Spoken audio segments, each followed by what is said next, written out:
Howdy, howdy, everybody. Happy Wednesday. What's up, the Enhas, Explosive Ash, Yippee-ki-yay, Zavern, hello, MC Deep, the Knobster, the Side Quester, Flashpoint South Africa, Nurkit, thanks for 5 real years, aka 6 metric years, aka 60 months. Rackbar, thank you for exactly half as much as that in terms of months, but thank you 75% of the amount that I thanked Nurkit. So you get a better ratio there. Londa B, hello, what's up? Alejandro, yo, howdy, particular Ben. One more thank you to, who was it? Barefoot 126 with 8 months. Darren Magier, thanks for 26 months. Lord Snow, thanks for 57 months. Hello all. We're here to slay some spires. No challenge restrictions, just doing whatever I want, whenever I want, however I want, and seeing if it works out. Our last run is silent, couldn't hack it. Too bad, so sad. Let's just start a new run here. Me or you, thanks for the prime sub. Yeah, and we're starting from a fresh streak here, so I'm going to do a random character, which says start back at Clad, which honestly I'm all for. What is up, Ironclad? Boy, do you have some good path options here. We can go for 4 elites. It's kind of hard to do in Underdogs, but it's possible. Huh. Double early shop, though. Curious. So consider the following. Option A. I don't like this double shop, is the main problem with option A. Get a rest site, and then you fight 4 elites, which is pretty good. The other option is go to these 2 rest sites instead of that first elite, which also skips the second shop, which might be better. We can take Silver Crucible, get 3 upgraded card rewards. That does help a lot if I were going to try to fight 4 elites here. So that would be a good head start. Yeah, double shop's only kind of good with the Greed Pearl, right? A little interesting. I guess I don't actually have to go to that early fire. If I'm getting the Crucible, we could do something like this. Hit this shop instead, and then go into 4 elites again. Is that better than taking not Crucible and just fighting 1 less elite? Having the same number of relics? Maybe. Yeah, maybe.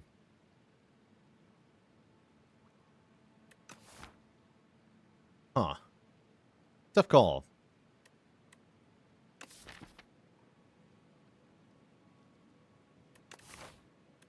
I'll take Crucible here.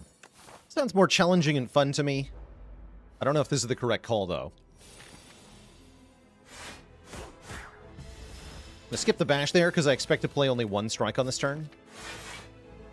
So it's actually, it's 1 less damage to play bash in 1 strike versus playing 3 strikes. Can't quite kill here. We'll just triple defend.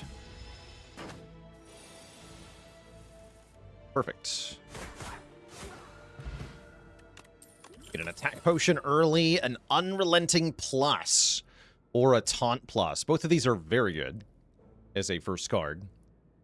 Berg with a prime sub in 3 months. Really want this Taunt, but I feel like I've got to take this Unrelenting. The Unrelenting. And then give me an event that gives me cards. That is not an event that gives me cards. Give me a Cure-All Potion. How's it going, Meowser? Thanks for 7 months, and welcome, Chalet. Able to watch live. Good stuff. Good stuff. Skipping the strike there so that I can play bash for free. We'll even just triple defend on this turn. Still have 3 bash queued up from the Unrelenting. Or I can use Unrelenting to play Unrelenting for free, and then play bash for free. How fun. Freaking Whirlwind is here. Whirlwind is big damage. Tremble is good. Vuln 2. I'm going to take Whirlwind to give us a much valued AoE. Don't like the treasure map quest. I think essentially it puts a curse in your deck short term and then gives you a payoff long term. This is the earliest possible time to find the map, which means you have the longest time stuck with the curse and take the most possible penalty from it. So sometimes I like the map, but definitely not on floor 3. Never, ever on floor 3. You take it if you find it, like, here. But definitely not here. No way. Heretic, thanks for the Prime sub and 5 months of support.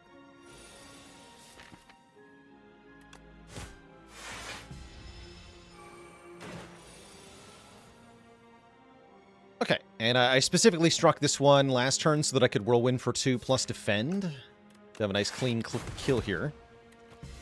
Then defend unrelenting kills. Perfect. Alright. I can take a Molten Fist plus and feel okay about it. This third card reward is not very exciting. Now I do kind of wish I'd taken the Taunt. Because now we don't have any good blocks. But that's a problem, as they say, for future me. You know what's not a problem for future me is using Whirlwind in this fight. We will win as soon as we draw Whirlwind. We might as well just get some early damage on top of that. Take 5 here. That is not Whirlwind. That's a problem, right?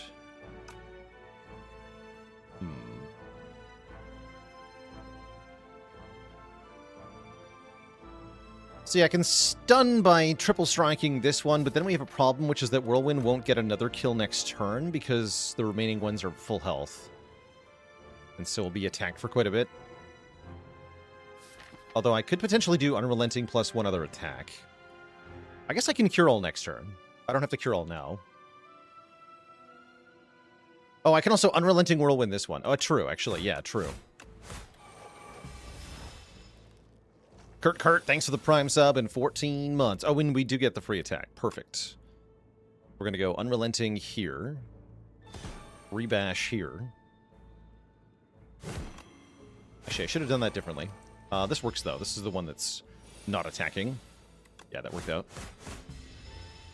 Nerazee with 43 months as well. Okay, we gained a hit point from that fight. That's great news. We get another copy of Unrelenting, which I will take. Although, what about the Iron Wave I wanted? Too bad. When you have multiple copies of Unrelenting, they get better. Too bad. Just keep chaining them together. Oh boy, and I can lose this attack potion, get an upgraded common skill. Or we can trade the Cure-All for another Unrelenting, potentially. Upgraded uncommon attacks? Tempting. Realistically, though, I really need a block card, so I'm probably going to give up the attack pot here. But yeah, this could be Bludgeon Plus or Unrelenting Plus. How many uncommon attacks are there?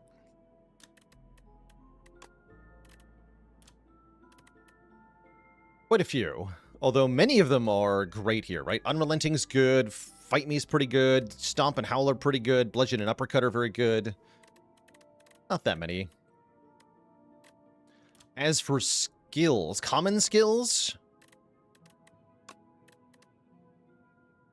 we are guaranteed to get offered a block card. Because there's only 2 non-block skills. So yes, I'll take the guaranteed block card. Thank you. The tablet was disgusting. Yeah, armaments is still coming. It sure is. Okay, there's the Iron Wave. Perfect. I can also buy Rage. Rage looking quite good in this deck. Yeah, Rage is really good here, actually. Let's take a Rage. I can also just buy a block potion. Actually, that sounds better. I can do both. Wait, that might be even betterer. Great.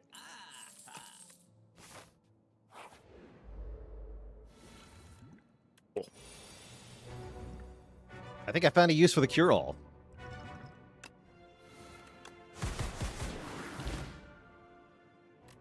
Alright, now we have Akabeka Whirlwind, so that will happen every time now. What I just did. Every single time. Do I take a pommel strike here? Not bad. Might as well. Slap it in the deck. Don't get a relic here. That's okay. Whatever. Let's go and swear on my Tash. Regent High Ascension's definitely tricky. He's quite difficult to get enough block going on. And so I find my most successful High Ascension Regent runs are ones where we're doing you're doing a combo that results in overwhelming damage very quickly. Like Heavenly Drill deck or a Radiate deck that can generate a lot of stars on turn 1 and then just turn that into tons of damage. There's a number of options available. Bonk.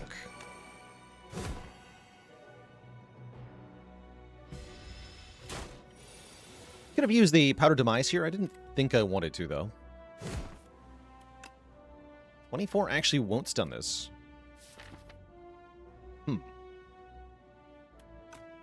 Inconvenient. I guess I'll block pot? I think I just block pot. What advice would I give somebody who considers themselves an intermediate player trying to get over the hump from Ascension 9 to Ascension 10? Oh, see, that's a nice one. I like that one. For Ascension 10, you have to kind of change your mindset. Prior to this, Act 3, you know, on the lower Ascensions, Act 3 is just something you have to get through. You have to get to the boss with as much health as possible. You don't really have to think about building a deck for the boss.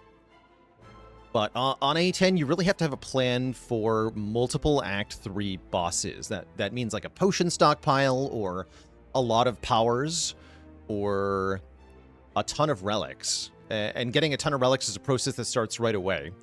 So one of the things you can be doing to get better at getting over A10 specifically is trying to get better at Act 1. Trying to figure out how to leave Act 1 with as many relics as possible, as many upgrades as possible, as many potions as possible. Yeah, so be greedy, but learn how to be successfully greedy. You know, you can't just greed every fight and win, of course. You will just die. So the secret is figuring out what you can get away with and what you can't.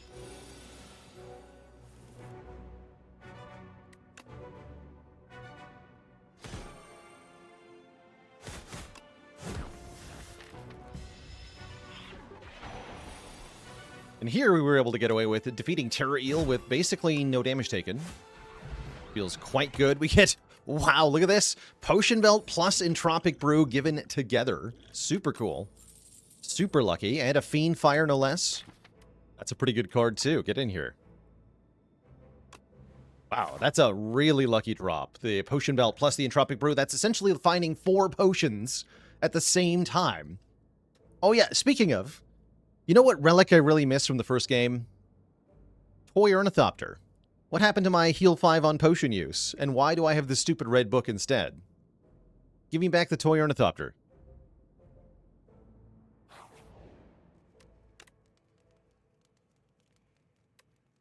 Is Entropic Brew my favorite potion? I'm gonna rank all the potions soon. Favorite potion. I think my favorite potion might be the Essence of Darkness. Although now that you cannot get 2 Dark Orbs per orb slot thanks to Sacred Bark, it's not as exciting. I miss Sacred Bark. Remember when you could just have double potions? That's not a thing anymore. Potion that tastes the best is easily fruit juice, of course.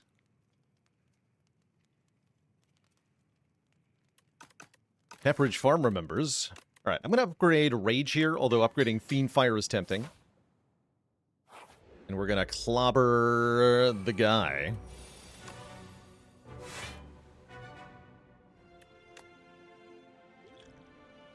At the end of its turns. So Powder Demise bypasses the damage cap on this thing. Let's verify.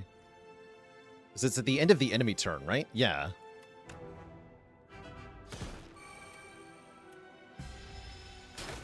Yes. Okay, cool. Okay, that'll let us kill this super fast. Which is good because I can't really block. Ow.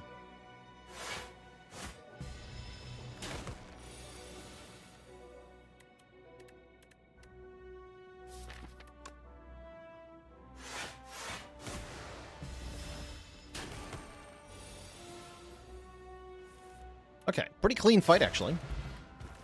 Get a blood vial, healing us 2 more health per combat. I will take it. Wait. Unrelenting deck.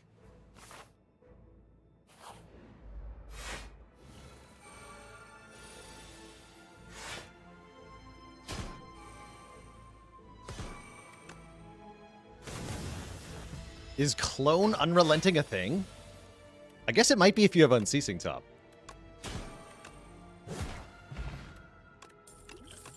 Blocking is for people who relent, and I would never do such a thing. I might take a Blood Wall, though. It's nice to have a big old block sometimes. Kind of expensive, though. I don't really want an Iron Wave at this point. I'll take a Blood Wall. Sure, just slap it in there. Oh, look at Blood Wall. Not getting played because I'm shrugging and unrelenting. There's no relenting happening. Not even one time will I relent.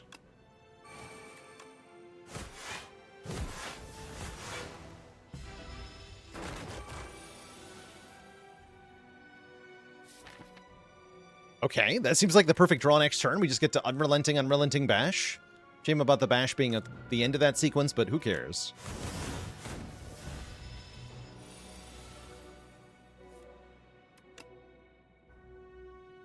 And I want to strike? We can strike after bashing.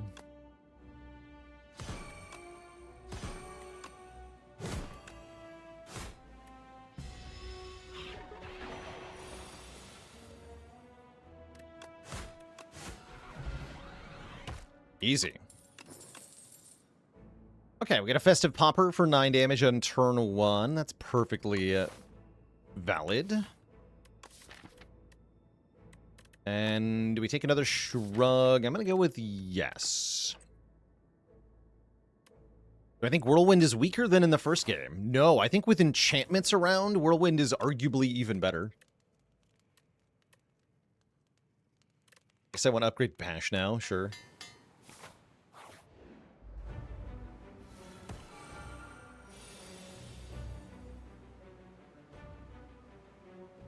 Does the background of this fight always look like this? It seems more animated than usual.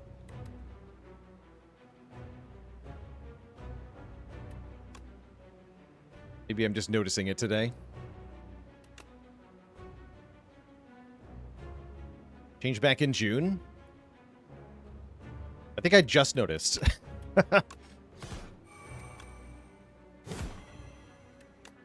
I'm sure I've done this fight a few times, but it hasn't clicked, but it's quite gorgeous now, actually. Am I any good at this fight? Not really. I think our main goal in this fight is to kill it quickly here. Kinda has to be. The main way we do that is by not relenting ever. Simply do not relent.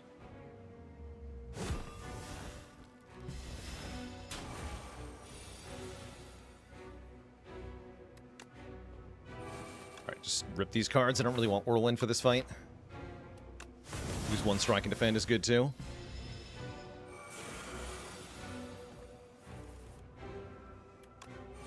No relenting allowed.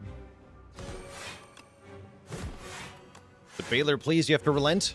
No. I refuse. Refuse to relent.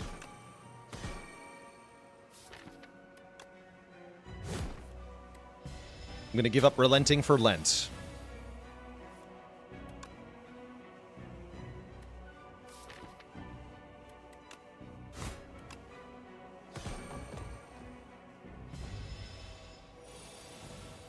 Okay, that's what I was hoping for. Rage, go!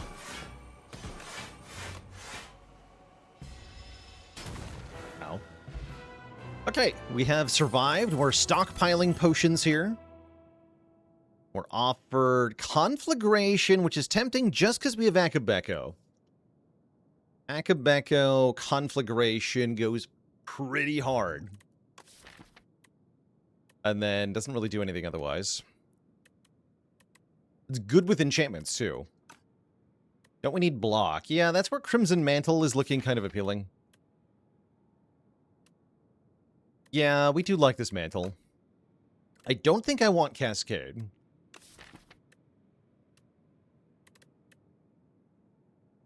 It might seem funny with the Unrelenting, but if we play free attacks with the Cascade, that will also consume the stack of Unrelenting. So it's not particularly good, I don't think. Let's go Crimson Mantle. And say hello to Tez. We're offered extra hot soup. Oh, the toasty mittens.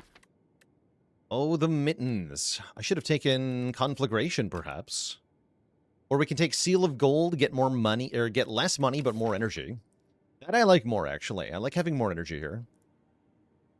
So I do like the newly buffed Seal of Gold quite a bit. But yeah, if I had taken Conflagration, I would like the other option more. Oh, I love this path. Look at this. Look at this juicy path. Fire, Elite, Chest, Elite, Fire, Elite, Shop, Elite, Fire. None of those garbage event or combat nodes. Who cares?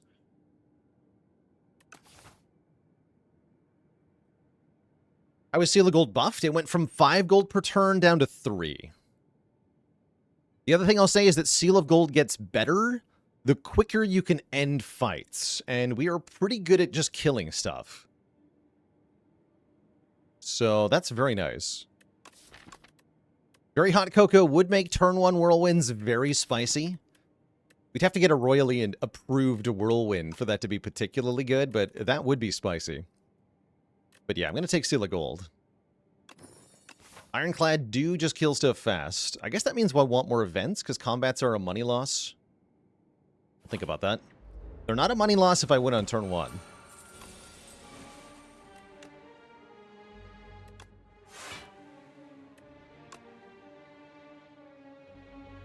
I don't really want a mantle in this fight.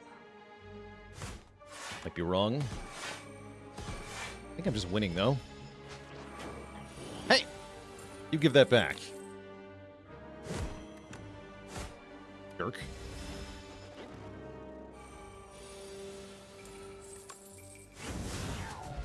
Okay, so we had lost 9 gold. We actually gained 15, so there's a profit of 6 gold on that fight, which is pretty cool. We're offered a Howl from Beyond Plus, which is another decent area damage option. And it's really good with Fiend Fire. Wait, give me that.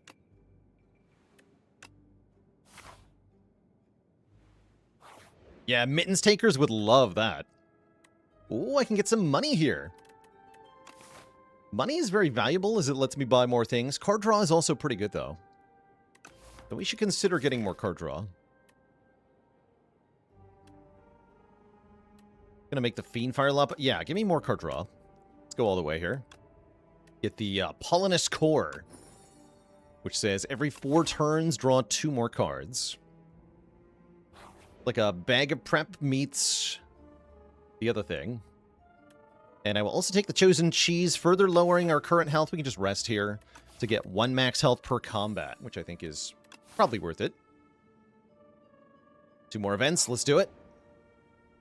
This is my hole. It was made for me. So I want perfect unrelenting. What's up, Rian? Thanks for the Prime sub in 5 months. Been using the Untapped overlay, and it's been helping your Regent runs. That's good stuff. Super happy to hear it.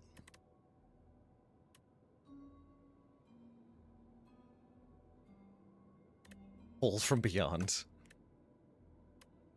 Yeah, I like Perfect Fit on Rage, too. I think that's decent.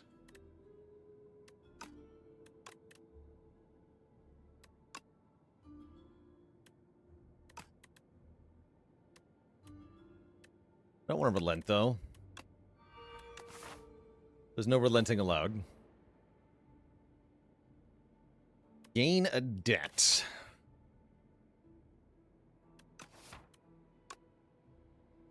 Getting a rare card here. Rare card could be Offering.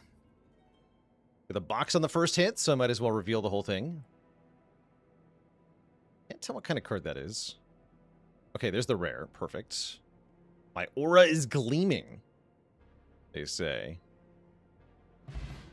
We get a Gremlin Horn at $10. Pyre or not yet? I like Pyre quite a bit. Pyre makes going further down the card draw path more valuable. Yeah, even more energy is pretty good here.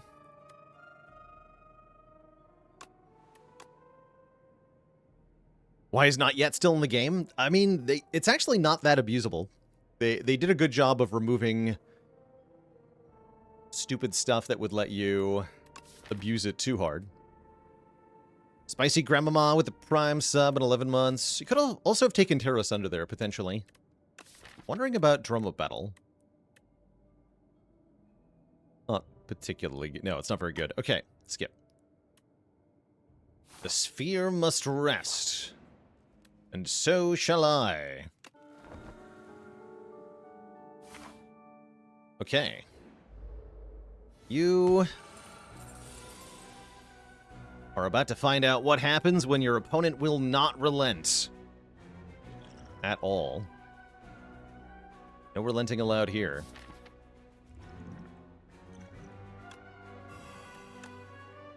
Strike plus Unrelenting plus Crimson Mantle here. You take 12 on turn 1, but then we have good block per turn. Not that afraid of this fight. Do I miss the challenge of the heart fight? I do, but I'm also hopeful that we'll get some more challenge in the future. There will be more. I don't fear it. Okay, still have a free attack. We can use the Shackling Potion on this turn to stop this 18 damage, which I believe I'm going to do. Although it's actually not even that much damage because of the other stuff. Yeah, I'm just going to use it. We have lots of potions. I lose extra money thanks to the debt.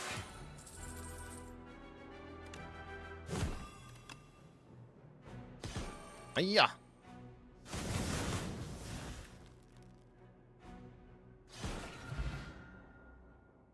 We get a puzzle box. Start of each combat, add a random card into our hand that is free to play. Good stuff. Hopefully being free to play doesn't mean that it's aggressively monetized, but who knows. So we are losing money constantly, so maybe that's why, actually. We'll take the Tremble here for a bit more vuln. And we'll take the Ornamental Fan for another way to block by just spamming attacks.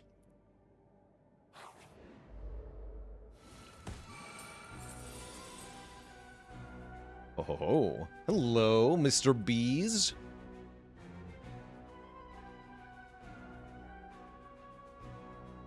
My face, though.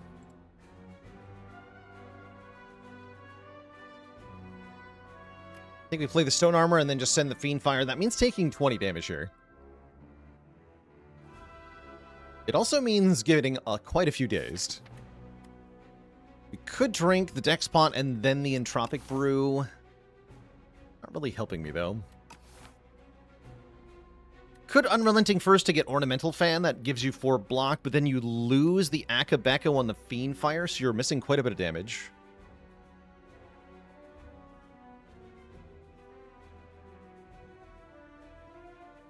Actually, how much damage are we missing?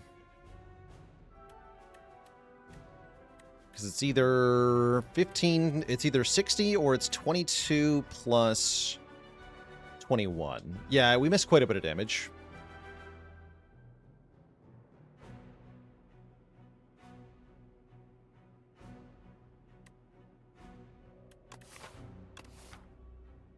How many potions is this fight worth? Like 1?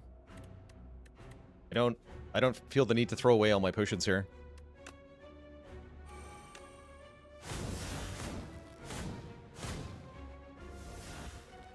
Let's go with 0.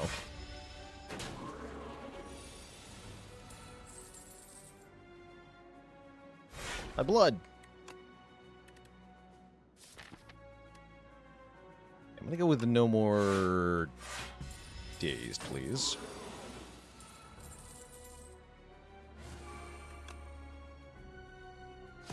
Okay, I may have to use potions next turn.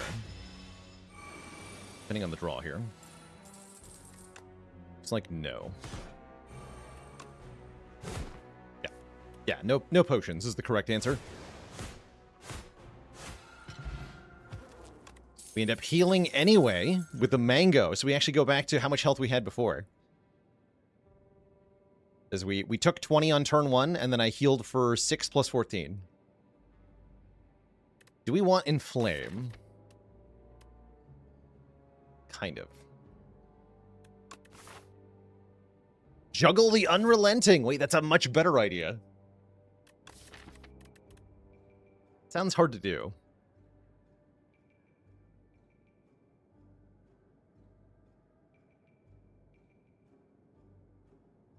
That sounds much harder to do in practice than in theory.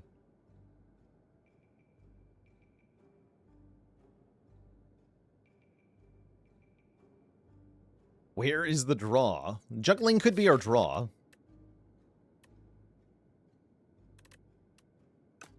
I think this is bad, but I will try it. Let's upgrade Pyre. And we'll fight Decimillipede. Just draw Whirlwind turn 1. Solve this whole problem. Immediately, please. Thank you. Did not draw Whirlwind on turn 1. What the hell? I've been scammed.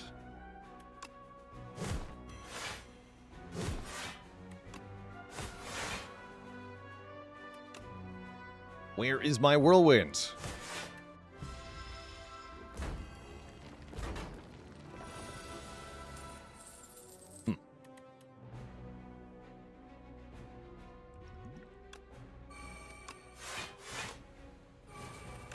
Where is it?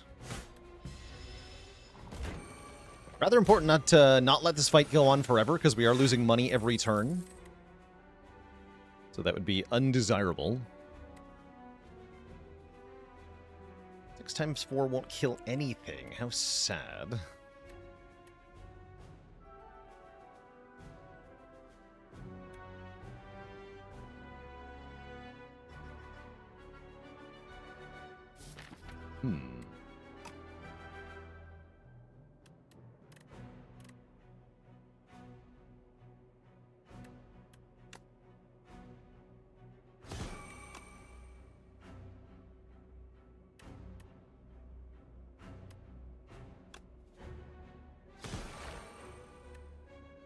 Okay, that works. Yeah, that works pretty well. Let's go Shrug, Whirlwind.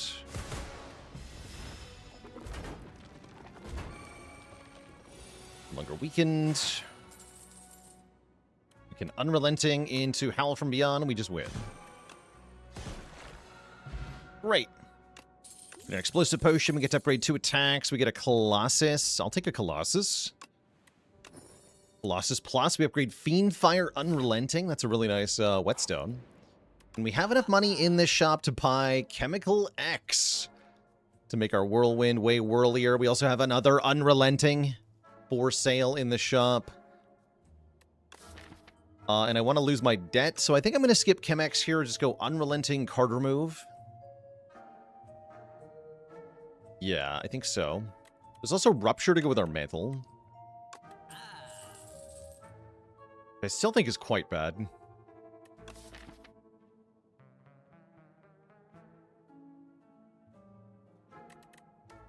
Yeah, that's a brick most of the time. Things like this, it's easy to point out, like, an interaction that does something, but you also have to recognize what the cost is. In the case of Rupture, Rupture is not doing something until we play both Crimson Mantle and Rupture. If you play either of them first, it doesn't do anything.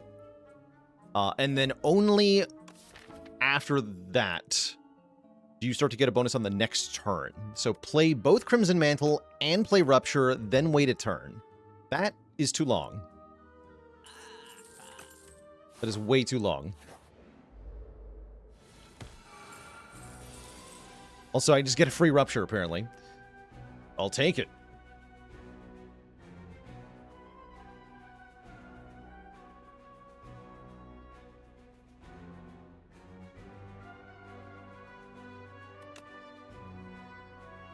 Sounds too much like a Relenting to be worth it.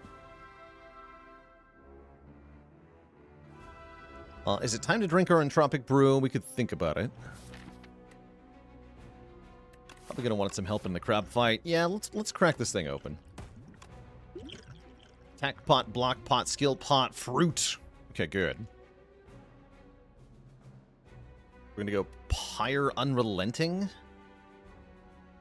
Pyre Unrelenting Howl from Beyond.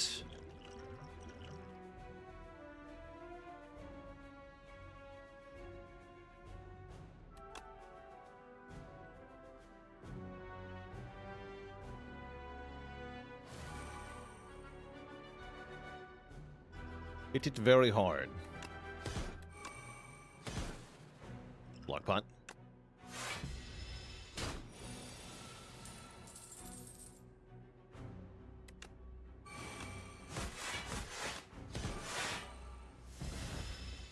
Look at that. 19 block.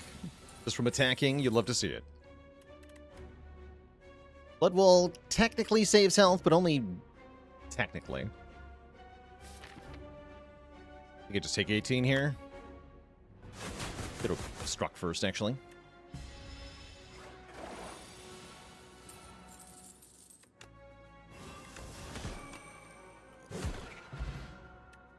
Get the Courier, making our money go further. Unfortunately, that doesn't directly give us more money, so the Seal of Gold is still penalizing us by effectively the same amount.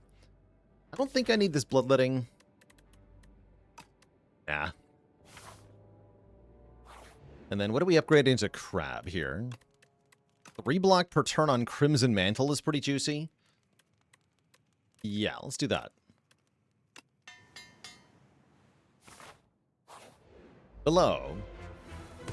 It is now time for Crab.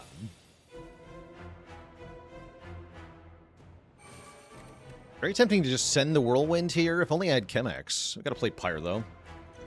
I can Skill Potion. Skill Potion. That's pretty good.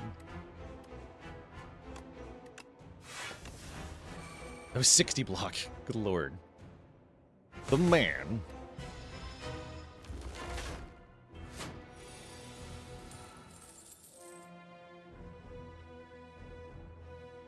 Am I killing first here? Probably Rocket.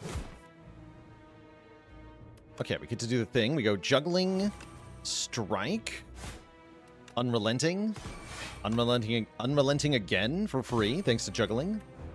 And now I can Colossus for some block. Not enough block, mind you, but some block.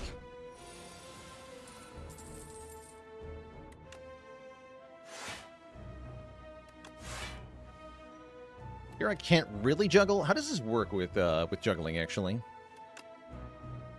We'll find out.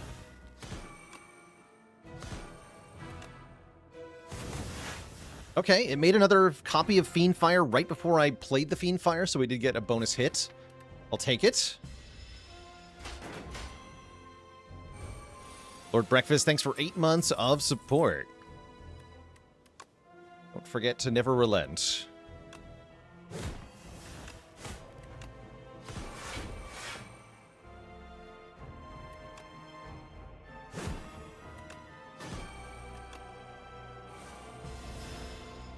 Okay, this fight's going quite well, actually. We stopped the big attack.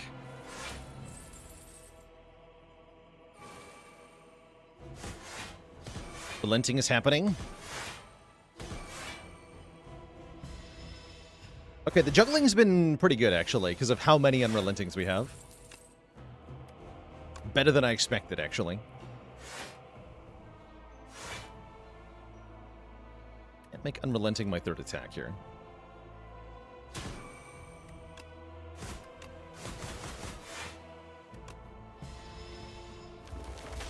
Clone juggling. Just infinite unrelentings. GG. We stomp all over that crab. Stock up on potions, and we're offered Barricade, Impervious, or Hellraiser. Barricade is cute. Probably we just take Impervious.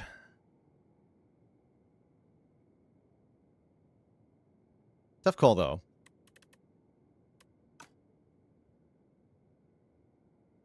Actually, Barricade is really nice with Crimson Mantle. Give me Barricade. Give me 7 block a turn. Oh. Oh my. Crossbow makes juggling really good. Okay, juggling is good now. I'll say it. Juggling is great. Honestly, the whistle is also pretty good, letting us get a stun so that we can stop relenting.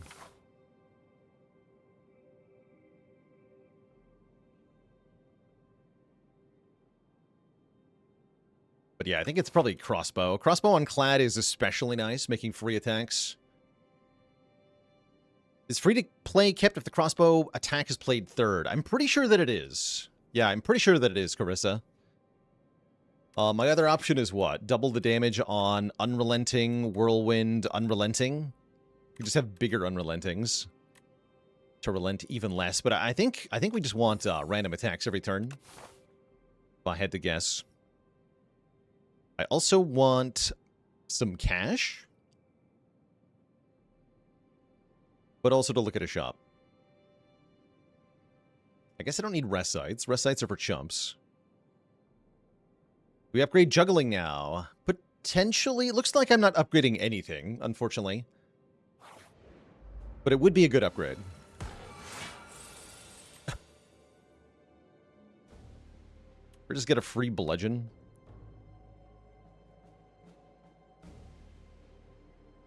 Seems spicy.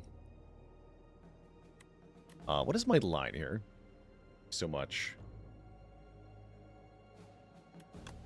Like bash, bludgeon here. And just KO you. Seems good. Seems like a good turn. Why is there free bludgeon and stop? Because the Vexing Puzzle Box did a crossbow impression on turn 1 there.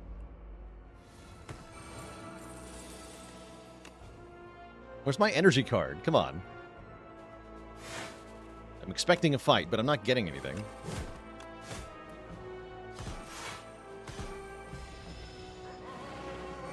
Oh. How's it going, Gwee Bear? Welcome, welcome. Always good to have people stopping in for the first time.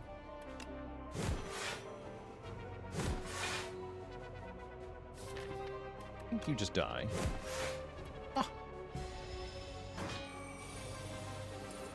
Okay, so let's confirm.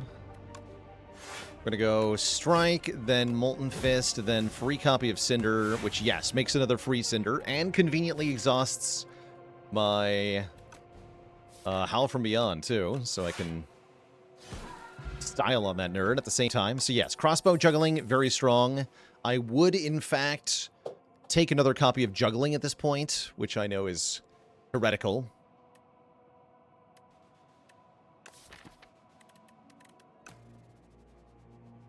I'm skipping these. Don't have enough Vuln for Vicious to be good. Normally, Vicious is quite good. But not here. Alright, screw this Pyre. I'm playing Juggling.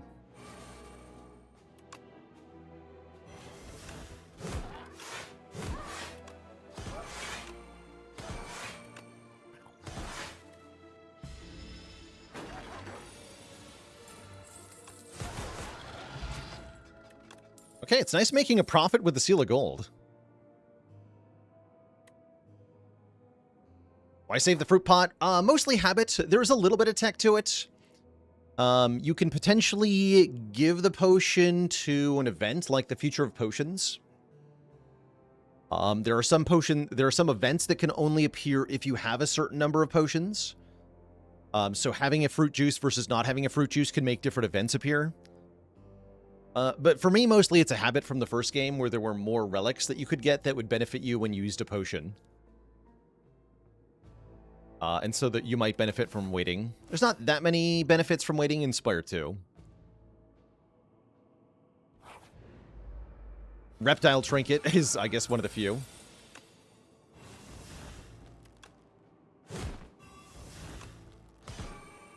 Bonk. Ow. My blood.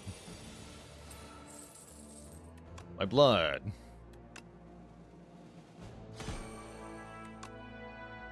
Not quite it, huh?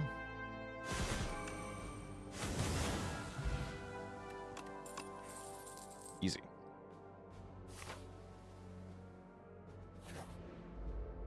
You're not an event. Oh my. Yeah, I could do a spicy whirlwind here. That'd be 100 damage. I think I'd rather play Barricade, though.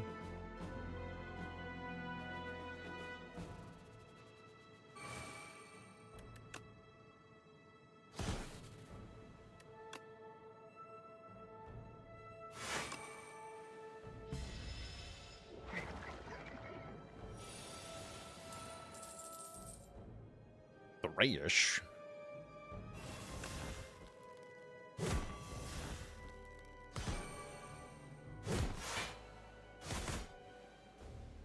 Oh. Crash again.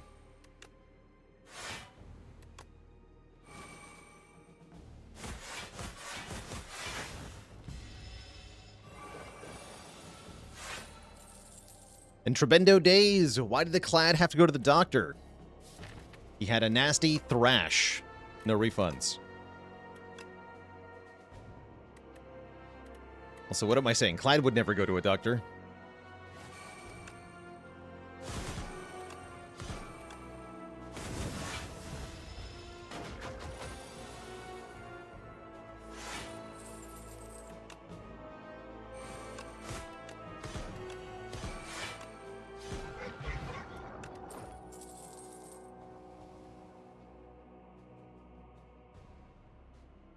Alternate punchline. He had to go to the doctor because it burns when he packs. Okay, we could take Stampede. I think I'll just take an Inflame here. Get a little bit of strength. A little bit more damage per hit. Wouldn't take it without the plus here. We'll finally drink that fruit. And we'll face off against the evil Eyeball of Doom, which is a lot easier when you just get free Pyre on turn 1.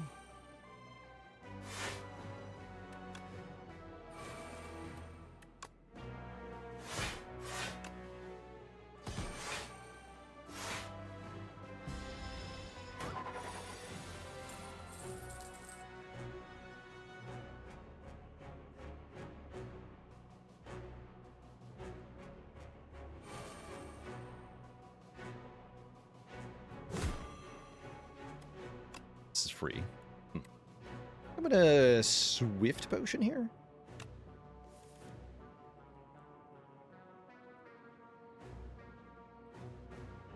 Good options now.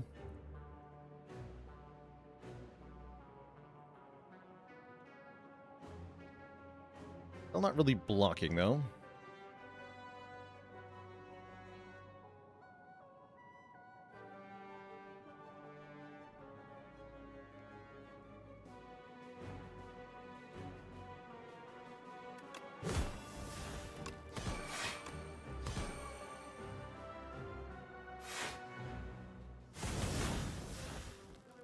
Could have gotten 4 more block by playing Whirlwind there.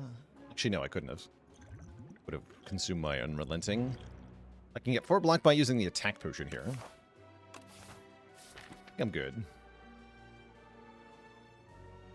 Oh yeah, the Howl will block, actually, so we are getting the block. Amanda McIntyre, thanks for the raid of 200 folks. Welcome, welcome, everybody. Just joining us for a free bludgeon. We have the crossbow, and it's making really good cards for us here in Act 3 of the Spire with Clad. We're also about to hit the shop for the first time in a while. Ever done any custom runs? I did more of them for the first game. In this game, I like mixing colors. You can make 2-color runs where you play with cards from 2 different characters and only two different characters to create your run, which I think can be quite fun. Crossbow is every turn. Yes, every turn you get a 0-cost attack. Yes, it is dumb. On Clad, anyway. It's dumb on several characters. It's really strong. Calamity is a little bit tempting. More draw on turn 1 is a little bit tempting. Gnarled Hammer is a little bit tempting. Only a bit, though. We'd enchant like Fiend Fire and Whirlwind or something.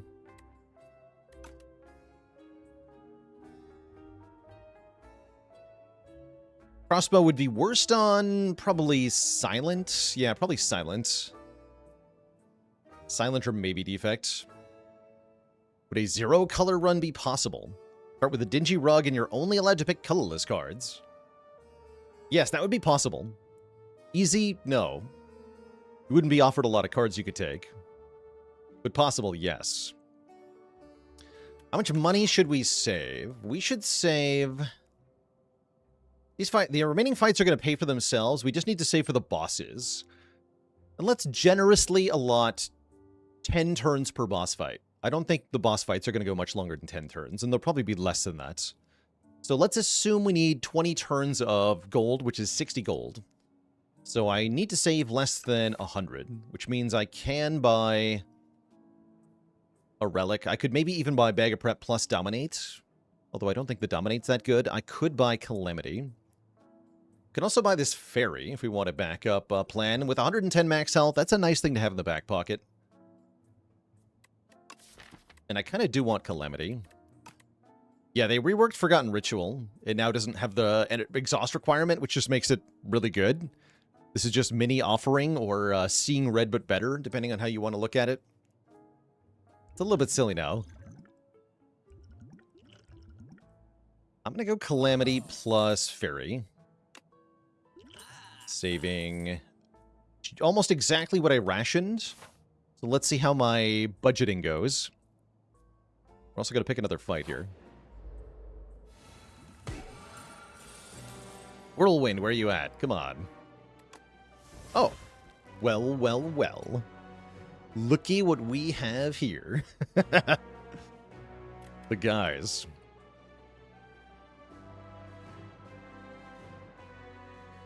I think I'm going to Forge Pot that. That's only going to be 16 times 4, which will not kill anything. Pretty good, though. I can Hemokinesis to get a kill after that? Yeah, let's do that.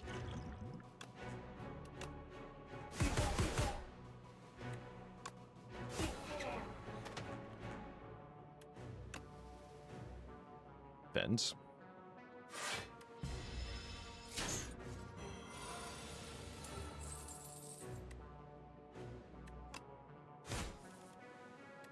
No relenting allowed. Blah. Stonecracker upgrading 2 of our cards at the start of combat. Steal the gold good after the buffs. Yeah, so before, in my opinion, at 5 gold per turn, it was Ectoplasm but worse. And now, it's Ectoplasm but better. So it's a lot better now. Yeah, it's a lot better. Essentially, they reduced the downside by 40%, which is a really big reduction.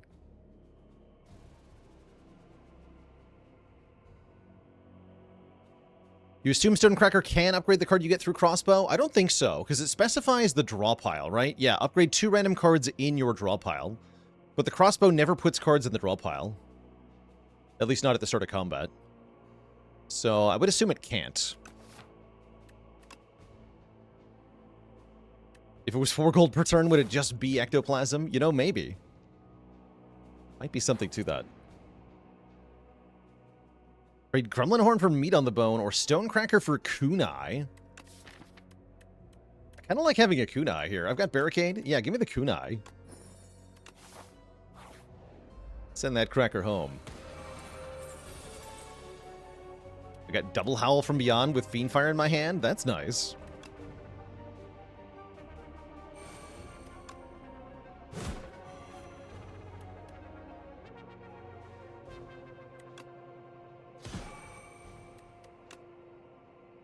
I have Pentagraph, perfect.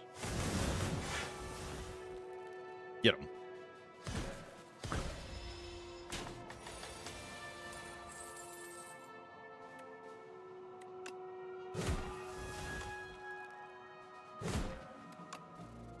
One gold short of actually killing this? Or 1 damage short? I guess I can Flex Potion. Let's Flex Potion. I'm gonna keep my Polinus Core. Yeah, I'm trying not to giggle. It's true. I'm losing it. Taking Impervious here to go with Barricade. Looks like our money rationing is paying off here. Mechanite will be a little tricky.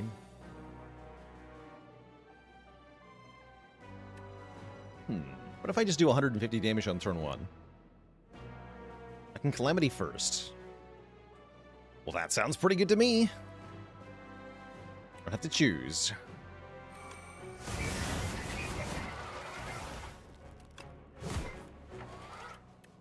I do have to take a bunch of damage, though, which I'm mostly okay with. I can rest for more potions anyway, so let's attack potion now.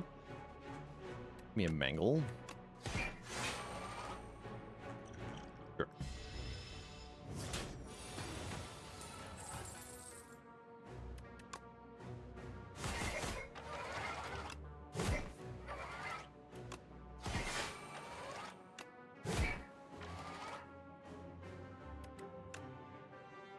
But yes, turns out just making unlimited attacks is quite good, actually.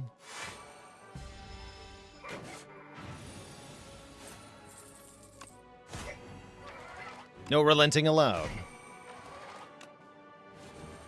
So, ow. Should have thought that all the way through. Uh-oh. That's not enough damage, is it? Wait, I've, no, never mind, hold on. I have a thing. I forgot about the thing. Calamity will provide.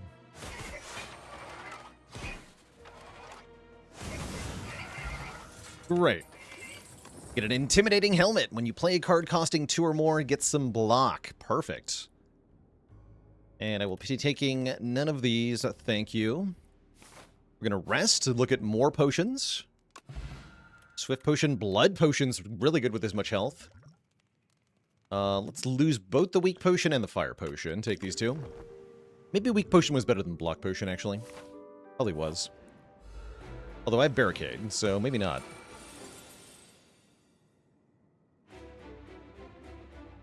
Absolutely no relenting. Alternatively, what if I just Fiend Fire everything? What if I just mantle into Fiend Fire? Delete phase 1 on turn 1.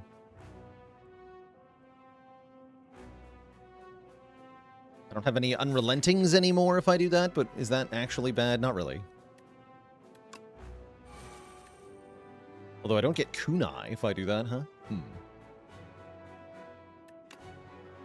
No, I can't relent. I promised I would never do this.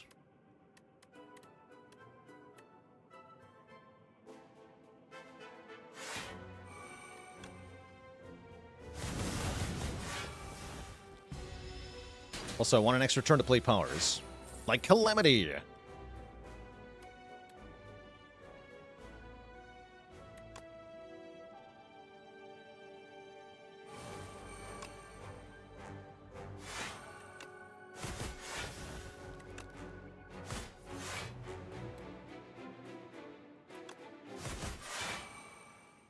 Beautiful.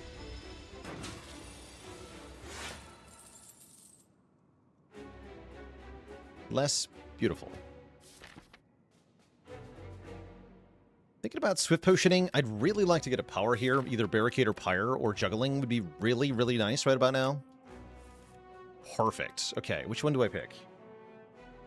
Gotta be Pyre, yeah?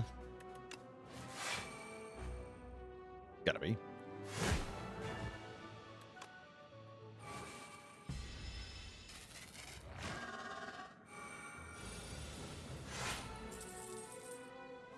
Absolutely no relenting.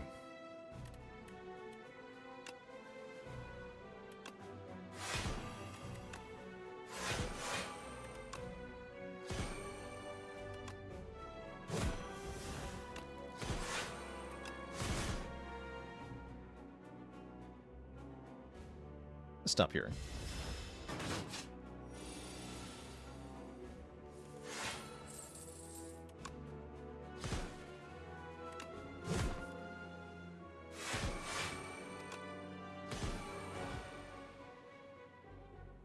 Great. Barricade.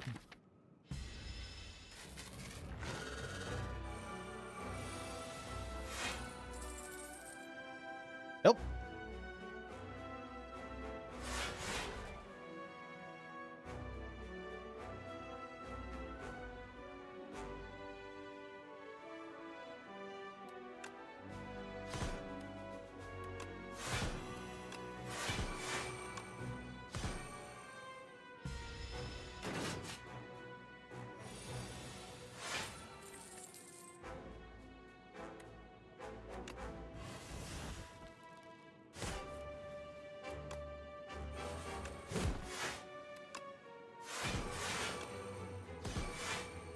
More unrelenting.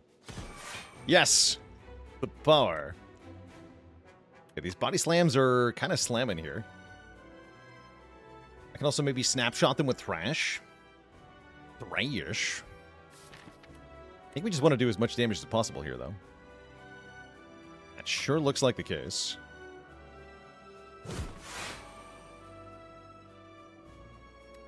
Will we ever relent? The answer is no. Never.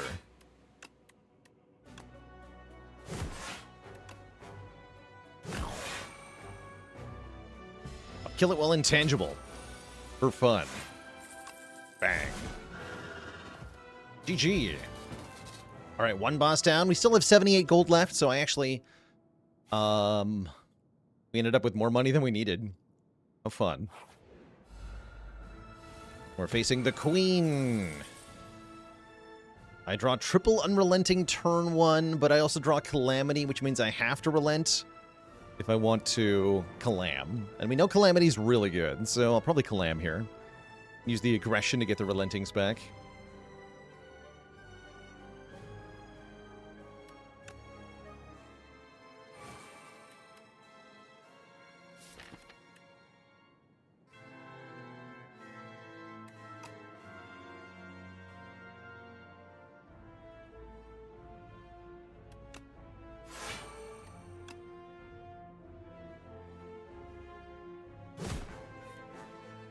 That's fine. Ow.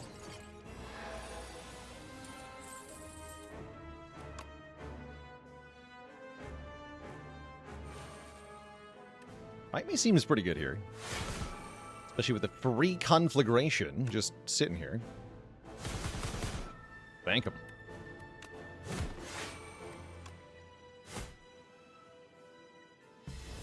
Oh, ouch. Having fought this nerd, maybe I should have fought the Queen, actually.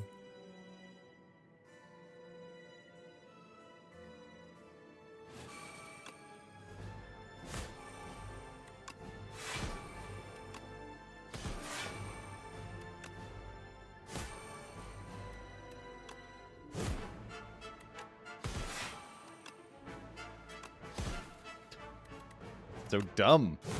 Why is it so dumb? How is this even allowed? All right, no relenting. Ever.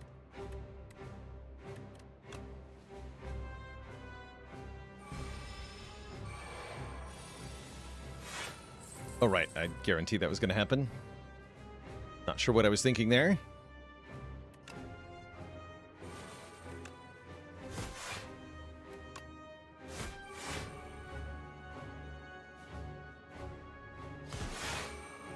He actually relented.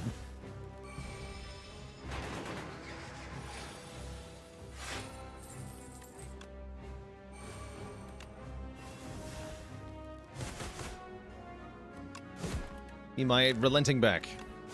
Or lack thereof. Oh.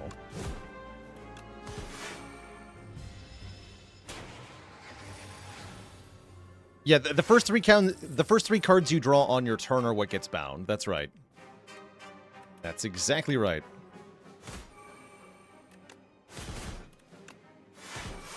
Oh yeah, also if you make a copy of the bound card, then the copy is bound as well. Oh well, I guess I'll win with Body Slam. GG. Yeah, nice barricade that we never played. Whatever, it was an option. If we drew it early in the fight, I would have played it. GG. G freaking G. Kill. Be free, my fairy friend. Be free. And look at that. We end with exactly 60 gold. That's kind of fun. That's kind of fun.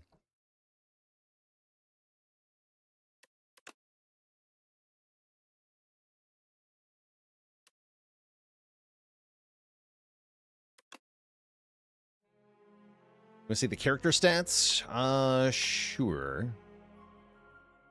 Here are the per character stats. This is the account I only play Ascension 10 on.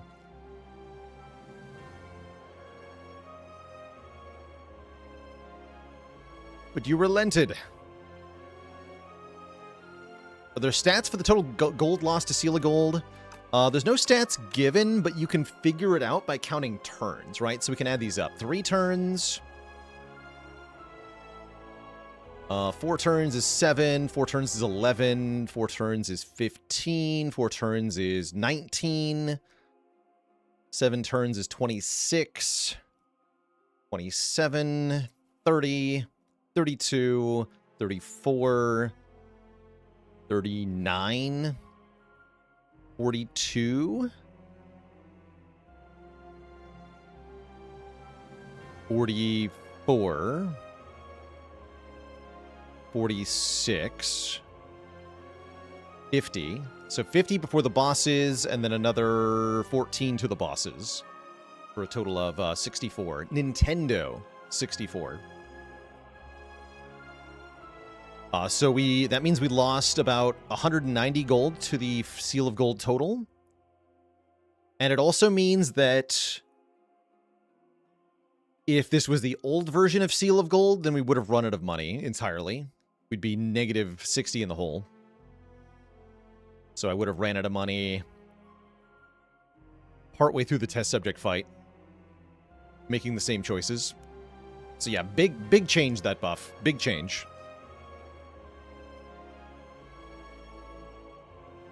Bear in mind, this is a below average cost for the Seal of Gold because I took less combats than normal in Act 2, and I was ending fights pretty quick. Really how good this is highly dependent on how quickly you can put an end to the combats. And this deck was very fast, so that helped a ton. But yeah, old Seal of Gold still would have run out of money entirely. We would have had to buy... Not Calamity, right? Yeah, I couldn't have bought Calamity. But yeah, on somebody like Necrobinder, where a 10-turn fight isn't unheard of, this can really hurt in a big way. So it depends on your character. I think it's pretty good on Regent, too. Regent can end fights pretty quickly. All right, chat. Before we dive into anything more, I'm going to take a quick break here, refill the legs, stretch the water. When I return...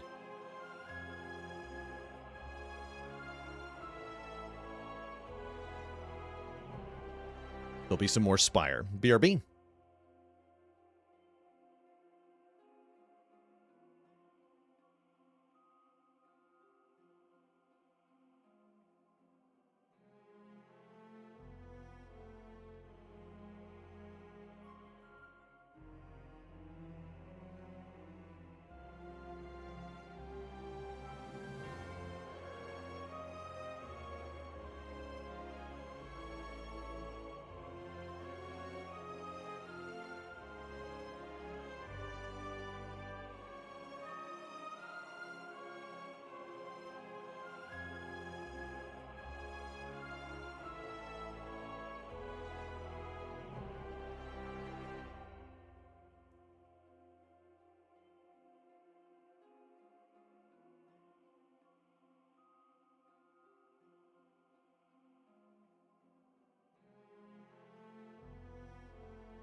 All right, chat, we are back.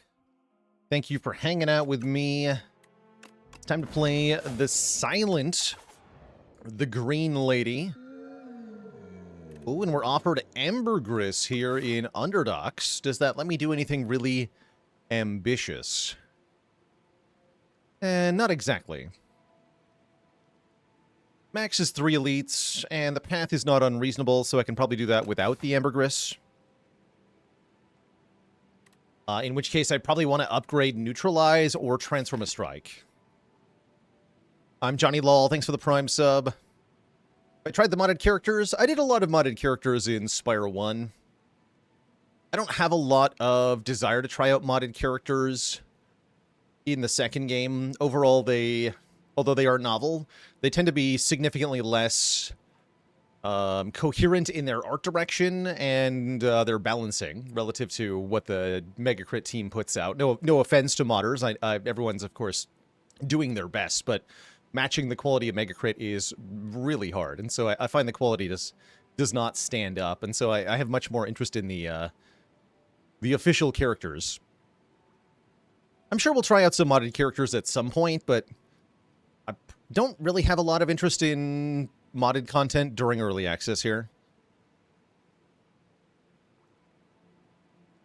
In general, I'm pretty picky with my mods.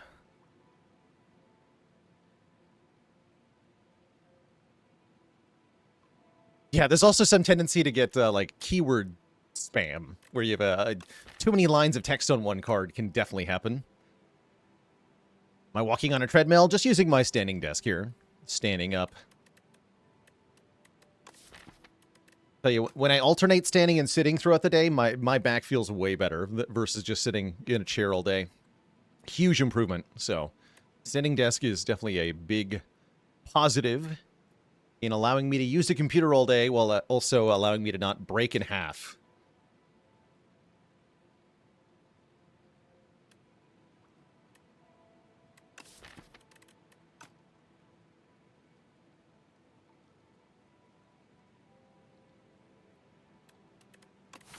So, the upgrade's nice and consistent. I guess if I want to fight 3 elites here, I would like something consistent. Otherwise, I risk having to change my path. Let's just see. My hypothesis is that if we upgrade Neutralize and then take some fights or whatever and prepare for these elites properly, we should have no problem with them. But let's try that. Neutralize upgrade starts saving you health right from floor 1, which is pretty appealing. I don't actually have to go to the shop. I am liking early shop here on Ascension 10 and Spire 2 for most characters, though. Seems like it gives you some needed consistency. Also going to strike the Sea-Punk, take 1 here.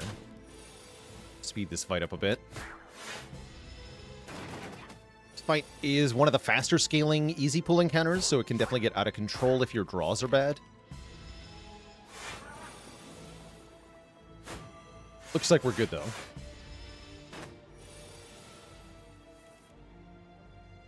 We do win 1 turn faster, but I did not need to lose that 1 hit point. We're offered Expose for some bonus damage. Dagger Spray is mediocre AoE. Accelerant doesn't do anything because I have no poison yet, but it would be a good reason to pick up poison. I think we still take Expose here as an early game bonus. Oh! Accelerant, come back! What was I thinking?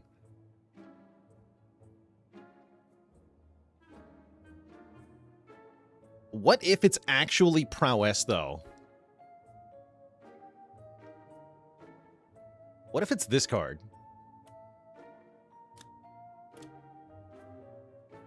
I like to think of this as a mediocre power that has a really good upgrade, right? Because the upgrade is 1 strength and 1 dex, which is kind of insane when you consider that footwork gives you 1 more dex on the upgrade, right? So this is much better than upgrading footwork once you have it. Really good upgrade. Really good upgrade.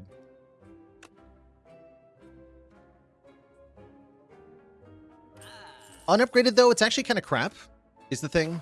So we do have to upgrade it soon, probably as our first priority.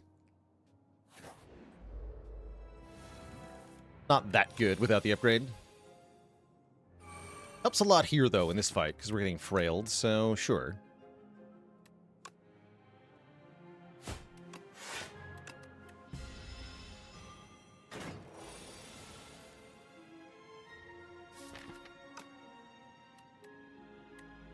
Oh, I see. Okay. Well, I'm getting hit then. Take 7 here. Corpse Slug's gonna Corpse Slug. That's just how it is.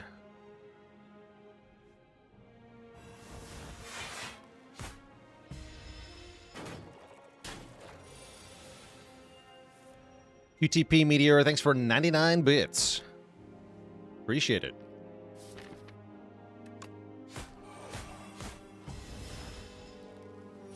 Oh, I did that wrong. What? Oh, no. Give me 3 strikes, then. That works, too.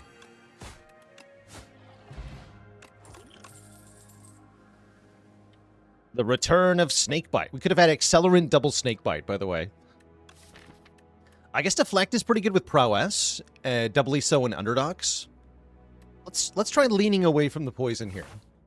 I don't know if that's actually wise, but that's what I'm going to do. Get us some cheap-ass block here.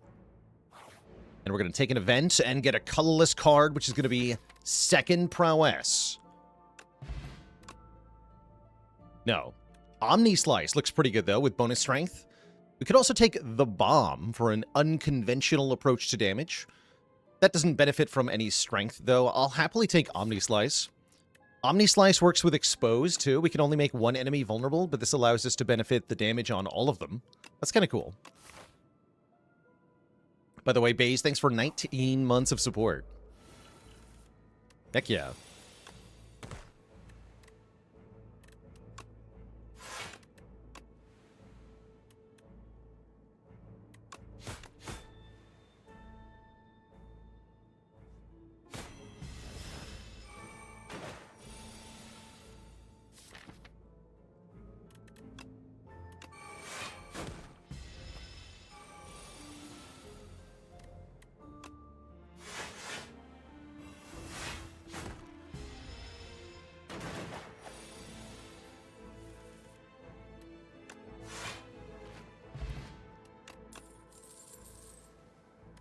Predator actually not that bad here.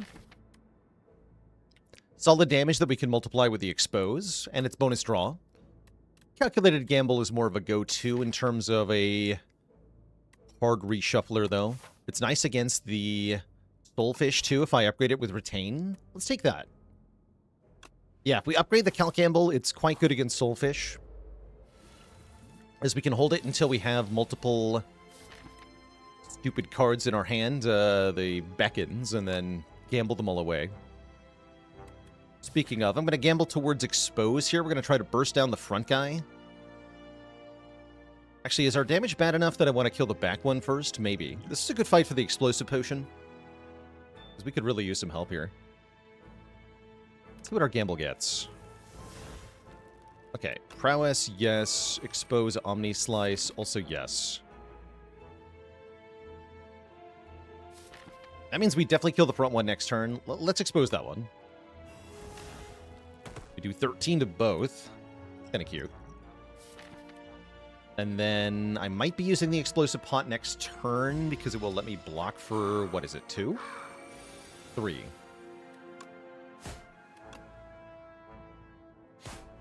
Also, next turn's kind of scary anyway.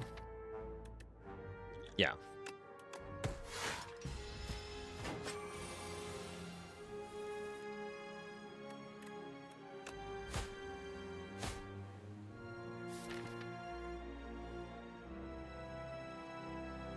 How reasonable is 15 damage? It's not doing that much damage next turn, so I think we can wait here. Don't need to take 4. No, don't need to. Good.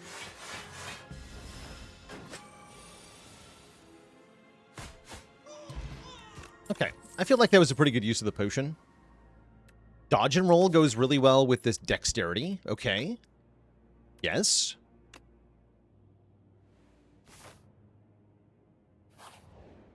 And then we upgrade prowess at long last. And we see how we do against the elites with 2 strength, 2 dex. Will it be enough? Certainly not enough on turn 1 of Terror Eel, I'll tell you what. Let's go ahead and Colorless Potion now. And yeah, I'll just take a boulder in this fight. That sounds excellent. Okay, that means we're winning for sure, steadily. We just have to block to stay relevant. Seems easy enough. I do need that, I do need that prowess in play, though. There it is. I don't think I'm stunning next turn, but we'll see. The boulder is going to allow the stun turn to just kind of make all the difference here. Yeah, we can't stun yet, so we've got to take one more hit. Famas, thanks for the Prime sub and 68 months of support.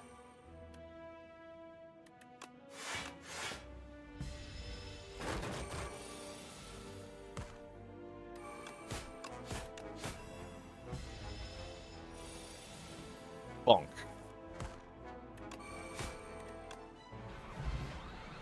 Okay.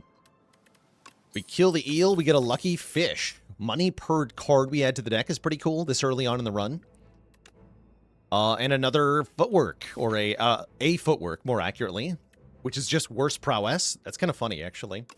It's still good, though, so we still want to add it.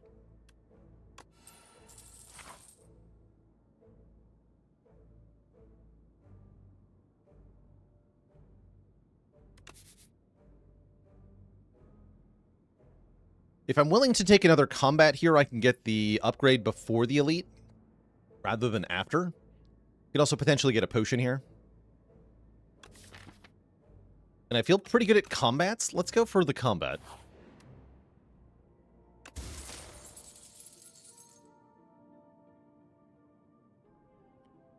We get a Stone Cracker. Nice. Upgrading effectively 2 cards per fight. That's great news.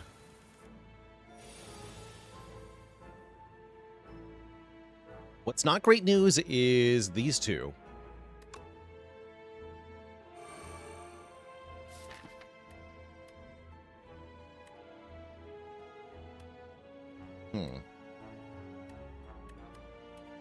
We do tend to both.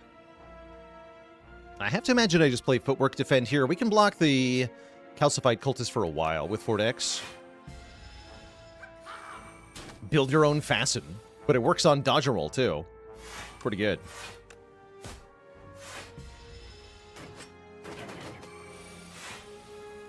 BYOF.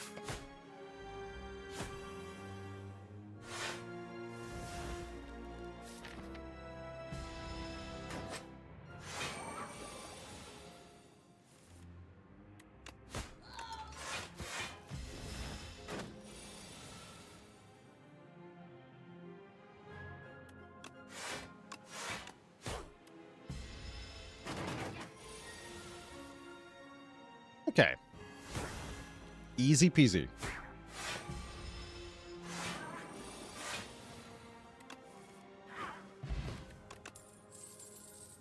Leg Sweep is here. Fumes are here. It's really hard to ignore a Leg Sweep with this much dex.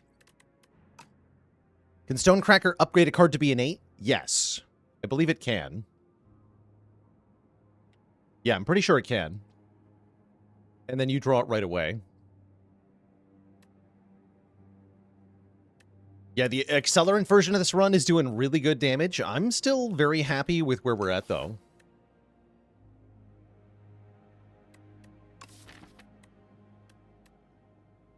Does feel like we need a way to kill the fish in a reasonable amount of time. And I'm worried we don't do that without the fumes. Yeah, I think we really do need fumes for the fish. Okay, let's take fumes. Let's not overgo on damage on block here. And I think I want to upgrade the fumes right away, actually. Even though our health is not that high, into 2 elites here. We're going to lock in a crucial part of the deck. We need this upgraded for Soulfish anyway. I guess I will use my skill potion right now. Put.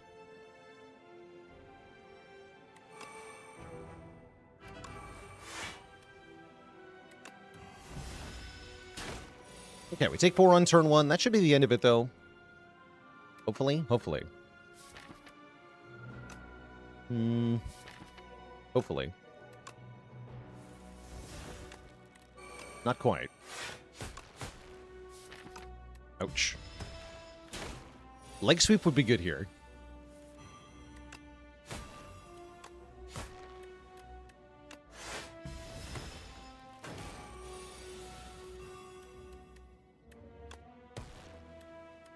It's all right. We do kill it pretty quickly here. Although the health is definitely dwindling. Now we get energy on turn 2, and we get the leg sweep after all. Okay, I like it.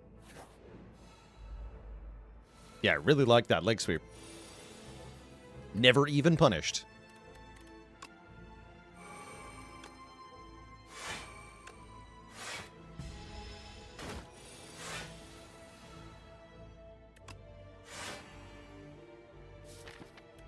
And then just do damage.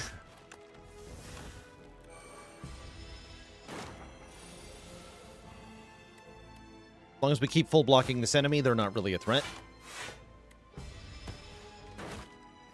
We have enough blocks in the deck. We can do that pretty consistently, is what I say, drawing a hand of no block. Fortunately, we win, though. Yeah, I'm glad we took that Fumes, is what I'm thinking right now. Very glad indeed.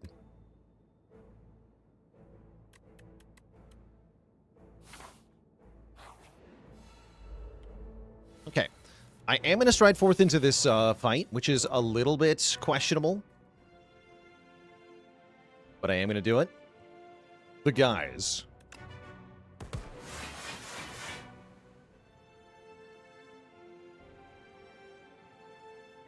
Do you get less gold per fight on average in Spire 2? Yes, you do. From regular combats, especially. I think that's because one of the Ascensions just reduces the amount of gold everything gives.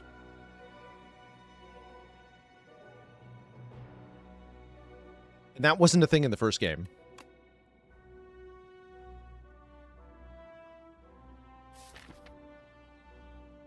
Okay, I'm going to go neutralize, defend, defend, gamble. Neutralize you. Okay, expose you and then full block, sure.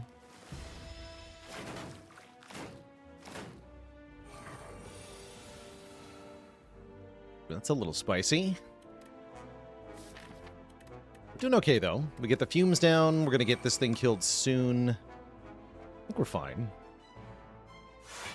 We're almost dead, but we're not dead.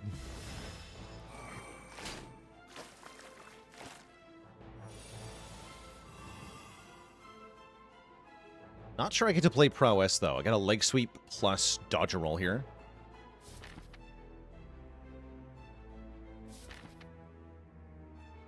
Yeah.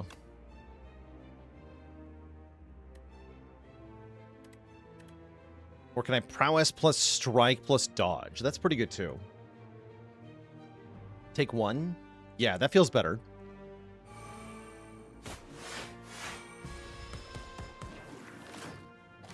Then we get rid of that threatening multi-hit on the next turn. We're easily blocking on this turn. Make sure you die next turn. Okay, yeah, we should win from here. And then we are allowed to rest going into Soulfish.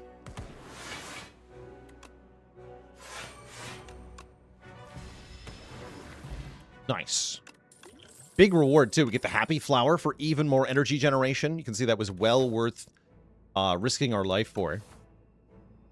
And I got a tough choice here. Echoing Slash versus Acrobatics. I would really like an Acro. It's very good into Soulfish, too. Let's do it.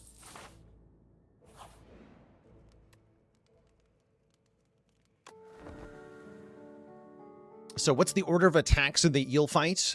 They cycle between an attack for 8, an attack for 10, an attack for 1 times 3, and then a buff. So it's single attack, slightly bigger single attack, multi-attack, buff. And each of them starts in a different part of the cycle. Yeah, so the ×3 is followed by the buff.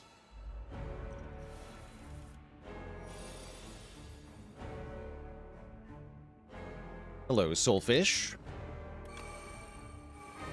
We got upgraded footwork thanks to Stonecracker. That was very convenient.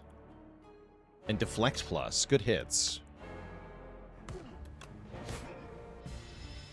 What we didn't do is upgrade that Calculated Gamble that I wanted to. I think we'll be okay, though.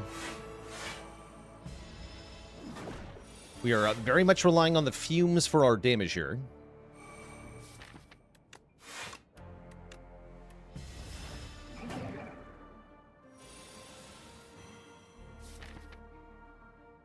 World's worst exposed timing? I guess I'll skip.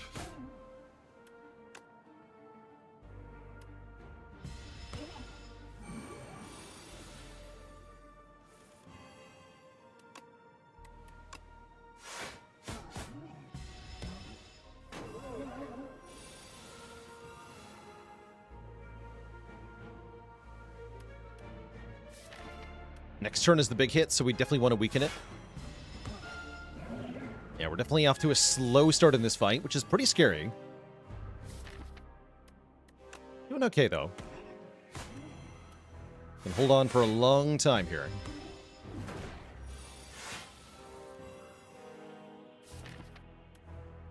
Okay, draw and discard this beacon. Get some damage in.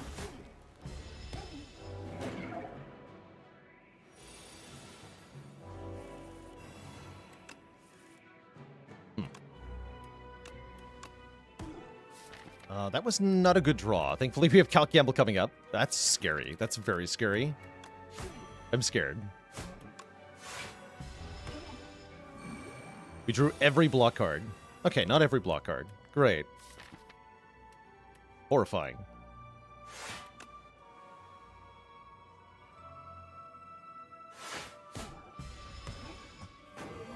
Who do I think is the strongest character in the game overall?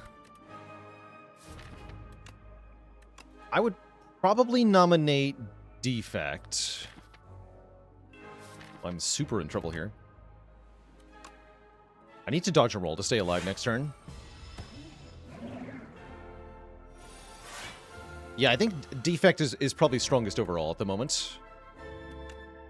Defect is a little bit on the trickier side to play, which can make him less effective in an individual's hands, but I think Defect has the most working tools and the most consistent level of power overall. Silent probably in second place. Yeah, saved by that Happy Flower. You can see why fighting the Elite was worth it there. I will happily take Abrasive here. It's more defense and passive damage at the same time. We got a good old Thorns plus Poison deck going. Fumes Thorns. Gath the Body Walker, thanks for the gifted sub. Maxim with 20 months of support. I do miss the Scrub Daddy. Thoisin. And I more or less have to go to an early shop, which sounds good to me. How many elites do I want to fight here? I'm not sure. What's up, Ouroboros? What do you got? Cards, more cards, or card draw. Actually, Ring of the Drake is really good because we have energy on turn 2 specifically. So if I draw 7 cards on turn 2, I'm going to have a really good turn 2.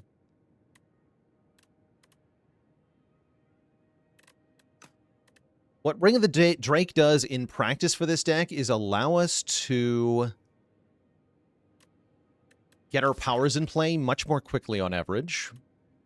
Then once we're set up, we go back to normal, so to speak. But because all the powers are in play, we're completely fine. So I really like Ring of the Drake here. I don't love Glass Eye or Driftwood usually. I think with the fish, they could be okay maybe. But I'm not particularly excited about just getting more cards here.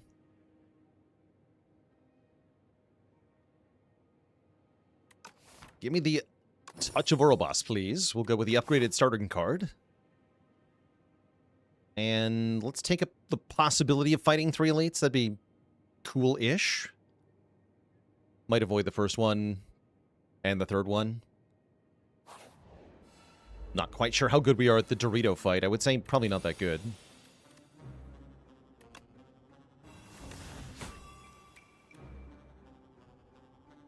I should have played Prowess first if I was going to do that. I think it's Fumes plus Leg Sweep, though.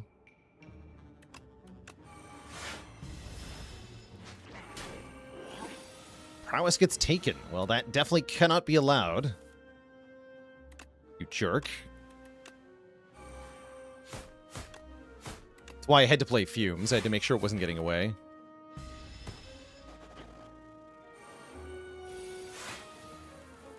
Okay, Gamble gets rid of Abrasive here. Perfect.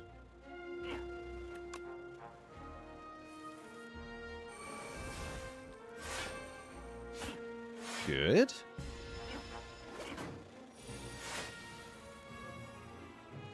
Three hits to knock it down? 3, yeah?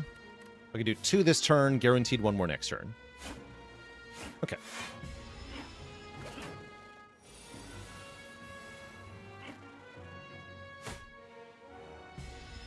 Great. We'll definitely take that card back.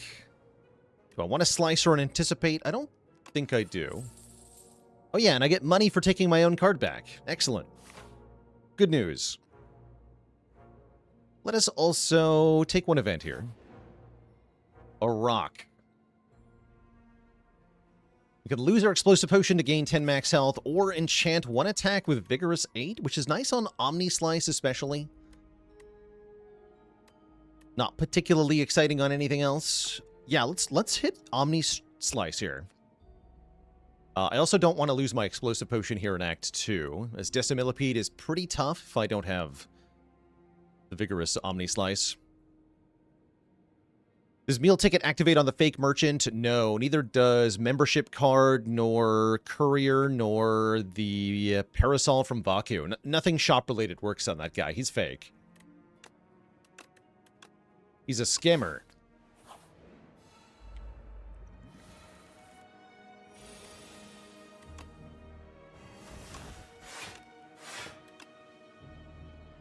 It does break the Maw Bank, though. That's funny. Interesting. I think the Maw Bank cares more about that you're, like, spending money, really. That's what the Maw Bank is seeing happen.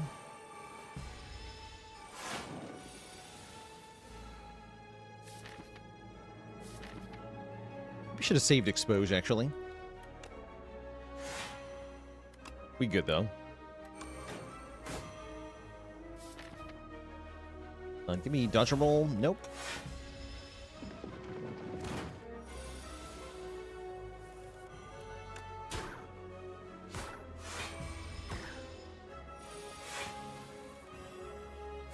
Give it to me.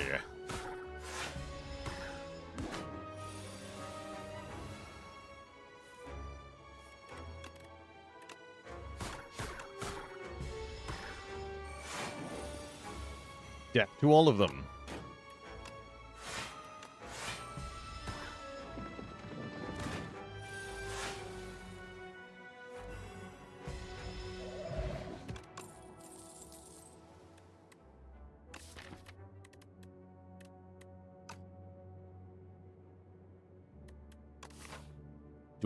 Do I need the snake bite?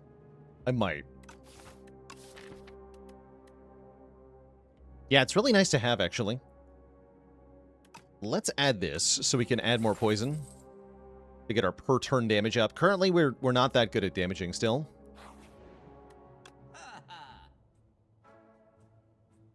Imagine, again, just imagine taking that floor 1 accelerant on this run. Bonkers.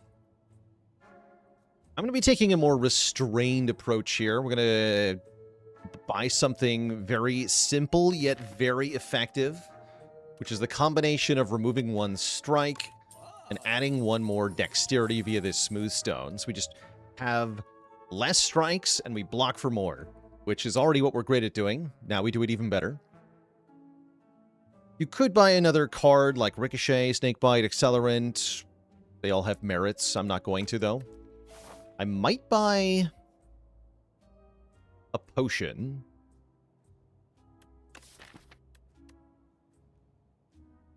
And then fight an elite with that potion. That sounds pretty reasonable.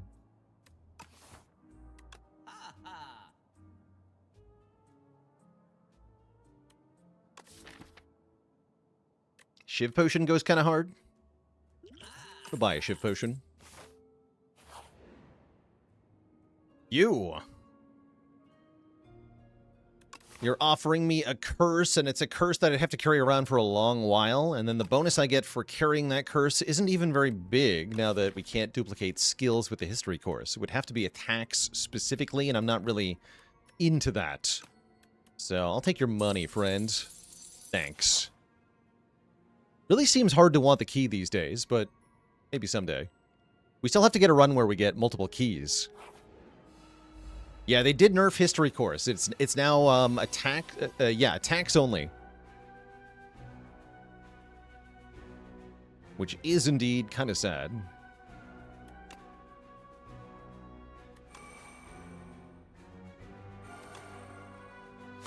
Let's discard these. Nice.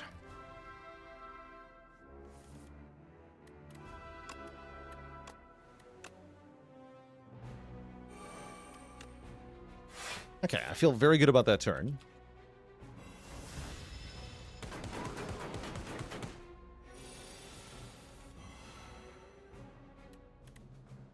I feel pretty good about this one. Do I feel the need to use my Shiv potion? Not really. No, I wouldn't say so. We are going to have to go kind of long in this fight. That's okay.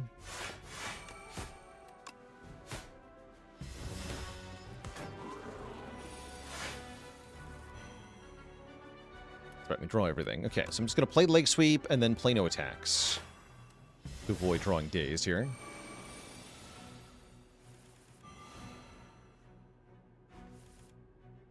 Snakebite. So glad you could join us.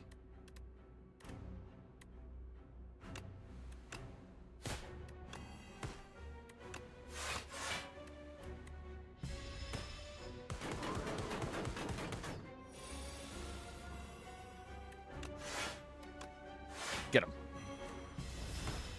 Okay, very clean fight, as you'd expect. With thorns and poison as the damage source, that Entomancer would not be much of a problem. We get the delightful Pantograph. Backflip is here. I'm definitely clicking on Backflip. Poison Stab Plus is a little tempting for more damage, but I'm clicking on Backflip. Don't even doubt it. Dex Potion's also kind of hilarious, but I really want these damage potions to help me with the dreaded Dorito, which we may be fighting in a moment. Any other upgrade that can help a lot in that fight? Abrasive up, maybe?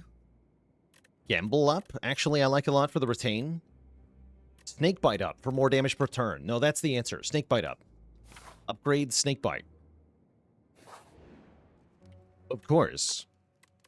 How could I be so blind? Give me more damage. Technically, that does count. It's also more dexterity, starting on turn 3. Because this run did not have enough dexterity. It's also good news that it is not the dreaded Dorito, instead face the Decimillipede. We're better equipped for this fight. And I might use my Shiv Potion turn 1. Although it doesn't look like I have enough damage, do I? Let's see, Shivs are 6, so with Vuln, 27, 37...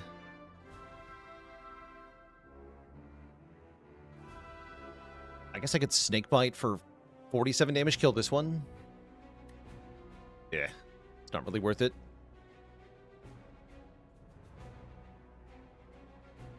Can you soft lock your health? Can you soft lock yourself with History Course and Fiendfire? It doesn't keep getting played past the first additional turn. A little known bit about History Course. If you don't play any cards on your turn, it does not just keep playing the one card that you played before. That said, you can softlock yourself with just Fiendfire. You don't need History Course. Wait, I've got a clip, right? Yeah, you don't need history courses help for that. You could definitely soft lock yourself. GB3, thanks for the 12 months of support. Okay, expose the one that is buffing.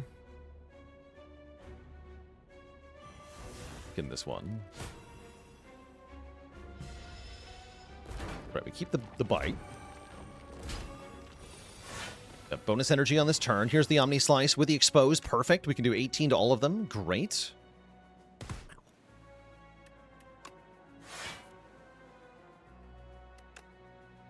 Prowess, deflect, snake bite. You gamble 3 and block. Seems right. We're full blocking. No need to potion right now, so I guess I'm going to hold on to it. Pointless to use them if they don't make a difference, even if they are relevant to the situation. But if we're already clearing the whole fight, then guess what? They don't do anything. And I can play footwork or strike here. I want to end the fight, so let's just strike this front one. Go for the kill on this turn. Then I draw no damage at all, and I still get the kill. Perfect, perfect. Thanks to Thorns. Good job. We get Nunchaku for energy here. Strangle plus could be some damage, but what if I just click on footwork number infinity? Million. Great. And then knowing that this is guaranteed Dorito, I think we just avoid the final elite fight, right? We can win that, but I don't have to, so why bother?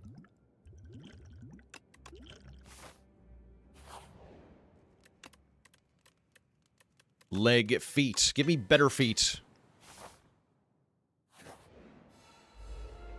Yeah, we're looking at kunai levels of dexterity without actually having the kunai. Kind of nuts.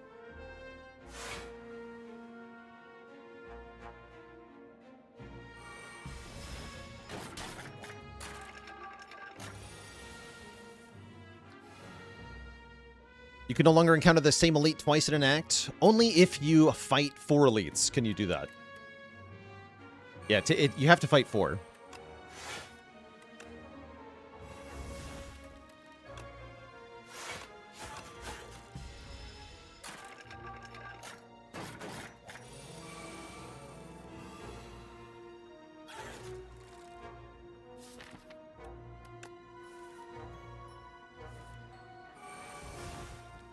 $11. 11 dexterity.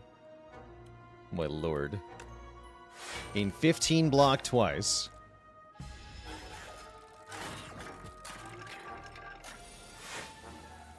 Absurd. Defense weren't meant to do this. This is too much.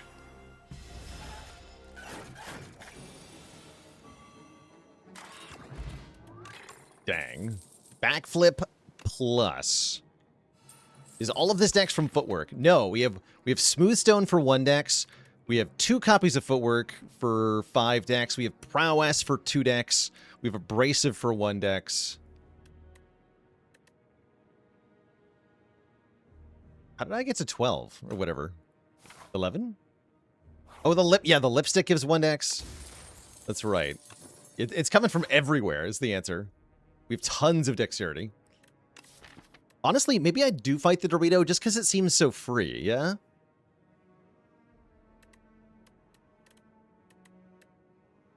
I'm gonna do it.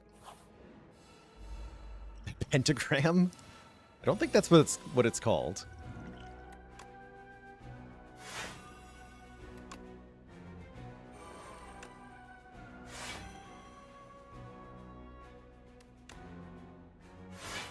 Okay, we can't afford to be missing out on damage, though. We do have to actually carefully think about this fight. And we're hopefully drawing Expose on the right turn. I don't know if that would call that one the right turn. This is the turn, so I'll take it.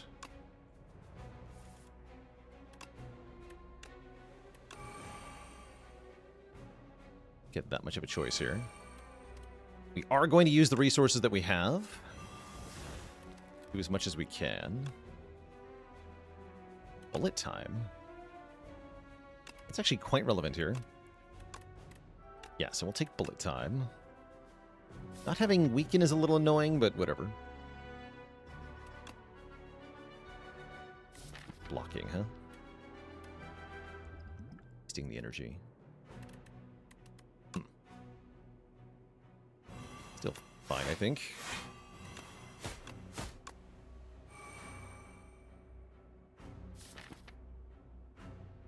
Yeah, we'll just do this.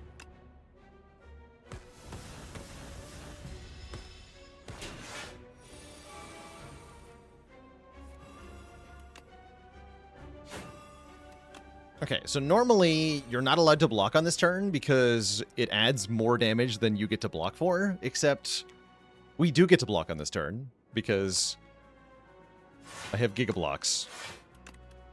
So I can actually just full block this. Lol.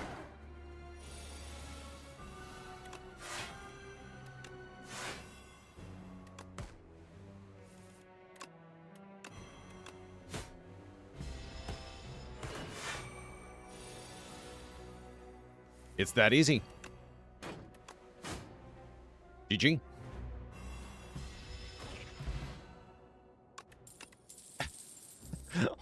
Who called the Juzu? All that for the Juzu. Heck. We have successfully acquired the Juzu and another leg sweep. Thank you. Or Speedster. I don't want that Speedster. It's actually not that bad, though.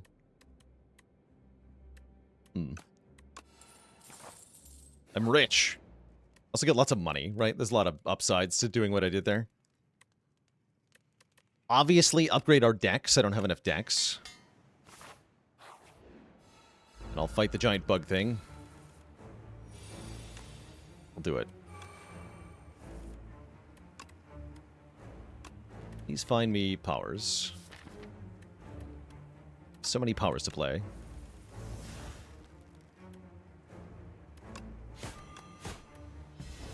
Okay, we miss abrasive. That's okay.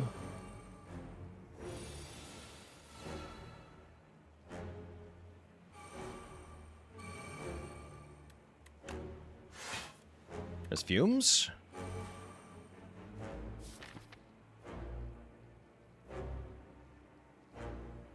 I can leg sweep.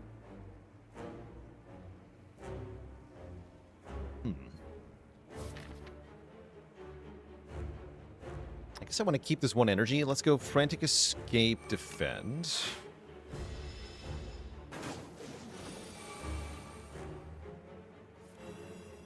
Okay. Yeah, I have to play one or more of these. I also have to play Leg Sweep. Go Expose, Leg Sweep, Frantic Escape. Okay. Get bonus energy from the Nunchaku here. We want to get Snakebite going. Contribute damage where possible.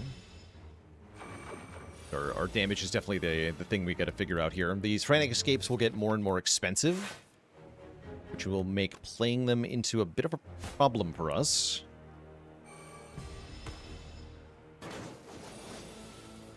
It does put us on a bit of a timer. Good news is Abrasive gets down. Seems fine. Getting distance where we can.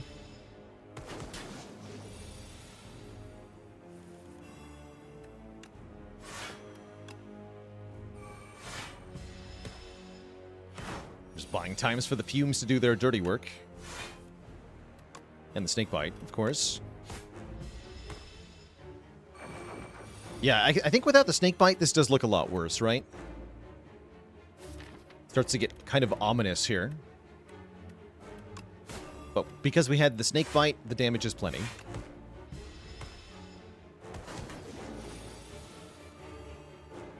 Yeah, it definitely gets ominous around this time.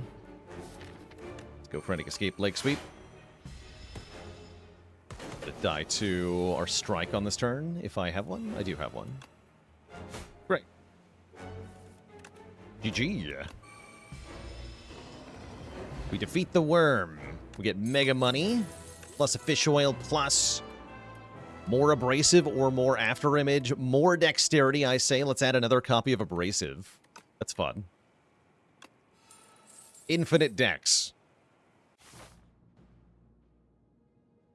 What's up, Nunu? Apotheosis would have been very appropriate here. Glam is perhaps our best chance to get more dexterity. Shot placements don't exactly reward.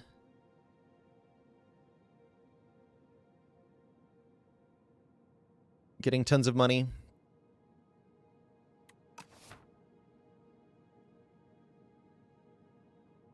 I like Glam quite a bit here. Antler is also not that bad with Ring of the Drake. Antler's interesting here. Is Thorns only worth trying on Ascension 1? That'd be a fun way to get a W. I do have a passive damage only kind of challenge. Demon Box, thanks for 28 months of support. Genuinely, this is a really good antler. That said, I would like to go with Glam. It's more fun to me.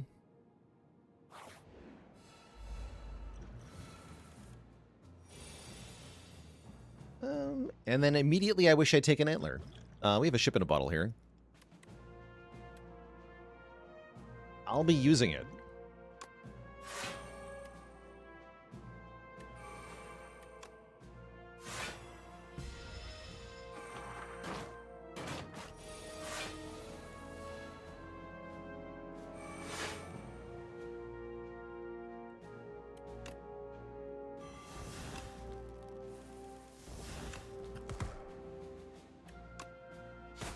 Right.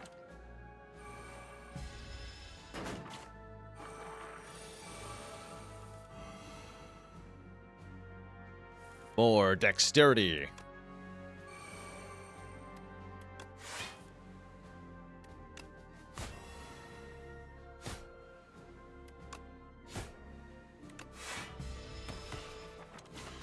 Chomp. Dagger throw plus with replay. Untouchable plus with replay. I think I want the dagger throw because of these abrasives. Get more draw discard effects.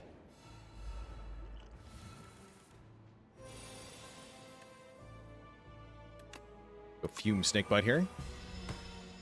Maximum poison. This is a fight where you have to put out as much damage as possible, so let's do that. Upon pain of death. Yeah, scariest enemy in Act 3. Genuinely, this guy is horrifying. Sometimes. I think in this case, maybe not. We have Glam, Dagger Throw, the power. Ow. Fair enough.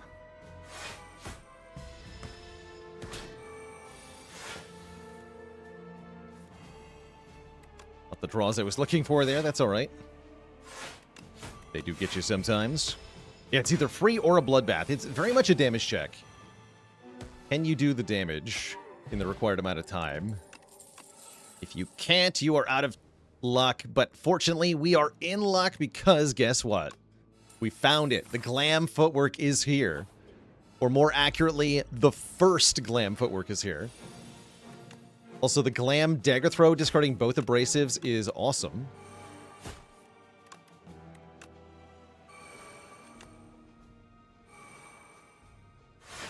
More.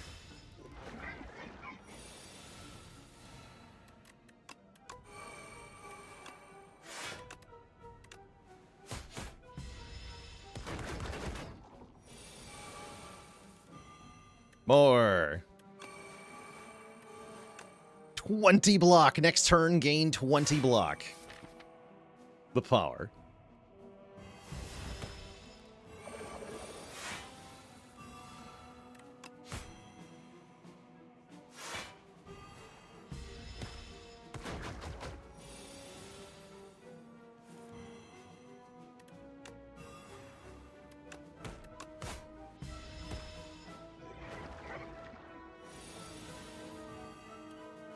1T block again. Incredible.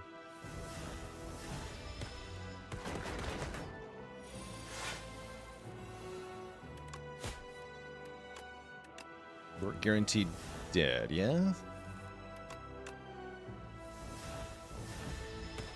Yep. Okay, don't play an attack then. Get mad money. Deflect with replay is cute.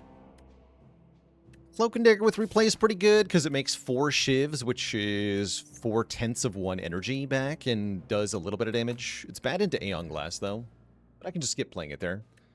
Deadly Poison might actually be just better though. Actually, yeah, we want Deadly here. Even unupgraded. That is nice.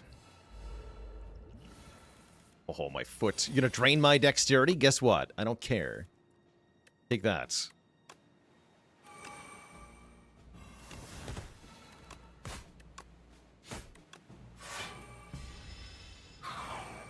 I'll just out-dex your drain. Easy. Like this. Foot. Holy. Gigafoot. Gigafoot.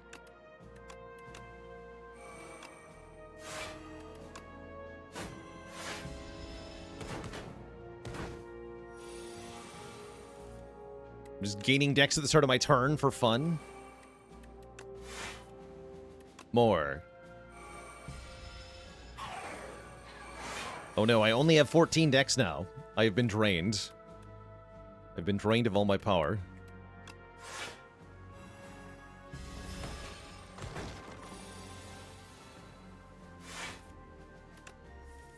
Okay, let's kill with poison.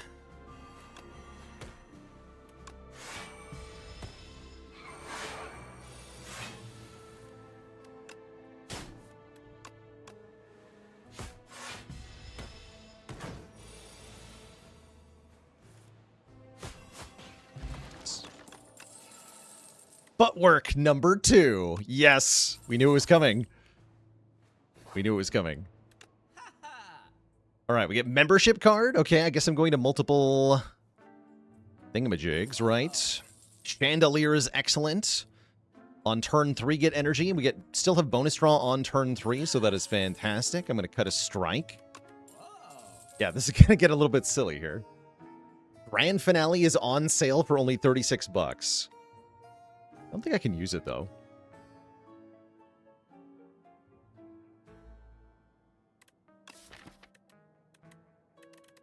Vambrace is fine, right?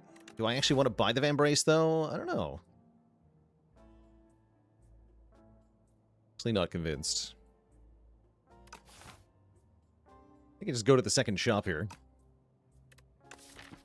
Does help me get set up, though. And we have big discounts. Might as well. Alright, it's very important that we upgrade our replay feat to get more foot per foot. Bag of Prep gives us draw 9 on turn 1. That's good, too.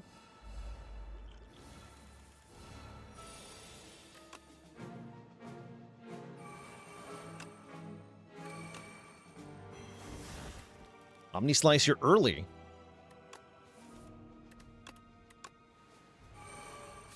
Oh, well.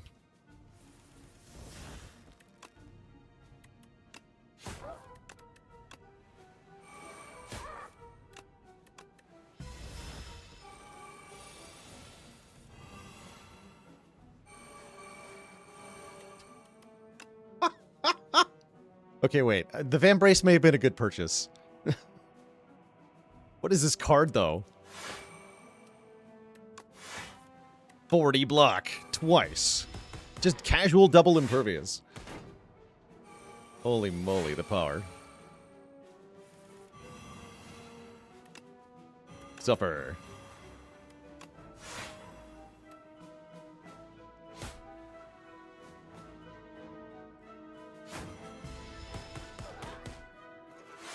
Yeah, imagine if we had Toric Toughness. 3 times.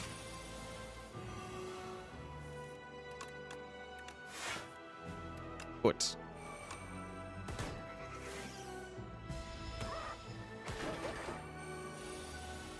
Hoping for a blur with replay. That would be pretty good, right?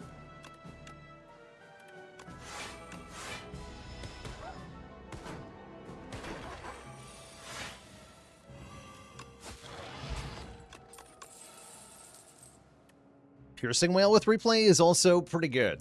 This is like, just completely negate all damage for one turn, which I can already do, but why not? Give me some money. And then I do need to hit this rest site to upgrade the other footwork. My only regret is that we're not actually fighting any elites this act because of the shop placements. So we don't get to see this deck dunk on Mechanite. But we do get bronze scales for more thorns. We do get one more glam card reward, which could be one more... Uh-oh. He's found my weakness. Nope. No, it's fine, though, for real. He does do more damage now. They buffed this guy. But yeah, it's still super free.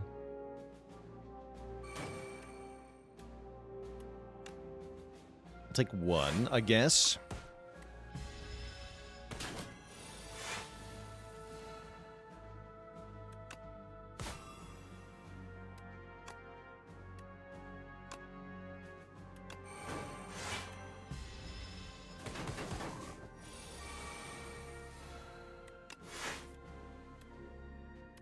Cute. Replay ones make me take damage twice, which is still not a problem because I still block for too much.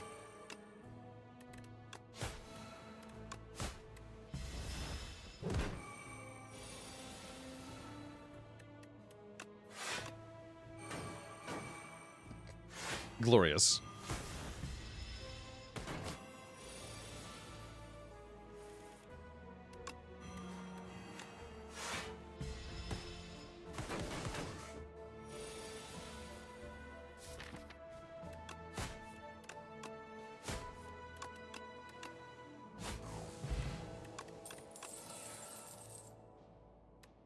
Okay, we either get a dodger roll or we get a snake bite. I think it's way funnier if I click on this dodger roll. So let's do that. Mummy Hand. When you play a power, a random card in your hand becomes free for the turn. That's pretty good. Blur is here as well. That's pretty good too.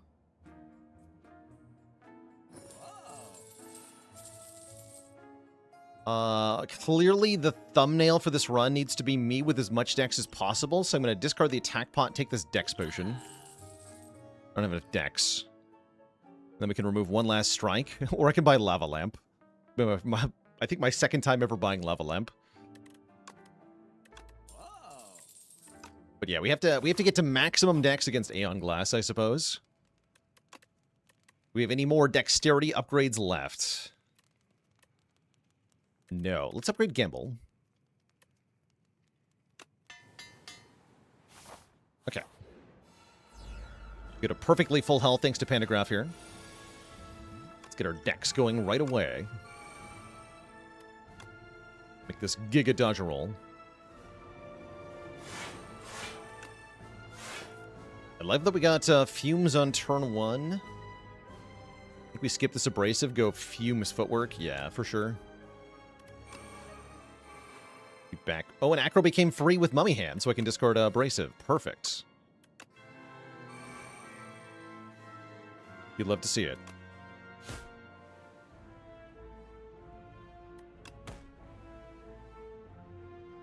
Okay, that's fine. You could also play that Strike, but I don't want to.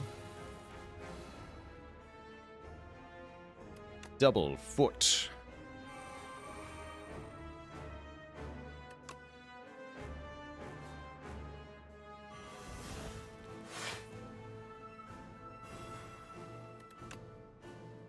Blurring is not really doing anything here, is it? No. We want to dodge roll.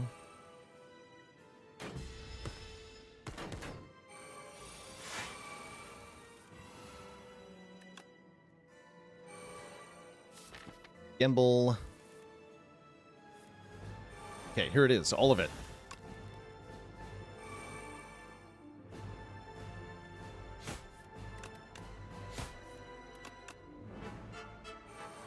27 dexterity is where we're going to cap out here. That's a lot of dexterity. That is an insane amount of dex.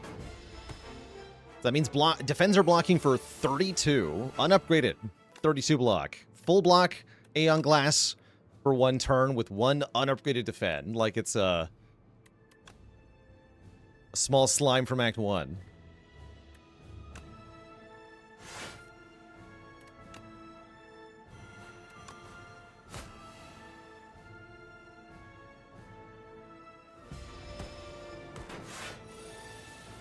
Which helps me play fewer cards, actually, which is good.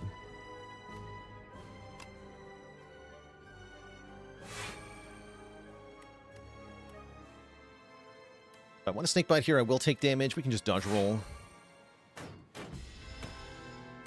We wanted the leg sweep, actually. This is fine.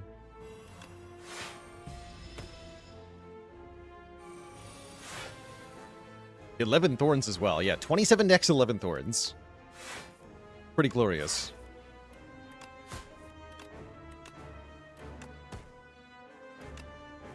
Block for 129.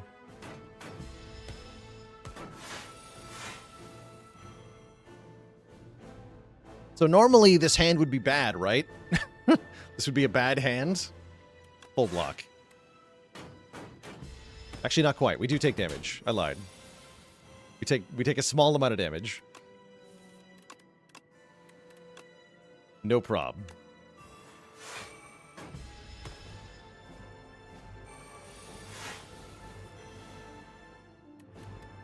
Get him.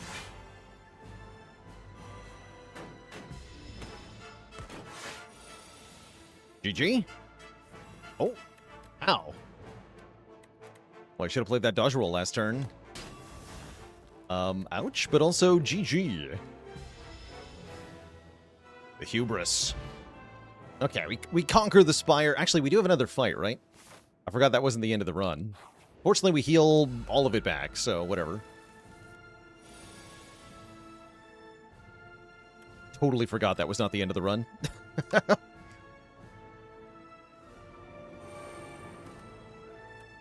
Double this.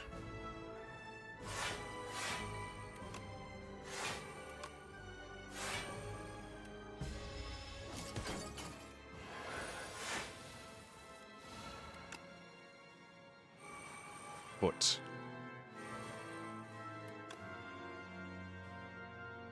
I'm just going to put the poison on the queen. I don't feel like I should need to kill Torchhead Amalgam in any reasonable time frame here, because I am the block.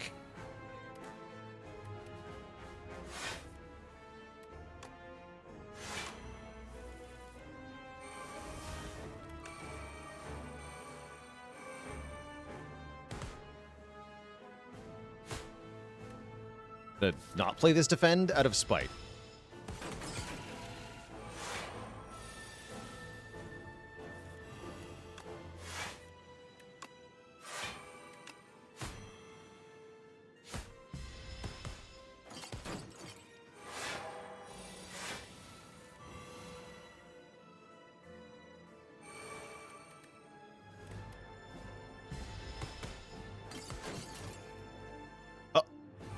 Oh, that was scary.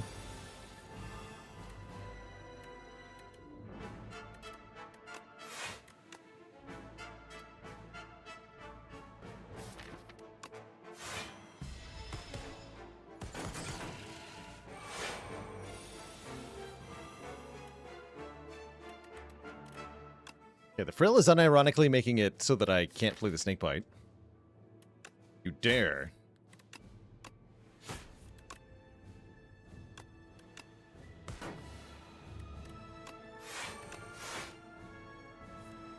Play this.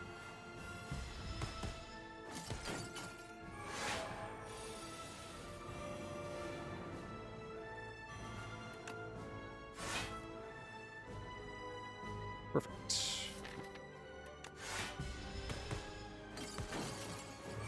Oh, that was too much thorns. Oh, right, we have 13 thorns? Wait, that's so much thorns.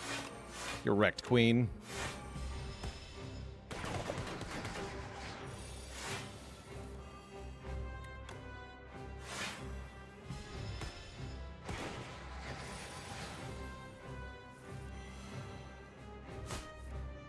A lot of damage.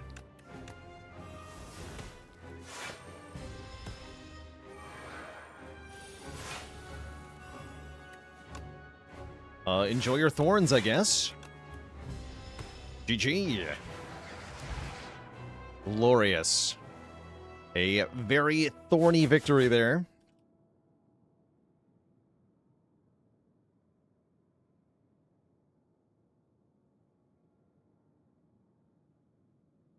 Masterful.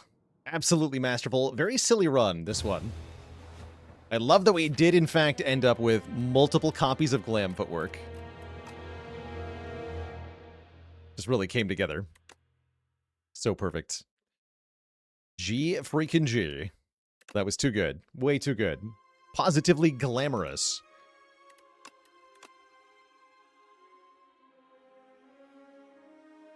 Yeah, totally glamorous.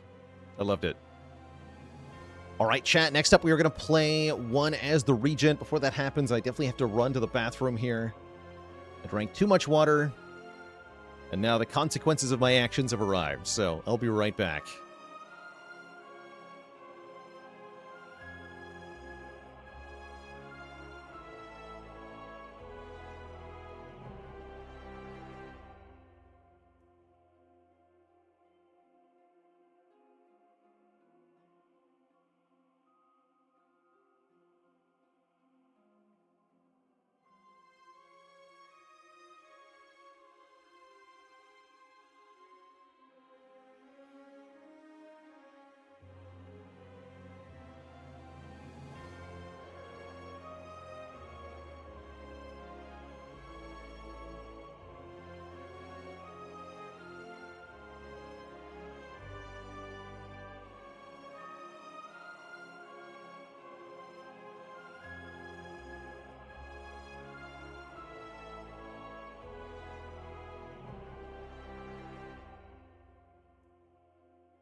All right, chat, we are back. It is Regent time here on Ascension 10. We're offered Kaleidoscope, Wing Boots, Hefty Tablet.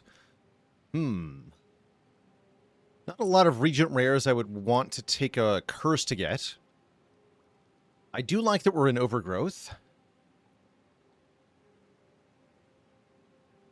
How's it going, Schnarly?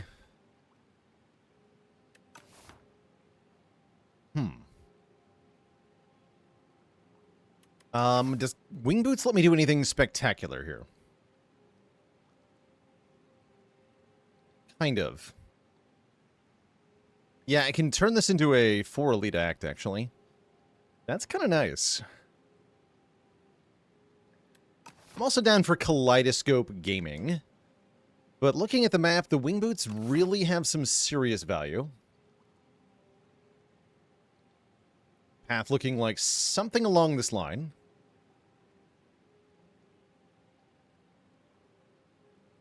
I guess I would have to use 2 charges, all 3 charges, to get this kind of Act 1, but that could be worth it.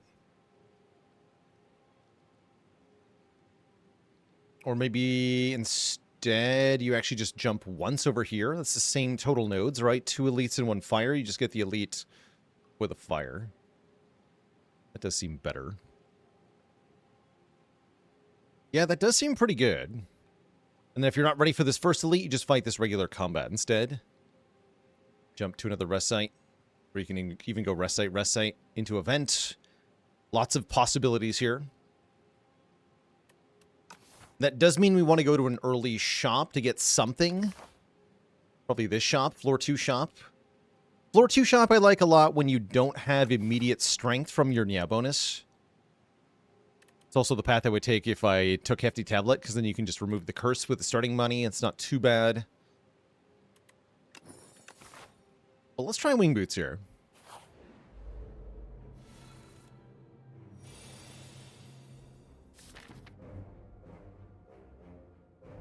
Okay. I think with this draw, I end up always taking damage next turn, looks like. Although you only attack for 9, right? I can just double defend. Never mind.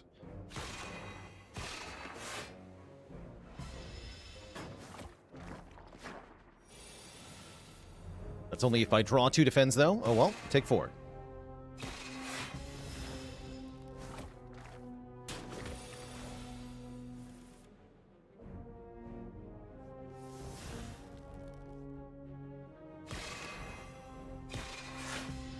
I'm gonna make sure 3 strikes will kill if I draw them.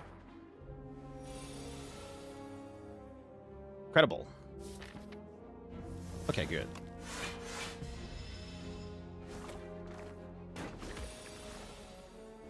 Okay. I think we're out of here.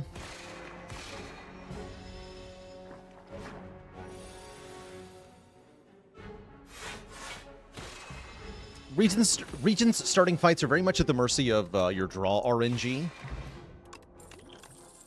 There are some draw orders that just kind of suffer in the opening combats, especially if you bottom deck either Falling Star or Venerate. Your easy pool fights can go quite badly. Which is why it's so important we get some cards that do stuff. And one of my favorite cards that does stuff is Manifest Authority, which can create a colorless card. Those are pretty strong. Prowess is back from last run in this shop. Also got... We could go Glow plus Black Hole, which is kind of cool. Ooh, I don't hate that. I also don't mind this block potion. We would love a way to kill the frog parasite, and the black hole helps a lot with that.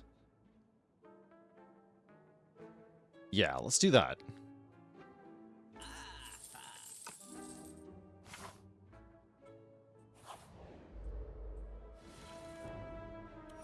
Nice. Bonus damage.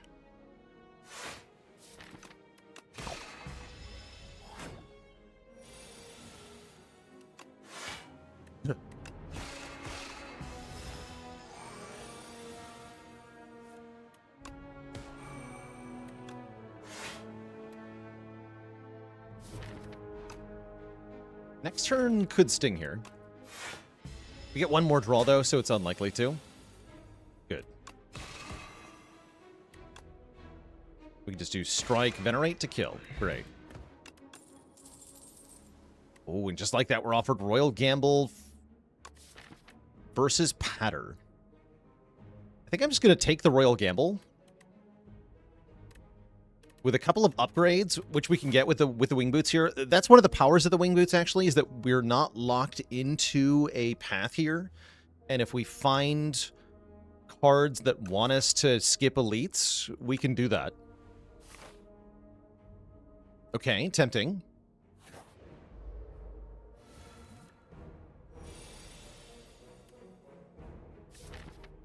Let's go Black Hole Strike Strike. Don't get too fancy here.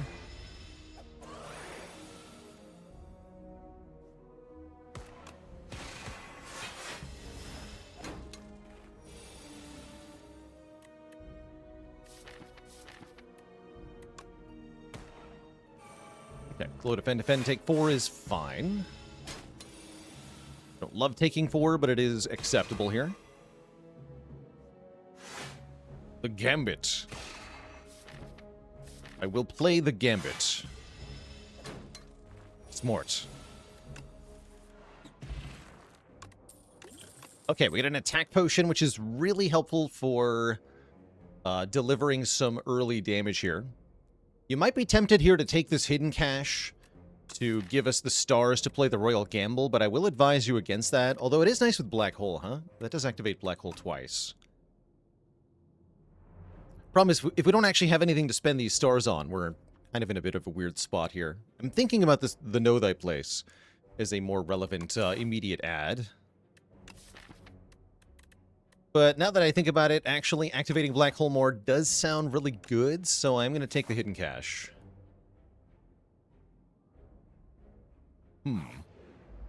Yeah, Black Hole build. Now, you might be asking yourself, what happens if I don't draw the Black Hole? Great question. I'm threatened by this fight.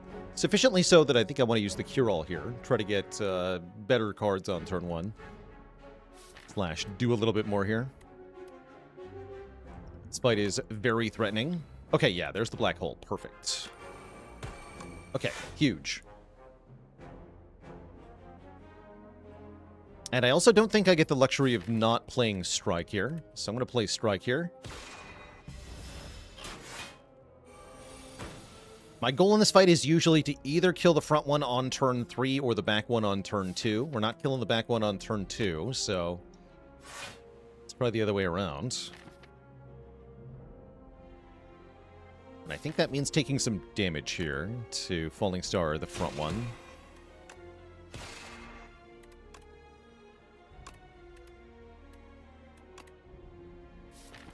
Give me that Strike.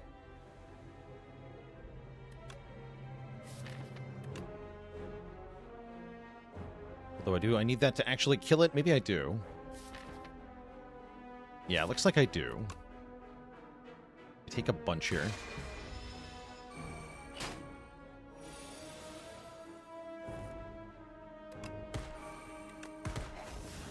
Nice. Oh yeah, Gamble activates Black Hole twice because you're both spending and gaining stars. Cute. Good. Very good. Okay, ways to spend our stars. Perfect. This is what we desperately need. Gamma Blast looking especially good. Astral Pulse is even more area damage, which is nice, but is it necessary? I think it's less necessary than the Gamma Blast. So give me the Gamma. Then we're going to upgrade Black Hole. And then I think I'm going to go for this Elite. I think we're in... With the attack potion, I think we can do anything. Also, I think if we face the Frog Parasite, we just dunk on it. So I'm going to go for it. Okay, it is Frog Parasite first. This is what we wanted. Gamma Blast turn 1 looks good. Anointed. There's nothing, so let's just play that. Terrible. That's fine, though.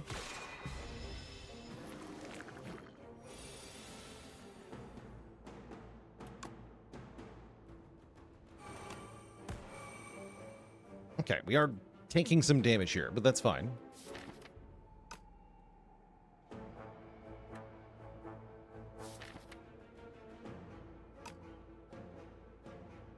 If I hidden cache and I don't play Falling Star, then I do get to play Royal Gamble.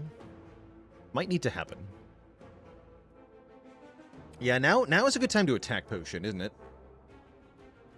Yeah, I would say that it is.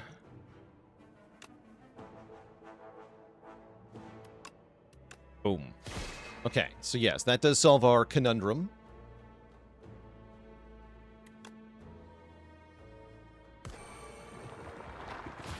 Perfect. Next turn's not pretty, then. I don't get to play this Falling Star because I really need to play this Royal Gamble.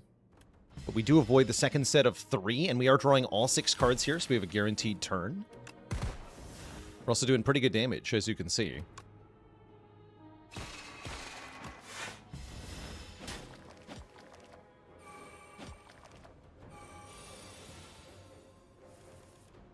Perfect. Kill.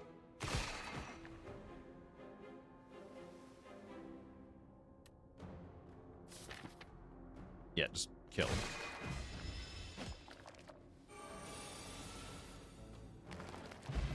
Easy. Okay, that went really well. It says gain a star on it. That's probably a good thing to add.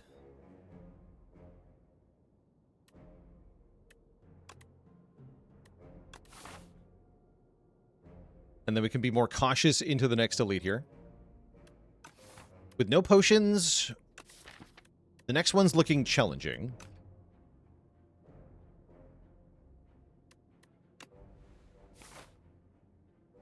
So I think resting is a good idea here for safety. Yeah.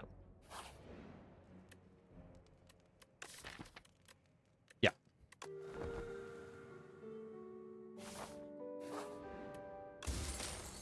Bag of Prep. That's going to help a ton by letting us find Black Hole earlier in the fight. And look at that. Immediately, it's the sixth card, which means, yes, we instantly get turn 1 Black Hole, courtesy of Bag of Prep. The payoff. Then I'm going to play Manifest Authority second. We get Calamity again. Okay, it should be called Manifest Calamity. I think I'll play Glow.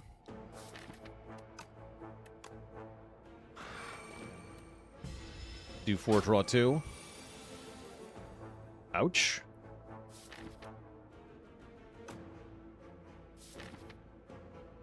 Ouch. Next turn looking really painful here. Do I ever kill? No way, right?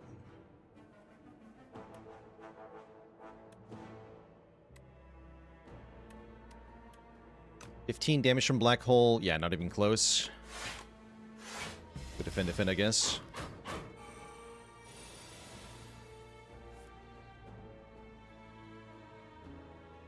Calamity is very funny. We're not playing that, though. Yeah, we're just taking 21 to the face here. It's essentially nothing I can do about it. Oh, that's right. I upgraded Black Hole, so it's actually 20. I forgot. But yeah, we were never getting there, so... Ow.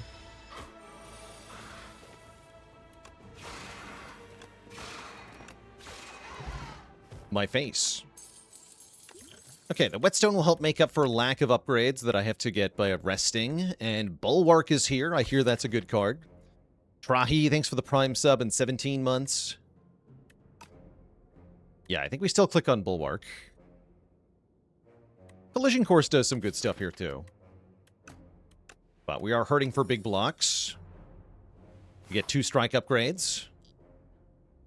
And knowing this is statue and that Pendib is on 6, I think we go here. Try to save the Wing Boots charge for our 3rd elite. Gotta be careful.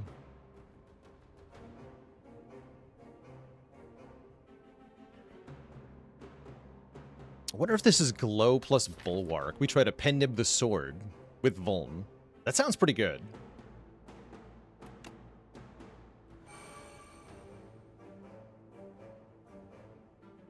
Yes. So we Gamma Blast now and Bulwark. Well, Bulwark and then Gamma Blast. But then how do I Pen-Nib the sword? I can't.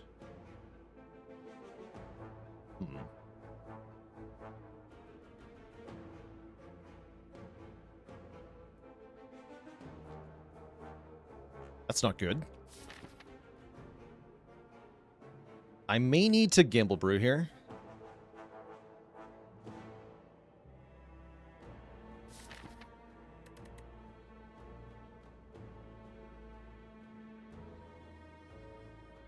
Yeah, gamble everything except Gamble Blast, I think.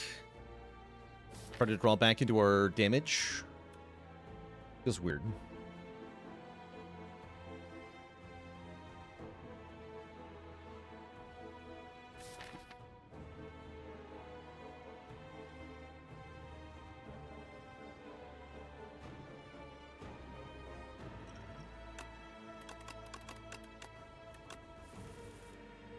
Perfect. So we can go Hidden Cache. We don't get the Black Hole, though, but that's fine. Cache, Gamble. Gamma Blast plus Solar Strike. We waste the Vuln, though.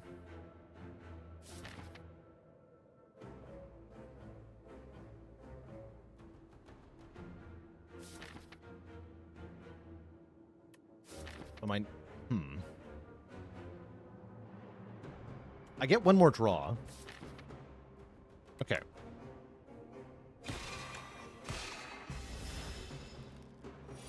Our Pen-Nib might be a little bit sad here. Yeah, it is going to be sad. I either don't play the strike, or... I think I don't play the strike. That's good damage, but I'm going to skip it. So that we can Vuln and then Pen-Nib something. Yeah. Okay. Minimally acceptable. Guess we'll Pen-Nib the Solar Strike.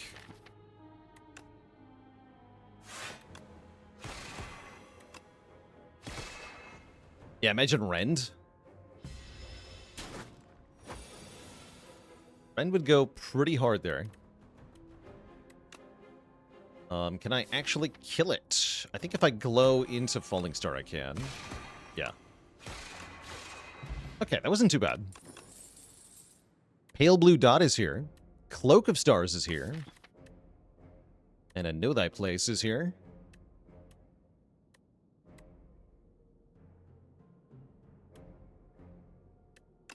We do want a Pale Blue Dot for later. I don't know that it's very good now, but it is good later.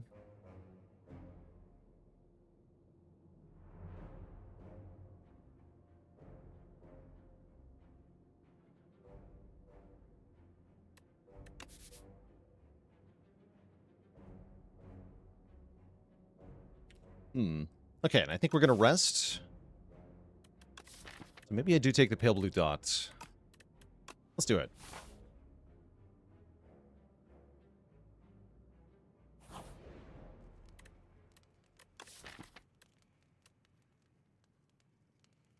An Eye Hazard. What is the Regent's favorite chocolate bar? Milky Way. No refunds.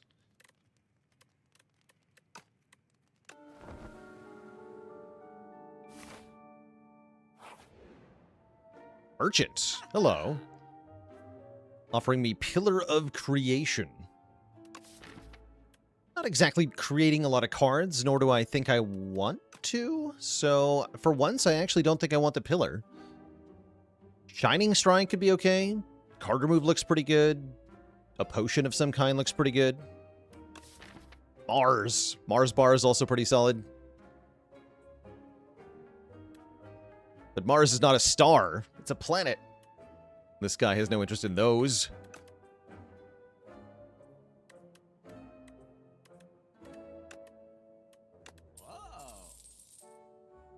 Do I buy the star potion?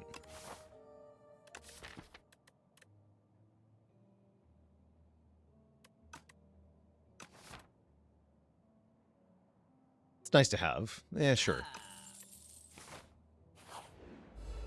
My main concern here is getting out of Act 1, so let's do that.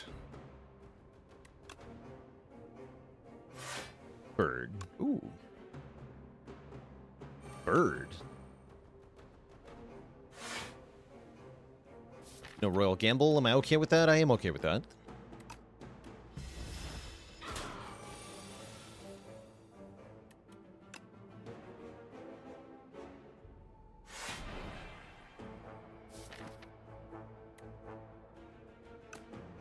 And I have to play Glow if I want to be able to play the Gamma Blast.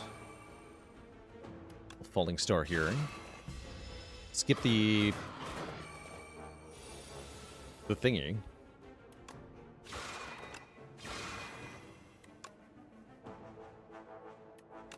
And then we can kill next turn with the blade. At least, hopefully.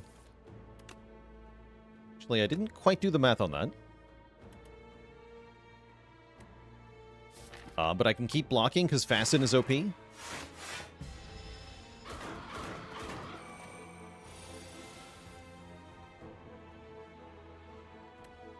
I can keep blocking because Fasten is OP. I actually don't have a kill here. Funny.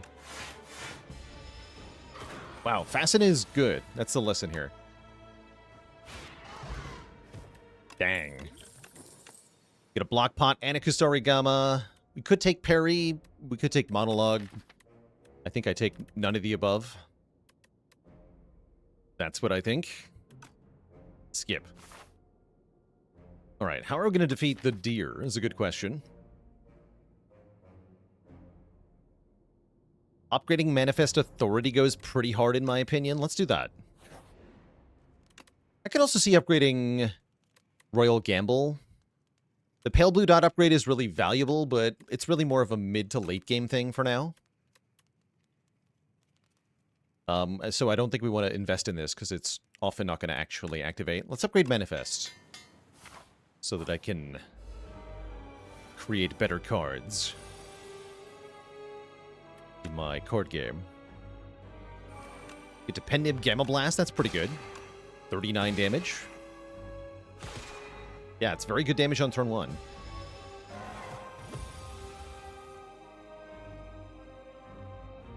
do you got? Flash of Steel.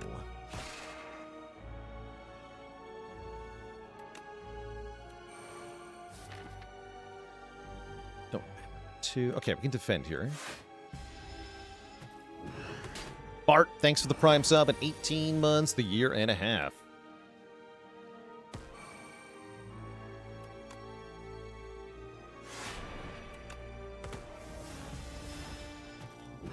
Okay, we get the bonus stars, so now we can play our debuff cards with impunity.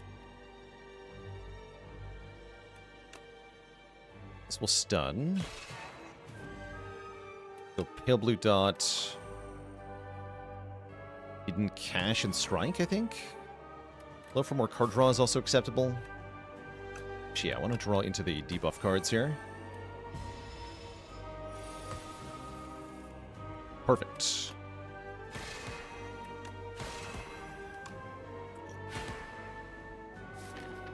Drew Bulwark a bit early, but that's fine. We have enough health to tank this hit, or I can use the block potion. I'll just play defense. Only 7 damage. Manifest a Boulder. Cute.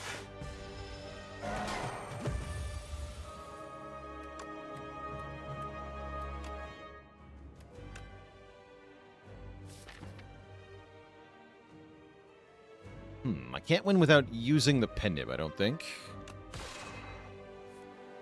Or can I? I can if I'm willing to take damage. How much do I value having Penib for the first fight of Act 2? A little bit, right? A little bit. That's not going to be weak for the ringing turn, though. No, we should just kill it. I'm just going to kill it. Big freaking bang. Is it finally Clone Big Bang time? Is it finally here?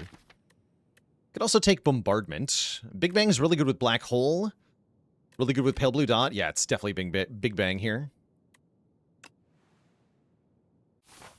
It's not Clone. But it is New Brightest Flame. Or it's Soup. We only have 3 strikes for the Soup. I'm still thinking about it.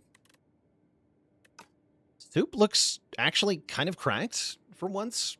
Oddly good Soup.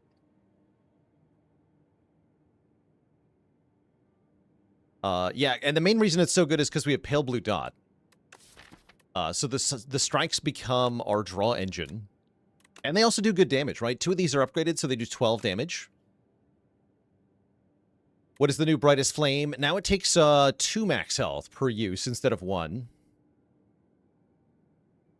It's still good. Make no mistake, it's still very good. Especially if we just avoid combats and go, like, pure events.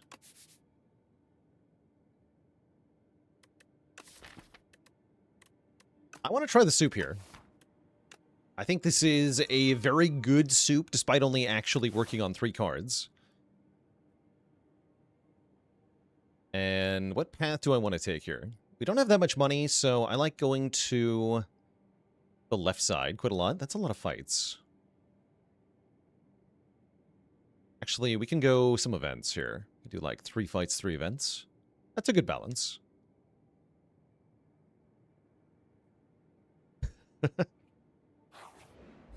Waiter, I'll have the soup. Give me today's special. What are you? Prolong does not actually help me here. So we're doing Defend, Gamma Blast, Black Hole, or Hidden Cache? Black Hole.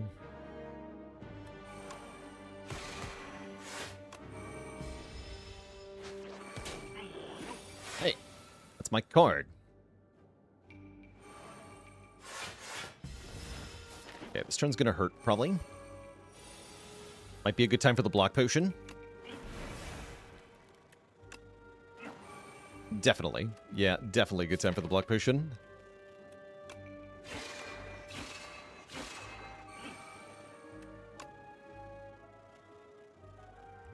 Ouch.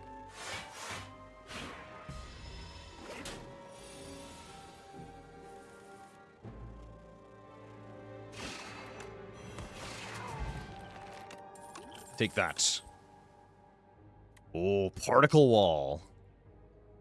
Crescent Spirit Plus is also trying to look its best here. I don't think it's particularly good, but it is fun. Particle Wall with Black Hole is especially spicy. I'm taking Particle Wall.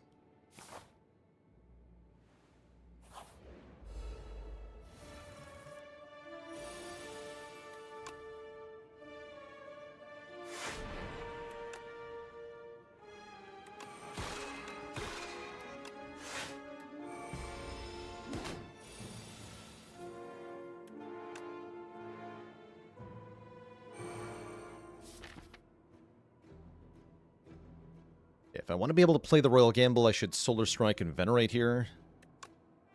I do that. Actually, no. We should keep Pen Nib Sovereign Blade. What am I talking about? That's much better. Then I can guaranteed break 37 block with 40 damage, no matter what.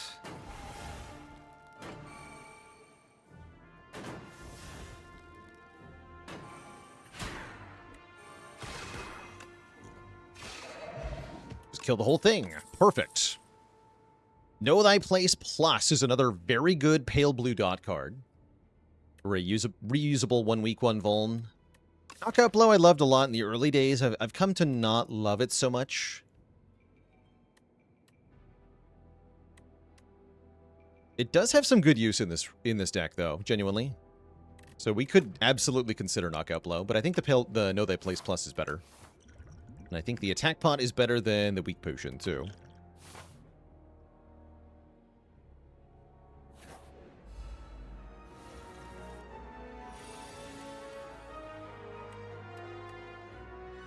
Okay. Just block here. Blocking would, in fact, be good here.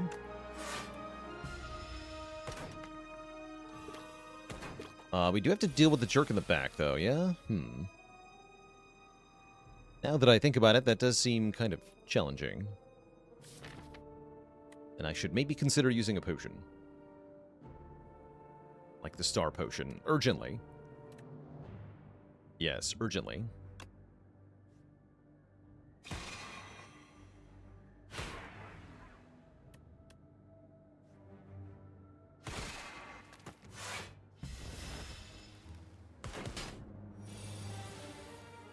Ouch. Actually, is that enough damage to kill? I think that is. Wow. I cancel the ouch. That is just insane damage. Okay, good job, Soup. The bonus damage from Soup really counted there. Glorious.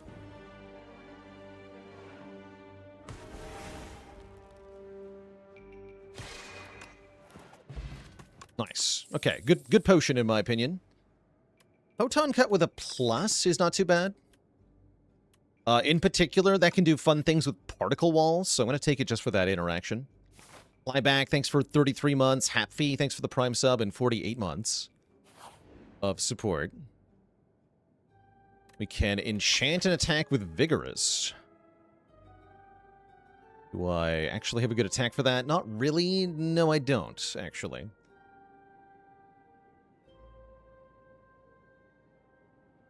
I still think I'd take it, though. Celestial might come back.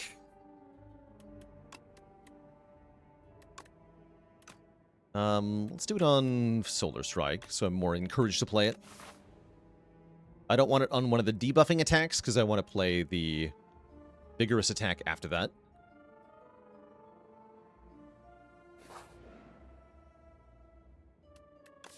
Move 2 cards and get a normality? No. How about we perfect fit to my particle wall? Thanks.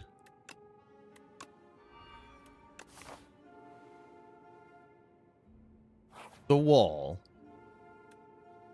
And then we're threatened to lose something. Okay, losing something out of this deck is complicated and problematic. Do we just lose the Photon Cut we just added? Maybe that's what I do. I was kind of on the fence about adding it in the first place. A lot of our cards are enchanted. The strikes can't get targeted, so probably our best loss is a defend. Plenty of losses are unacceptable. I'm going to just lose this card.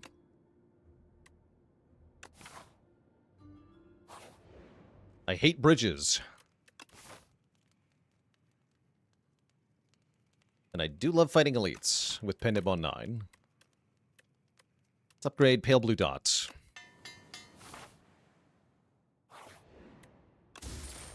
Mini Cannon. It's happening. 15 damage strikes. Good.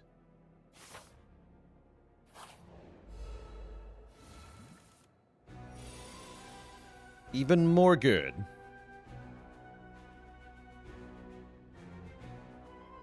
Alright, it's definitely attack potion time. This fight is always scary. Kingly Kick. Does the most damage here. Does even more the most damage if I play it before Gamma Blast, so I think that's what I do.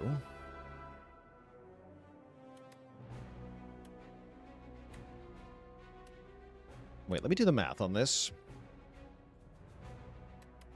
Kingly Kick first is 54 plus 13 afterwards. Gamma Blast is 26 plus 40. But yeah, it's actually only 1 more damage to play Kingly Kick first. Huh. It's not much of a difference at all. But I will take the 1 damage, thank you. Let's go Big Bang, Hidden Cash, Royal Gamble, Gamma Blast. Bulwark, Manifest.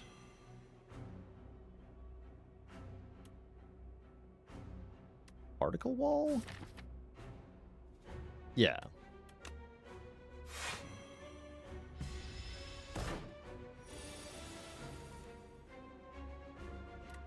Okay, next turn is kind of scary, though.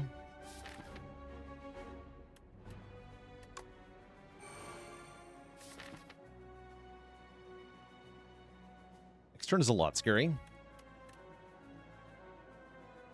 I play Glow to make it less scary? Yes.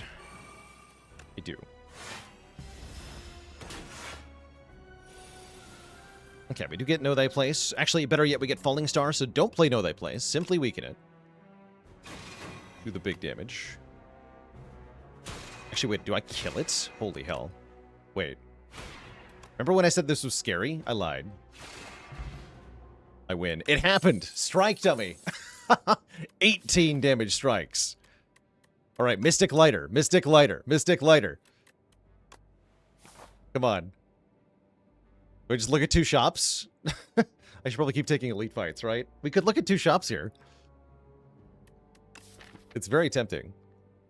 Very tempting. Summon the lighter. Kind of a waste of my wing boot charge.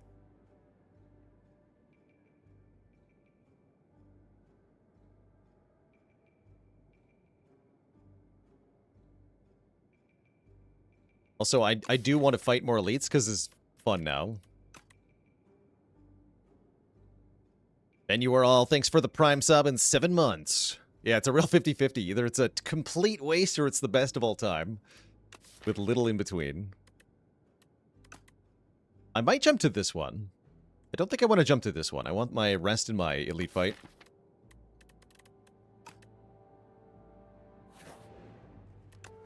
Yeah, one shop seems very reasonable.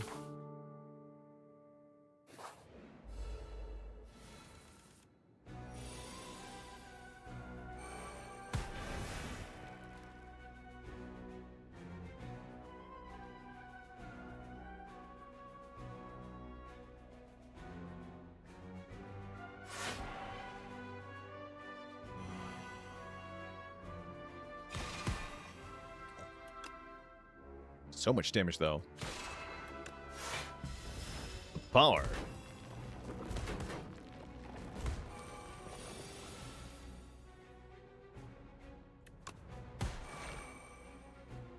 Glorious. Especially with Convergence. Double glorious. Scrawl? Scrawl Convergence? How spicy.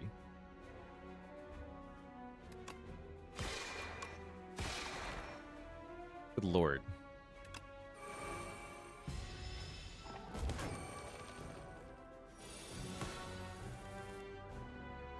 We seem to be winning.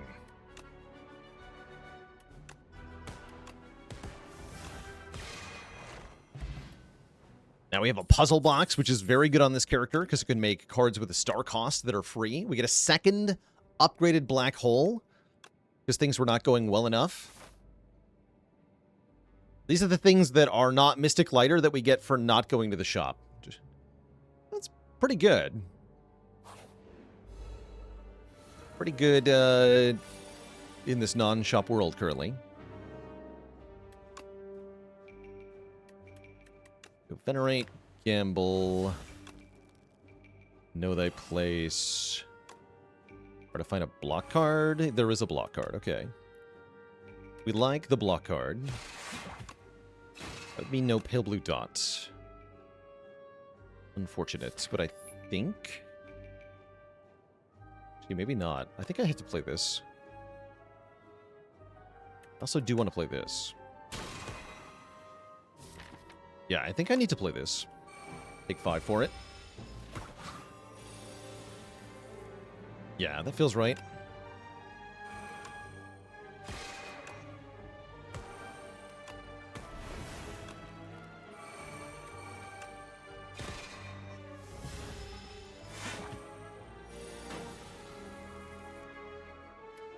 Feels so good to draw a million cards here. What if I just did this?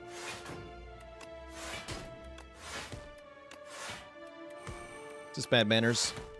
Maybe. Is it fun? Yes. Very much so. So, we can take another elite fight, get another mega reward, or we can check the shop for Mystic Lighter.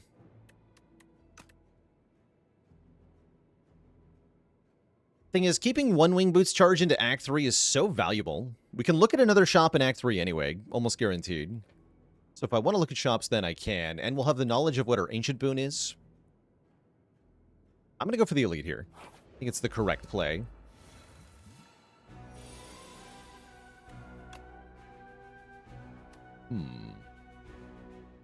What is the correct play here, though? I guess play the free Solar Strike is the correct play.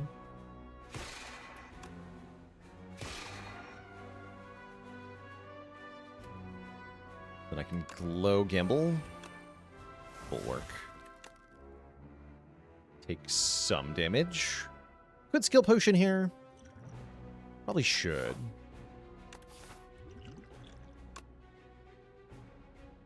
That'll do.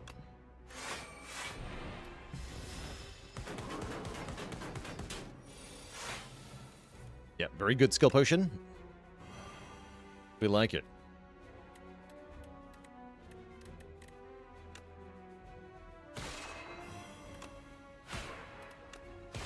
Also dead. Super dead.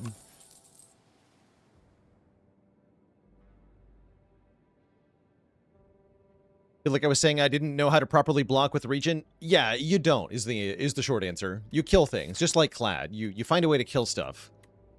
There are a couple broken block engines you can use, but start of the game, trying to full block everything on Regent is not going to happen. You have to accept that. Think of Begone. It's good with pale blue dots. It's also a strike card. It's an upgraded strike card, so it does mega damage. Huge. Huge damage. I'm going to go ahead and upgrade Glow so that Glow alone allows us to play Royal Gamble. Oh, look, Resonance. Resonance is a lot better when it's free.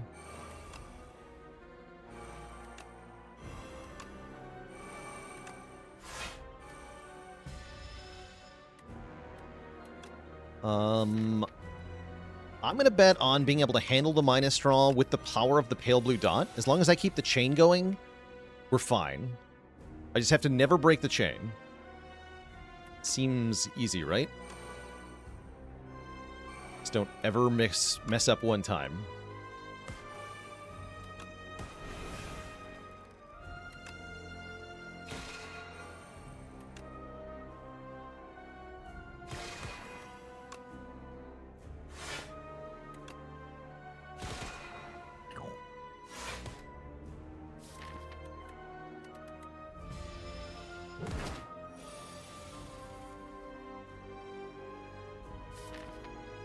Didn't roll the Venerate. Slightly annoying here. Stop me from messing up. See, that does cause a problem. But I can get it back though. It's fine. Everything is fine. My chain. Do we defend Falling Star? I think I just defend Don't Falling Star. Then we reestablish on this turn.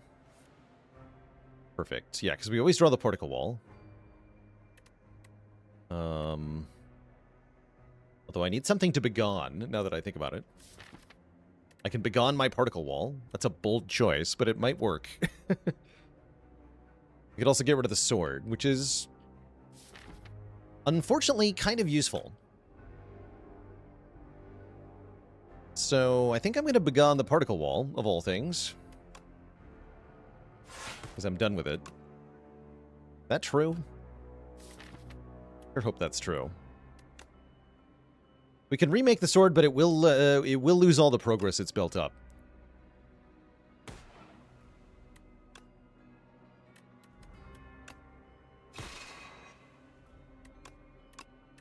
Goodbye.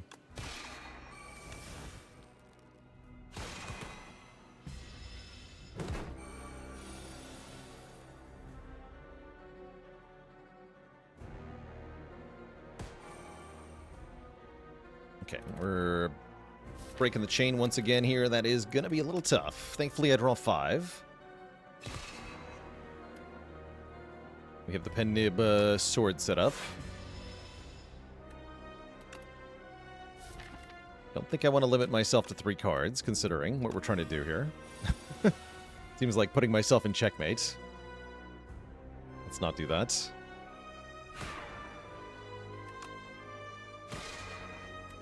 Why don't I just win?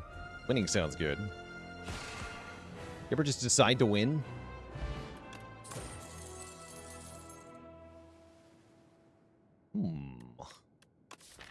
Strength would be decent. We don't make a lot of cards, but we do make some.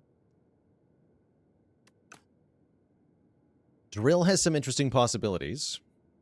Although it's hard to get above 4 energy. We mostly Big Bang and Convergence can do it.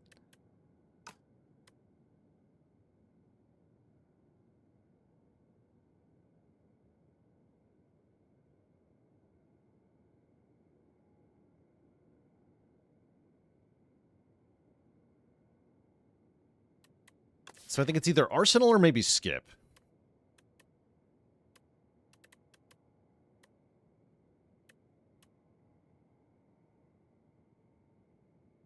I could see skipping over Arsenal here. In fact, I'm going to do it. It is no new. Okay. Wing Boots lets us go to back-to-back shops. Potentially. What do you got, lady? Money. Big money. I think that's what we take here. Then I go to 2 shops, and then there are no more shops. Unfortunately, I can't go to 3 shops with only 1 charge. But 2 shops sounds pretty good. Hard to argue against that.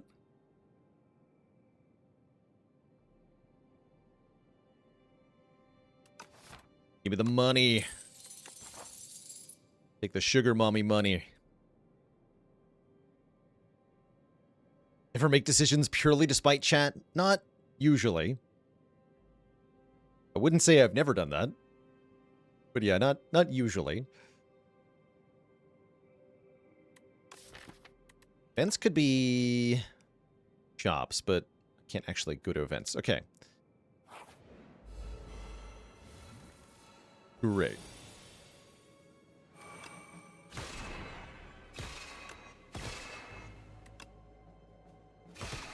My attacks do too much damage. Send help.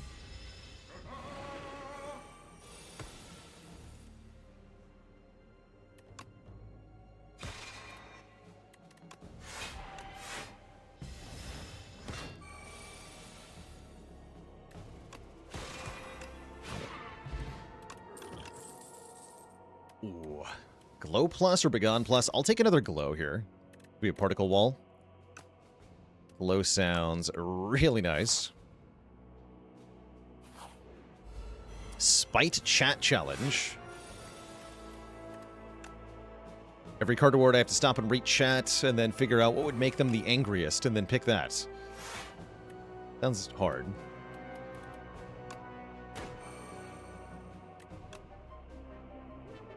You ever make a strike do 54 damage?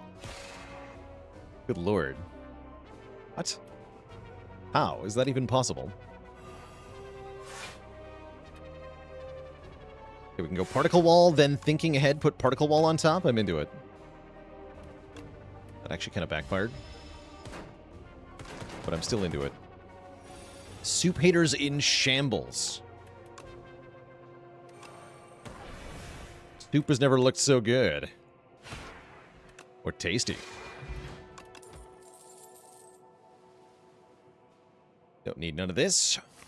We're not making enough cards for that supermassive to look pretty good. If only it worked off of soup cards. If only it was super massive.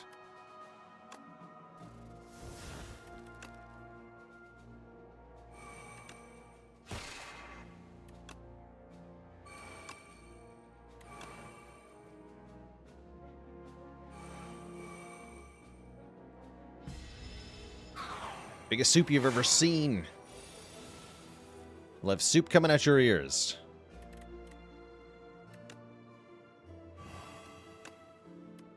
That's how much soup there is. You know what I don't have is a good way to block any of this. Ouch.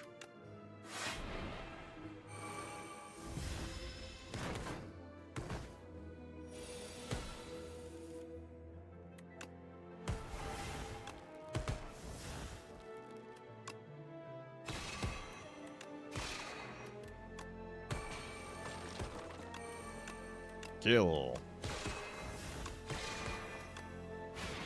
You know what I do have is a good way to kill everything. Dang. The output of this deck is kind of cracked when it gets going. I think I just want another Gather Light here. Proc our AoE while blocking sounds pretty nice, actually. We're giving more power to the particle wall. Third black hole unupgraded is genuinely tempting, though. But it feels like we don't have the energy to actually play them. We have nothing giving us bonus energy at the moment. We just have soup, which admittedly is good. But it can only do so much. There are limits to the soup's power.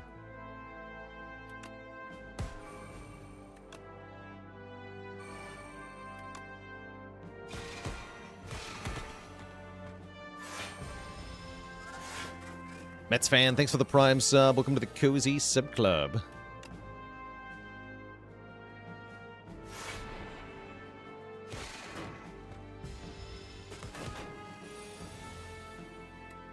Where's the soup? My soup. I can fire pot this nerd to save some health. Let me do it. Perfect. We get a Giga Potion. Alignment. Spend stars, gain energy. That sounds really very good, actually. This card just got buffed back to how it was on release, which is 0 energy, 2 stars. They nerfed it to 3 stars. Now it's back at 2 stars because it sucked. So welcome back. Secret Technique goes really hard here. Toolbox goes pretty hard here. Buy both of those things. The Parrying Shield is okay, giving us damage if we end the turn with block. Smooth Stone's good, a little bit more block. Cloak of Stars is pretty good, especially if I buy the Smooth Stone. We need the Fairy? I don't... Hope not. Hope not. Okay, let's go with that. We have $6.99 left, and then we warp to the next shop, yeah? No, we're going to this shop. Got it.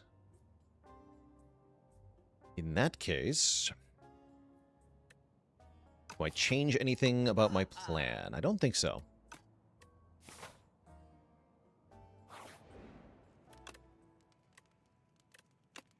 Secret Technique Plus goes kind of hard. Because again, we can Secret Tech for Particle Wall. So that's cool. Alignment Plus is also oddly tempting. Let's actually do that first. Upgrade Alignment. Upgrade Strike. The power. We get Boat Thingy. Okay. I'm going to go for the extra elite here. I'm going to warp over here now. Face the Eyeball of Doom.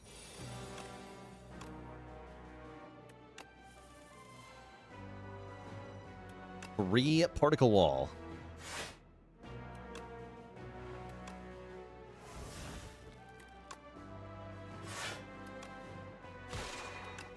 Okay.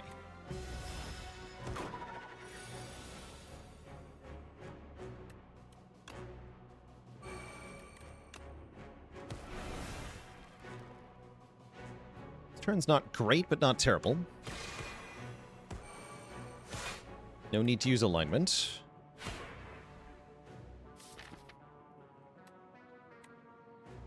No. A10 only Ancient Relics challenge? We've actually gotten a win doing that already. We have pulled that off. With the defect Runic Pyramid run.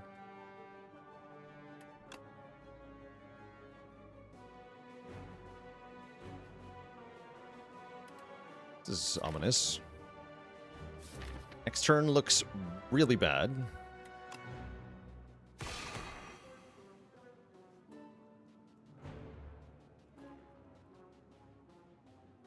That would be a reason to glow. That would be a reason to glow. No pale blue dot for me. Got a bulwark here. And on this turn, we're going to get Particle Wall. Yeah. Okay. That's not too bad then. And I can Secret Technique for Convergence so that we keep the Particle Wall. The more tricks we have for just keeping this card, the better we're going to do.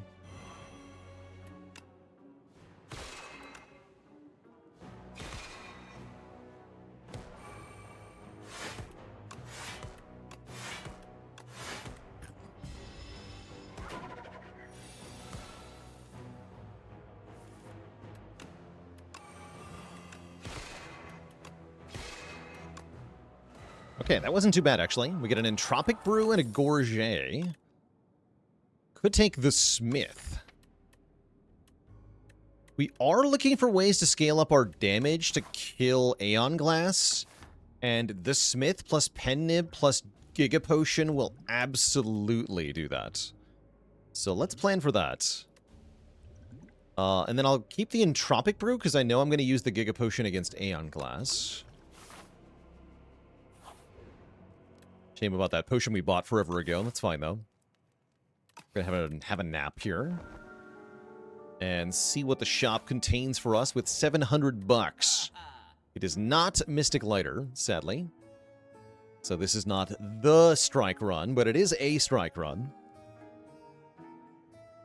I might as well buy Ori. Might as well buy Ori. Another Know They Place Plus is pretty good. Pillar of Creation Plus is better than the other Pillar of Creation, but I'm still not going to buy it. Summon Forth. That'll take. Refine Blade Plus, sure. Yeah, let's get some Forge stuff in here for the end game. Not going to take Spoils of Battle, though. Buy the Relics, and then buy Stratagem, maybe? Stratagem plus second Cloak of Stars. The deck getting too big? Probably not.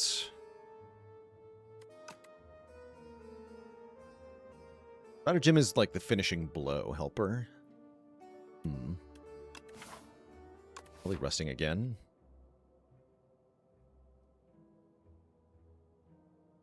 Can't really afford Prophesize. Yeah, I'm trying to figure out if the Stratagem is actually worth including. I think it is. We have a pretty good draw. Alright, the guys. How you doing? Anointed gets me Big Bang, Secret Technique, and the Smith. I'm into that. And I get a bonus Bree the Smith. Okay. Well, I have bad news for the guys.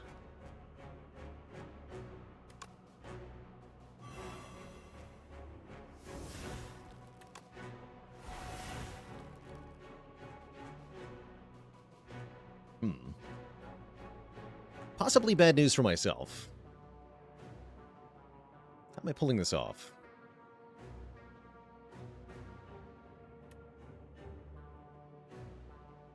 Oh, I know what I'm doing.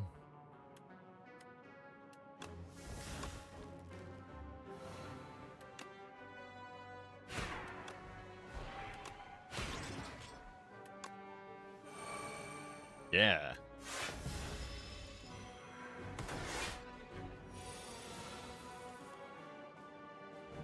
Okay. Now we lose everything at the end of in hand at the end of turn, which is mostly fine. We are going to lose all our upgrades to this jerk, which is actually going to be an issue. Yes, that is going to be a problem. How do we solve this problem?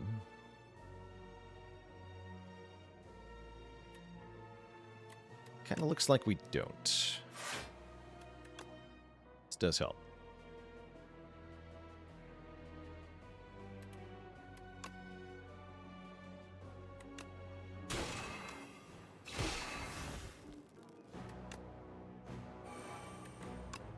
Kill them is a good approach, which I will be trying.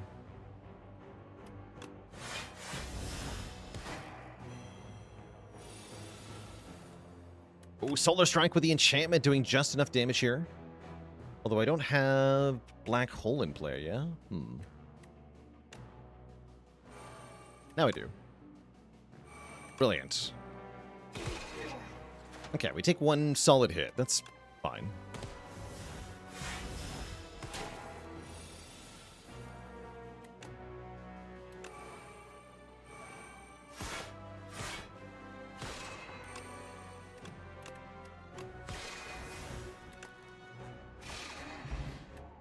All that for a stinky Blood Vial. And another Gather Light Plus, I suppose. That's a good enough card. Could also consider alignment number 2, but I'll take the block and Stargain. And our last fight before the bosses will be the stupid owl. Don't play the free void form. Don't do it, chat. I know it's tempting, but don't do it. At least not until you've played the rest of your hand. As it does end your turn. So, yeah, don't forget that. Don't do it. Play Bulwark, void form. It's an easy mistake to make, right? You really want to click on the free card. It's just good. Yes, I'll play the freeze 3-cost power, obviously. Except then you're dead. Bang. Surprise. What am I doing with this turn?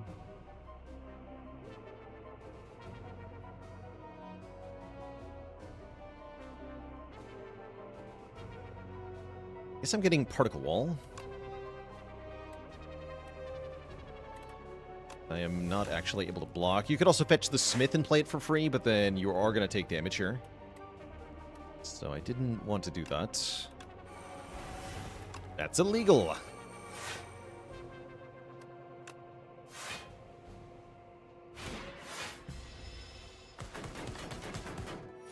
Have we seen Child of the Stars on this run? I don't think we have. No, I don't think so.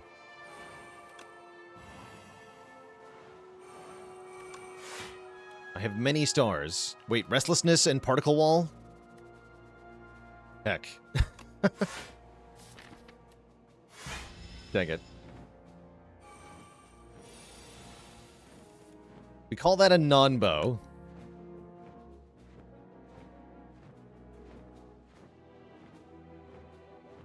Is when your combo does not work.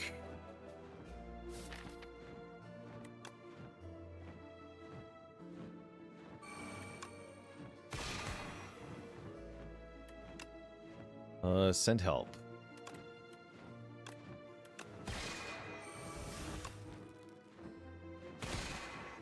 Ow.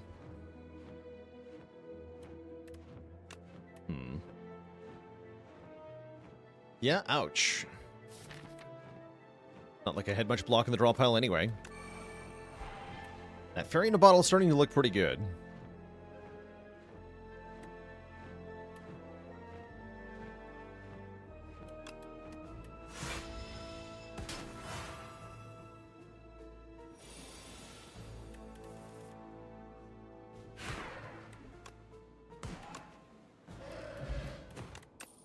Okay, that way we leave with Pendib on 9. Orbit is here. Orbit, I will click on. Not quite sure if that's correct, but we're doing it. And we're facing down the jerk.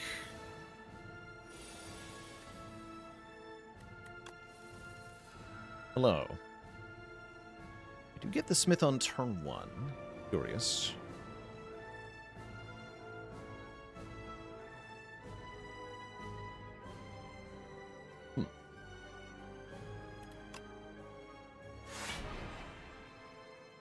Playing Pale Blue Dot is too important here.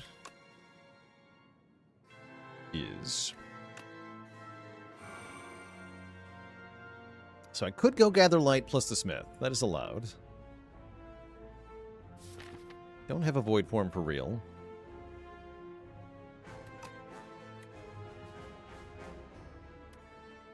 See, that makes it 100 damage. We can make it 300. That's good, but not enough. I'm going to pull this off. Realistically, I'm going to need to play more attacks.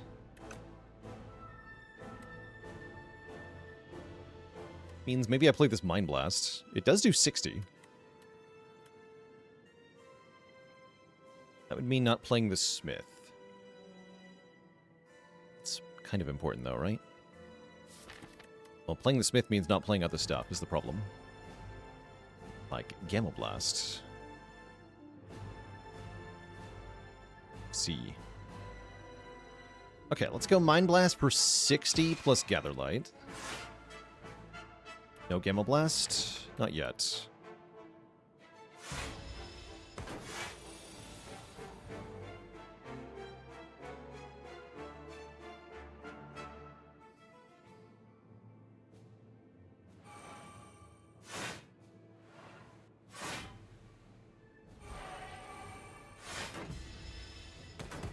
Okay, we get big draw on this turn. Good turn for Orbit. Orbit first. Then Black Hole.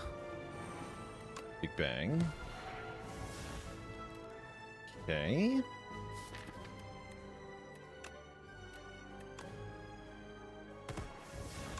No need to alignment here. We almost have our kill. We're very close. I don't play defend, because I want Orbit on 1.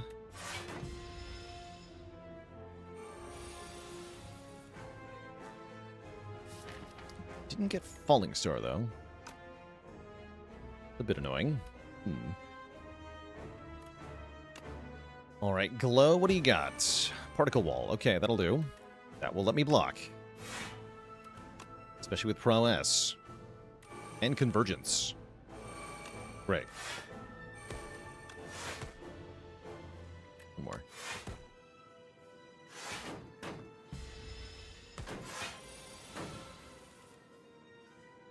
Still no Falling Star. We can Begone Ascender's Bane. Draw a Secret Technique. Secret Technique fetches Glow. Glow fetches Falling Star. If that's indeed what I want to do here. Is that what I actually want to do? Because I can wait a turn. Possibly save myself the Giga Potion by doing so.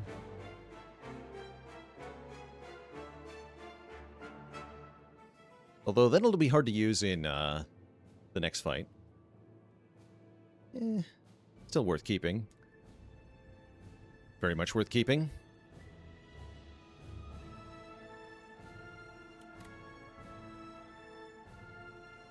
Apparently this is going to be about 150 damage. It's not that much, huh? I'm trying to line up Pen Nib 2. We don't need to if I use this, but Pen Nib would be good here, generally speaking. Only in no threads. Let's hold on.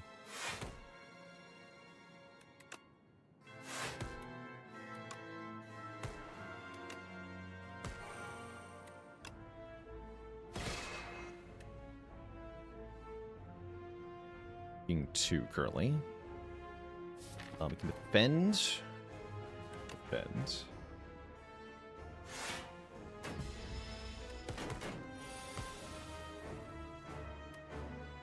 Oh, yeah, and I can fetch the Smith now, right? Oh, yeah, okay.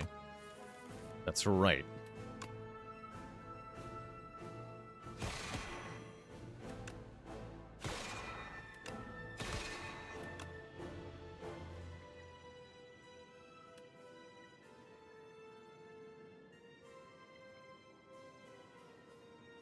We don't quite have the kill. That's okay, though.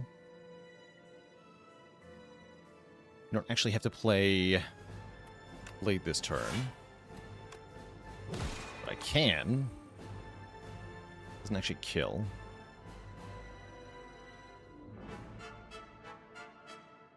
Very close, though, right? Very close.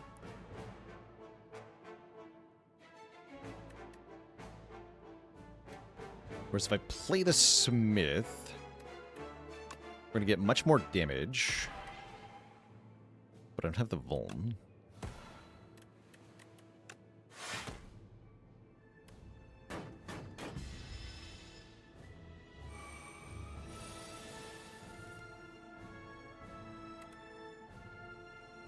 It's enough, though. GG. Excellent. Okay, we keep the Giga Potion. And we're on to the final boss here. Where I will take a Discovery, thank you. 3 Crescent Spear doing 26 damage is solid enough. And I think I just drink the Entropic Brew now for 1 potion. Skill Potion, okay. Discovery, what do you got? Tyranny. Excellent.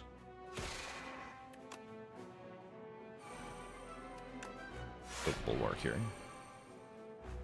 Take 1 damage, get bonus draw. I like it.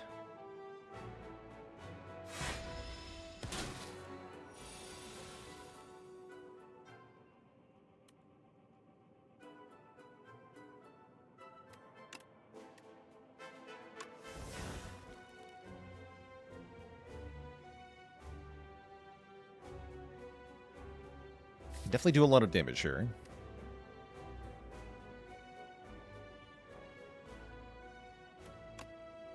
A secret technique for alignment. Or convergence, rather.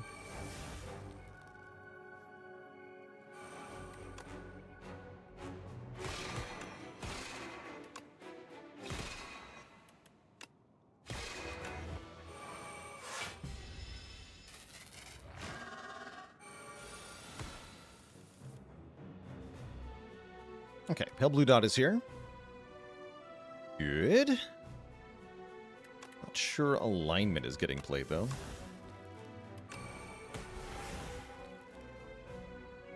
The gamble's not quite right. This could be skill potion time. Try to get a star for this. Yeah, I'm into it. That works, sort of. Cosmic Indifference can put a card back on top here, which is nice. I have to kill this phase pretty fast here. I can put the sword already in my hands. Put Strike Plus back on top, which is actually quite good. Tough call, actually. But yeah, we'll take Cosmic Indifference, or I can just take a No They Place. Which just blocks for one turn, though. Doesn't help my next turn.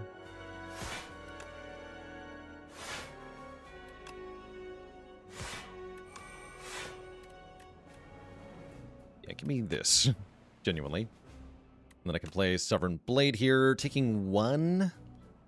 Not desirable, but acceptable. Damage I can get. A wound. This turn's more concerning. For sure.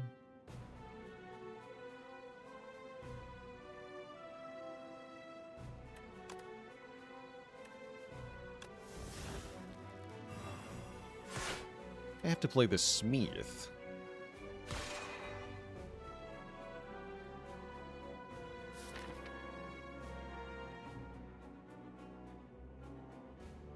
I need Hidden Cash to help me block next turn. That is mandatory.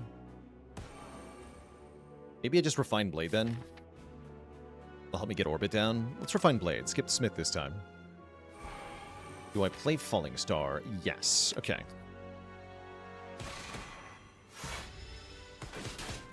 Three more wounds is quite bad, but we have Tyranny, so we can get rid of those. It's not that bad.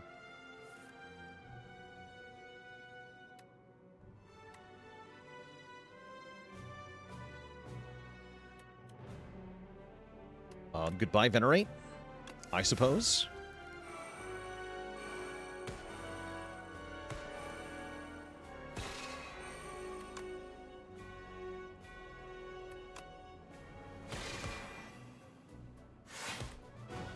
Okay.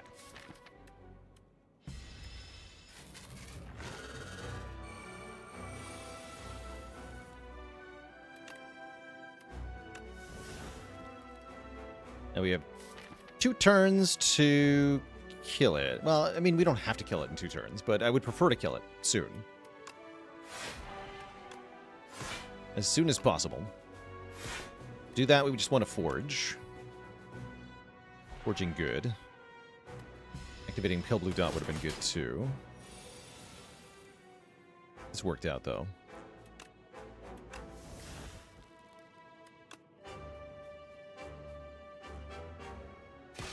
As ASAP as possible, that's right.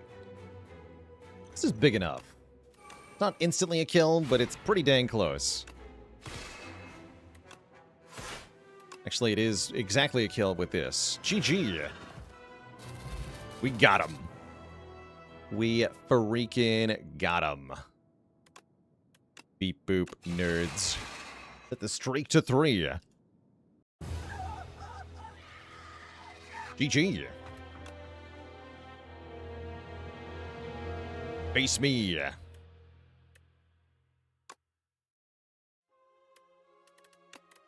Cool. Okay. Very good showing. I love the back-to-back-to-back soup mini cannon strike dummy, making the strikes do more and more and more damage. That was definitely my favorite part of the run. I'm kind of sad that every additional relic we found after that didn't also make the strike do more damage, but I guess there's only so many relics that boost your strikes. We did play 1 strike for 54 damage in this run. That was, yeah, definitely a good showing for strikes. That is going to be the end of our Spire for today, chat. Next up, I want to play a run of Monster Train 2. Get a little bit more progress in our overall project in that game. Before that happens, I do need a quick snack, so I'm going to take a few minutes here to refill the legs, stretch the water, chow down on a salad, and then I'll be back for some Monster Train 2. See y'all in a bit.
All right, chat, we are back.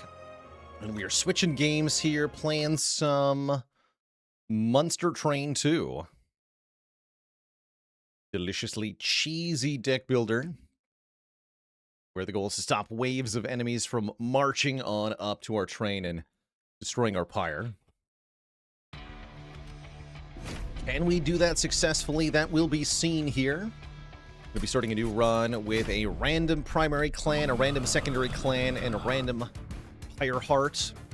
Picking a combination we haven't won with using the better random mod, we get Lazarus plus Luna. I don't love Luna, but I do like Lazarus, so I'm curious how this will go. I do think the Moon Ritual card is kind of hot garbage, though. So the starting deck here is not quite it. We do get Pyre of Dominion, though, and that can change everything, as that means we're going to replace the starting deck with random cards. So those cards I was just complaining about aren't real. They don't exist. And that makes my life a lot easier. You finally completed your logbook. Congrats, Zizzy. That's a heck of an accomplishment. Oh, we got 2 meddlers and an astrologer. That's a nice combo, actually. We can manipulate to cycle the astrologer and boost him here. I think I want Acid Shower as a way to kill small enemy units here. Planetarium looking quite nice. Do I need 2 planetariums? Maybe not. Maybe I need 2 Moonlit Glaives, though.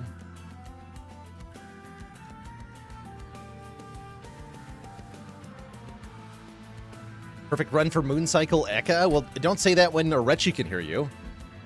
You'll hurt his feelings.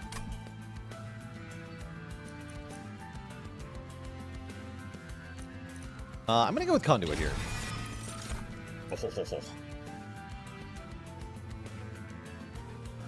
We don't actually have Mastery of Pincushion. I don't have any equipment, so I'm not taking it. Okay, give me double Test Subject Alpha and more Astrologers. I want more Astrologers? Not really. Take a Shade Guard. Well, 2 Shade Guards. Oh, these units are too big. It's alright. Do I have a favorite or least favorite card in this game? Ooh. My least favorite card is probably Plink. Most favorite? I'm not sure. But yeah, I think I can single out Plink as least favorite. Oh yeah, enemy unstable Incant variant sounds perfect. Incant has good synergy with Luna cards. The Reanimator variant makes himself explode instead. I don't want him to explode. I want my enemies to explode. Oh man, I really should have taken the Mageblade card.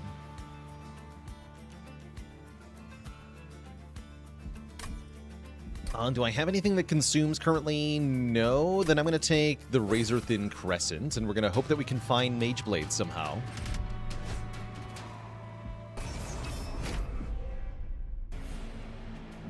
I think overall this shouldn't be very hard. With these starting units in the deck, we should be able to conquer pretty effectively here.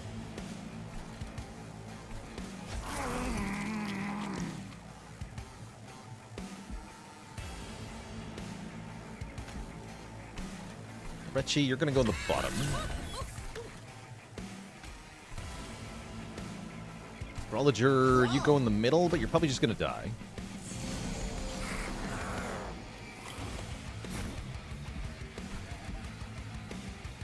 Okay. I could, in theory, go Shard Planetarium. I don't really want to take damage on this.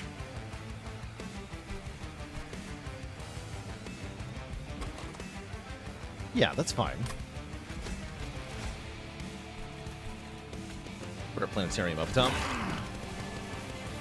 Test Subject Alpha will kill all the low health enemies, no problem here. I have some more of a problem with these middling health guys, but we have some answers here.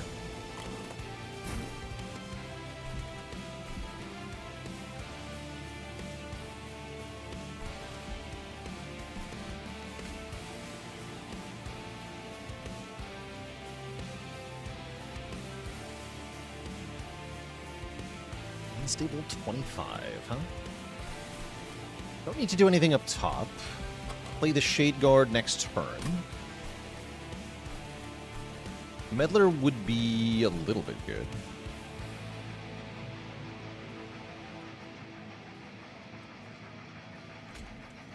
Okay, let's do it like this then.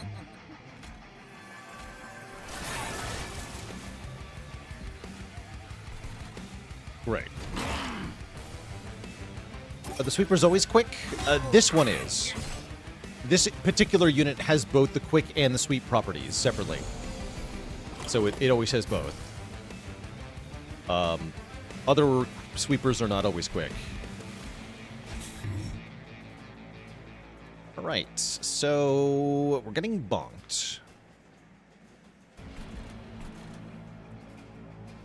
Ow.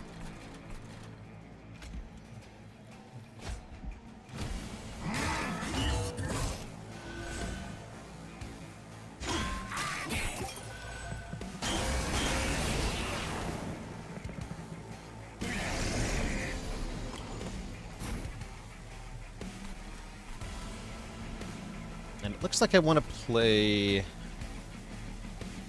here as well. This to New Moon for this guy. Okay, he'll be able to beat Uriel here. A bit of a penalty.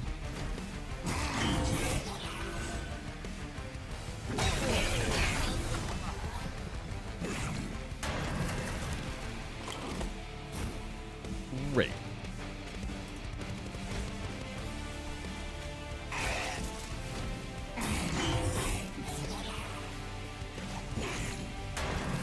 Oh, I maybe should have played the Meddler and... whatever. We do win. In fact, we win by getting the boss to explode, which is the funniest way to win. Which means that we beat the boss with it having less than 39 health, or the boss beats us with it having less than 39 health, and then it dies to the explosion. Boom. Dies to unstable here.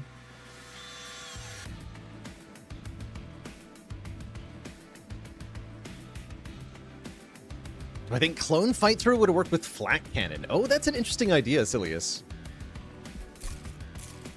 Clone Fight Through with Flat Cannon? I don't even think I thought about that. That might indeed have worked. We take the Overworked Assistant. I want Pseudoscience. I want a way to get Reanimator Spikes. And I'll definitely take Phased Blessing here. Restore health and healing over max health applies armor. So we can turn our conduit spell power into armor now, which is huge. And unfortunately, the Merchant of Steel is at the Luna banner, but I don't care, because we already have good units to upgrade. We just need unit upgrades, and we need them fast. Let's see, we're being offered Endless and Large Stone, which are kind of... eh.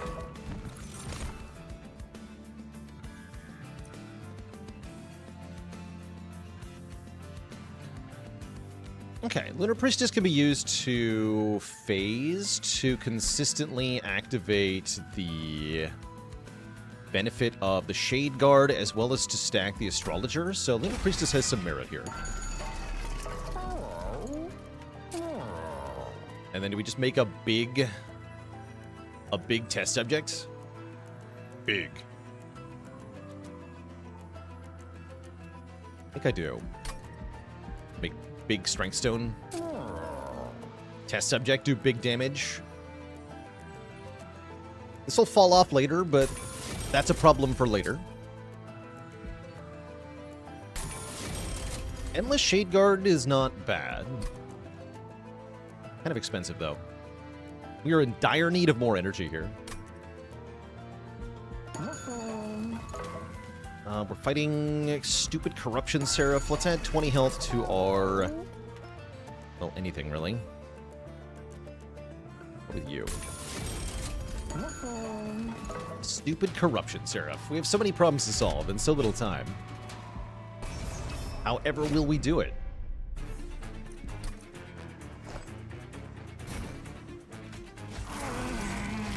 Okay. The good news is our Initial setup is a lot easier now. We just use this big boy to kill everything. Easy peasy.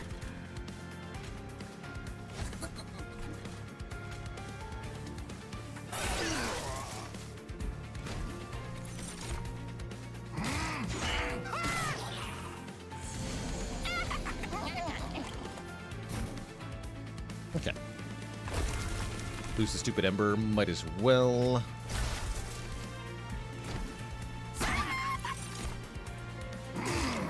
This is actually a really devastating combo, this particular Orechi variant plus the Test Subject Alpha, because Orechi gives unstable to every enemy, then the Test Subject Alpha attacks all of them, and then any that die will explode, causing AoE damage to the rest. That's really good, actually. Very nice.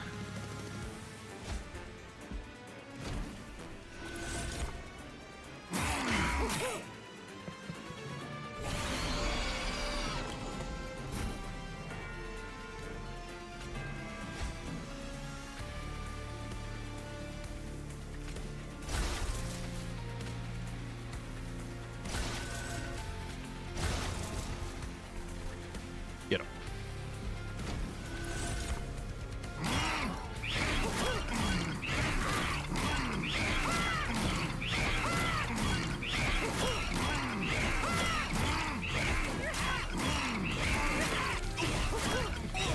That's right, and the free moon rituals can be used to activate our incants. This is a winning combination.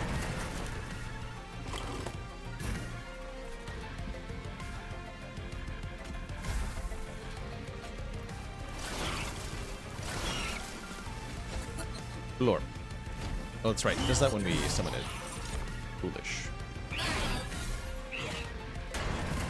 Missed one health up here. Doesn't matter, though.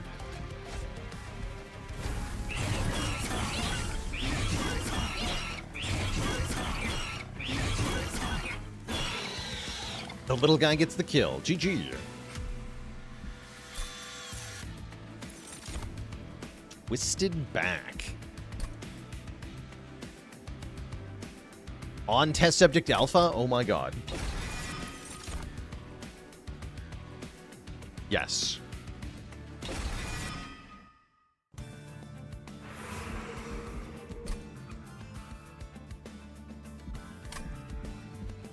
I like where this is going.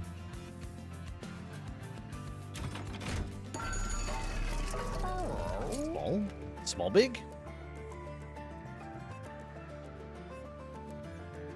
Actually, I want a small big Shade Guard, don't I? Yeah. Okay. We'll do that. We might dupe it too. Who are you? Freaking Dante is here. Dante can definitely change things for us.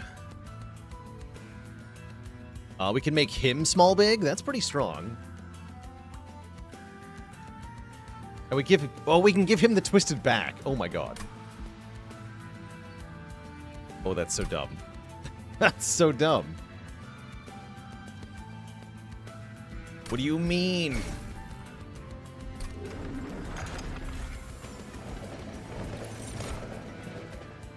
And I don't need more of these. Okay. Yes, make Dante small big. You're big. You're small.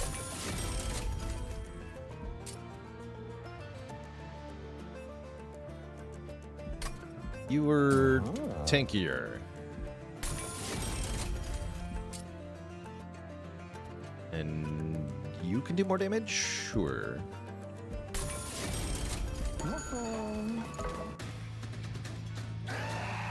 Alright, we get to absolutely mess up Archeon here. It is push to back variant of Archeon. We have to be wary of that. But only a little bit.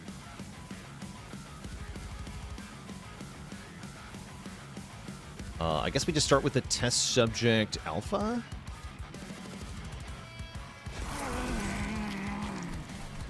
Let's do priestess Orechi here.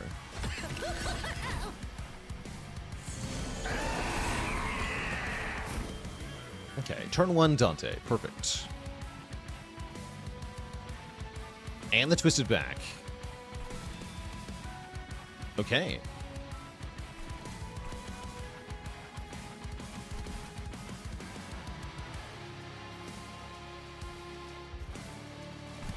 Seems really good.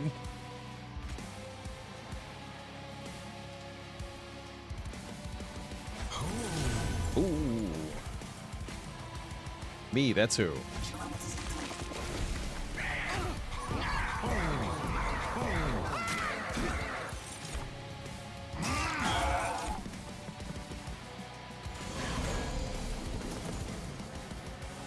That said, Twisted Back is definitely going on Test Subject Alpha here to give trample on, well, everything.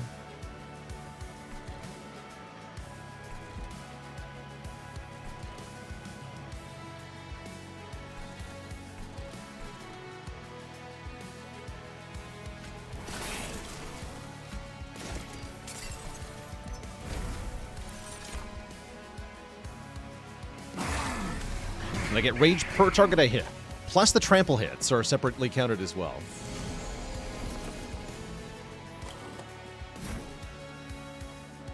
And yes, that is dumb.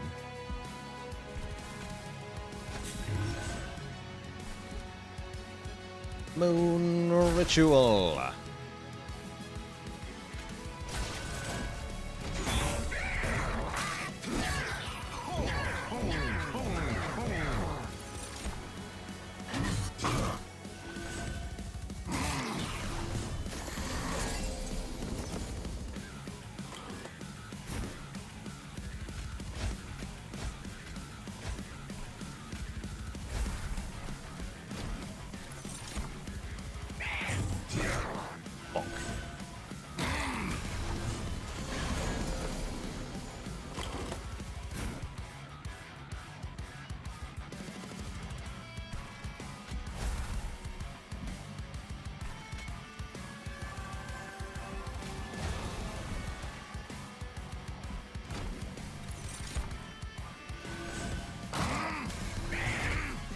Massive.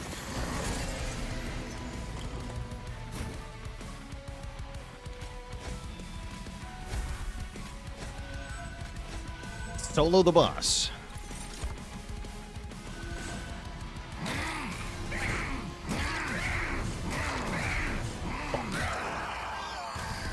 Excellent. But wait, we can do better, right?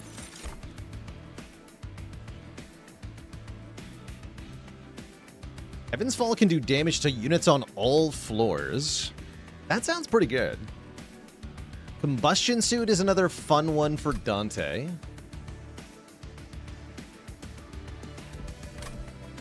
I'm gonna take this Heaven Fall. I could take Pincushion just to have it in the deck. I think I'm gonna do that. Just get that thing mastered. And I am definitely taking more energy per turn for sure. Does Combustion stack the right way with a sweeper? Yes, it is extremely stupid on a sweeper. Yes, it does the thing that you want it to do.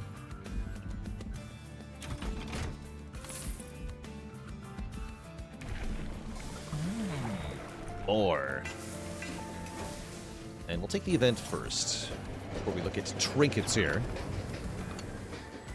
Not Jimbo, it's the statue of savagery. We can add Savage Skin, Savage Heart, or Savage Spirit. What if I make Savage Heart Dante? Isn't that just ridiculously overpowered? That sounds ridiculously overpowered. That does effectively lose us one deployment ember, which is annoying. Because we do need that number to be big. However, the gain is absurd here. What if Dante did 1 billion damage? Considered.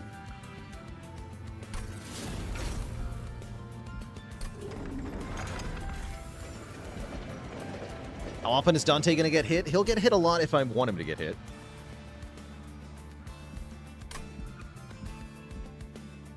And I don't actually need him to have that much rage to do a ton more damage. So we don't have to scale him too hard. Okay, Footstool's good. It says Dante on it. Ember Staff is also pretty good. Happy buying both of those. Sure.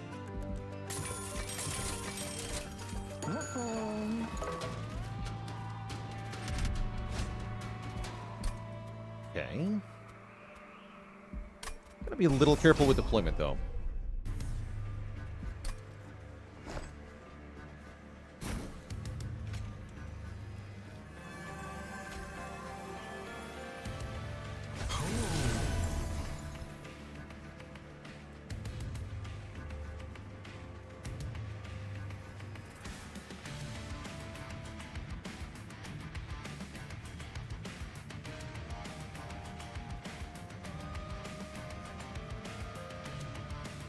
So what does my bottom floor want to look like, actually? Could be Dante plus a Shade Guard plus a Orechi. That's pretty good.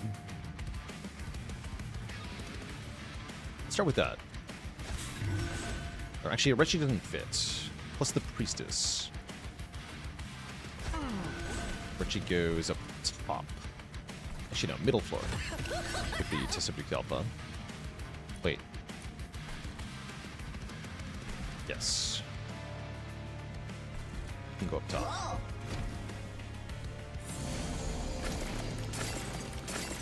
You have to deal with spikes. Those are annoying. Although that will trigger revenge, right? That will.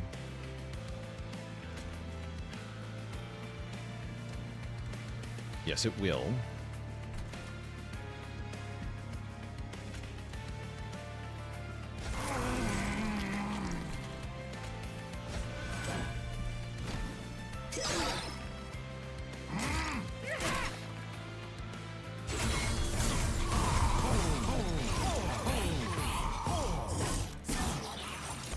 Nice.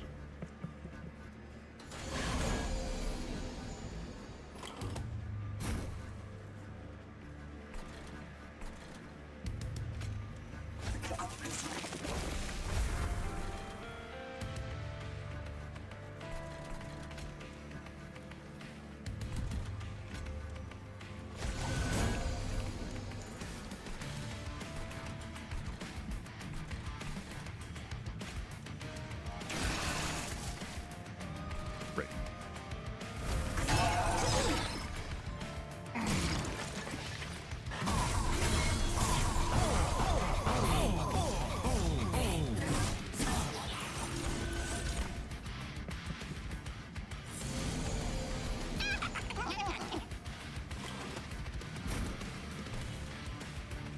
Let's give the back to Dante. He'll do fun things with it, I'm sure.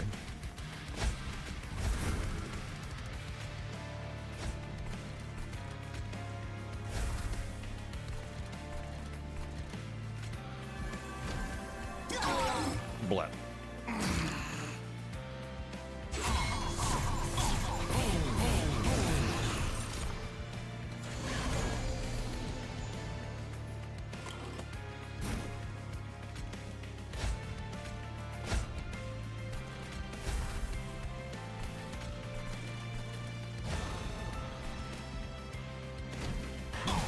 Boom, boom, boom. That's right.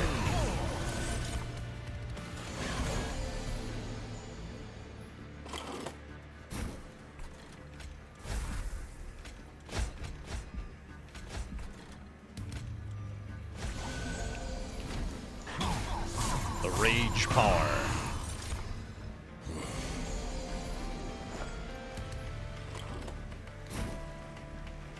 Oh, nice. And I get rid of this Calcified Ember, too. Good.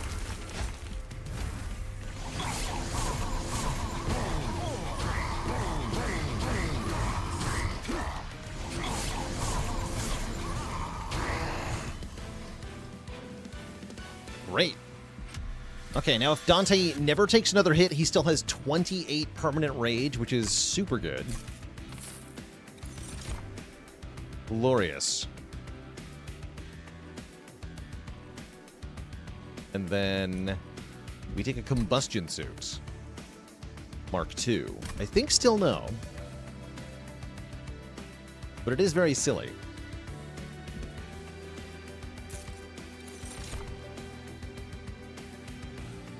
Eclipse Chamber's not bad, but I don't need it.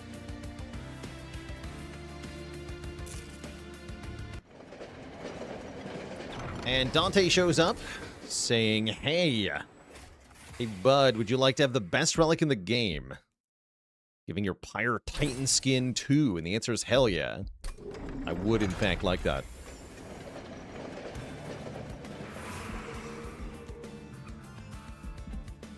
Do we want 2 Dantes? Oh yeah, by the way, I can duplicate Dante with Rage 28. That is tempting.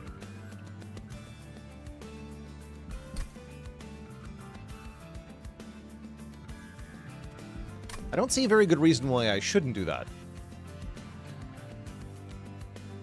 Okay, let's do that.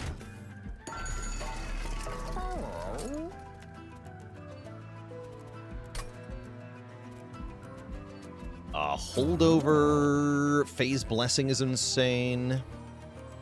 Check the event first. Oh yeah, before we dupe, definitely. Not before we upgrade our spells, though. The holdover free Phase Blessing.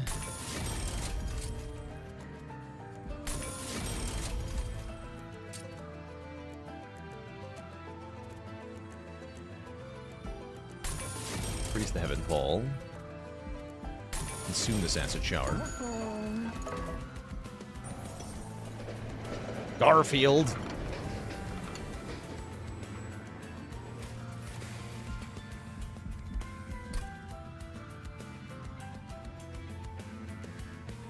Could just stuff some units in the box and then remove them. I don't hate that idea, actually.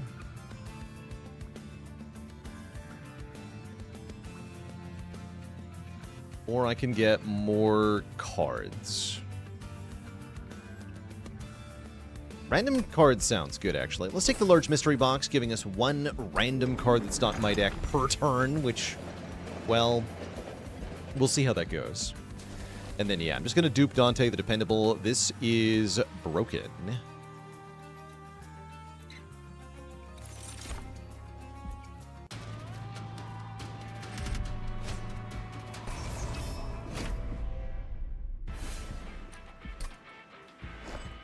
We're just going to put the Dantes on the bottom floor, both of them. Both of them. We're just going to kill everything.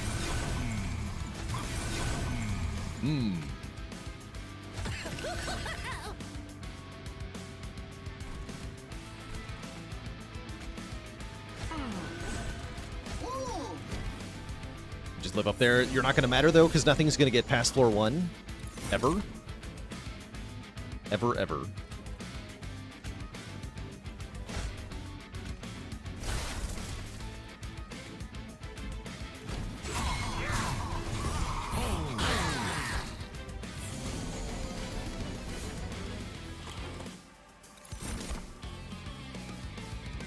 Okay, I can laser them, but I don't want to laser them. I don't want to laser them. I want to get hits. Great.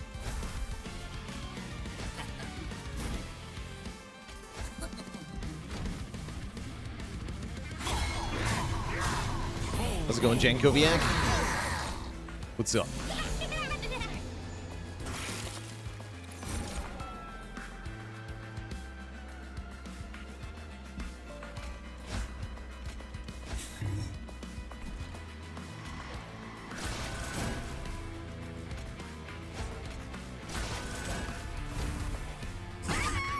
Yeah, this run is super free. Good lord. Might as well enjoy it.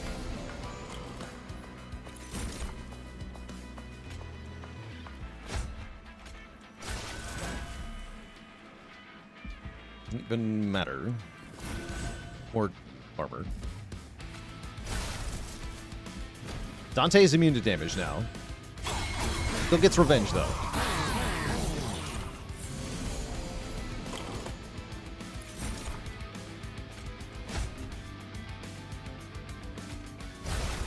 Seems good.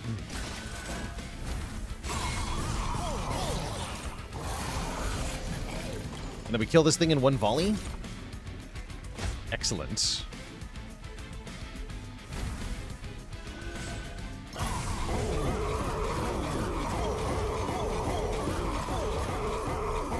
Oh, not quite, actually. Good. Oh.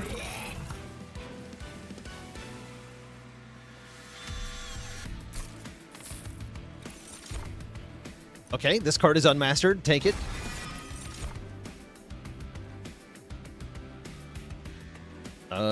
Skip?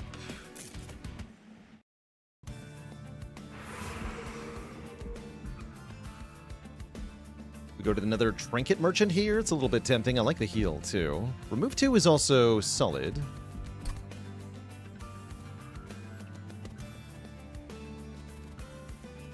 The Merchant of Arms doesn't really offer me much of value, though. Yeah, let's go Merchant of Trinkets here. 2 Dantes is historically incorrect.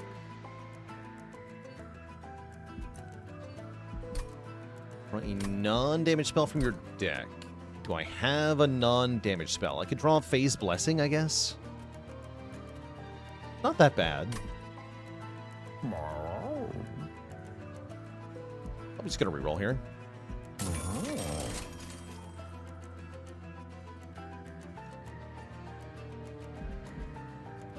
Restore 10 health to the lowest health friendly unit on Moon Cycle. Okay, that's 10 healing per turn. That matters quite a bit, actually. I'll take the healing. Actually, more than 10 healing. Usually 20. 20 healing per turn. The legendary dog made of bone is here. Bit of a Bone Dog Dante run? That sounds fun. I will adopt the Bone Dog. Welcome aboard.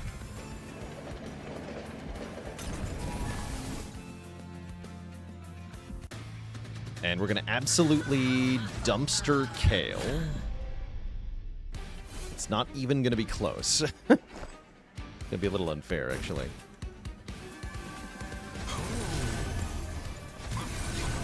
A 100 times 10. Should have had the other one in front, actually. Doesn't matter, though.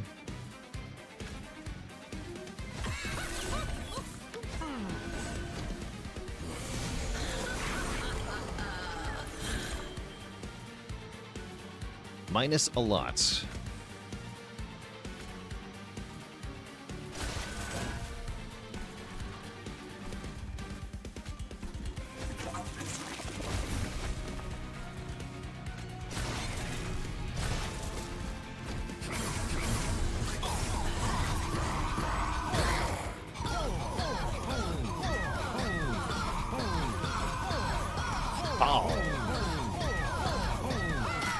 Don't kill him before the Bone Dog gets here. That's entirely up to the Bone Dog to make it happen. Good luck, Bone Dog.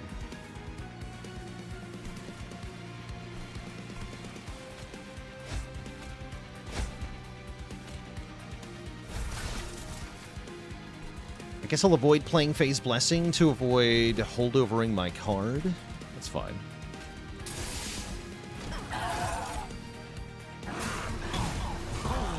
Why do I spend energy to get rid of normal shards? I'm usually trying to activate the Ember Staff. Although I might sometimes be doing it pointlessly.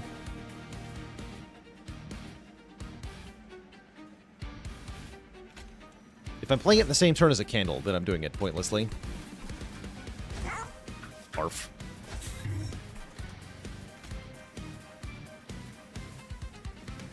Just shreds, you say? I will wait one more turn to get a kill, because I do want more scaling on Dante. That's fine.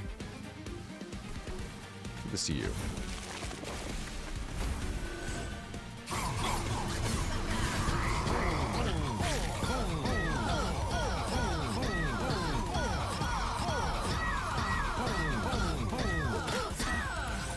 Uh-oh. Gonna die just at this hit? Yeah, he's super dead. He's exploding! And that happens before this attack occurs. Is there anything I can do to change this?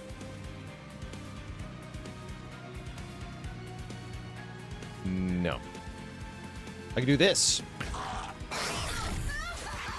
PG.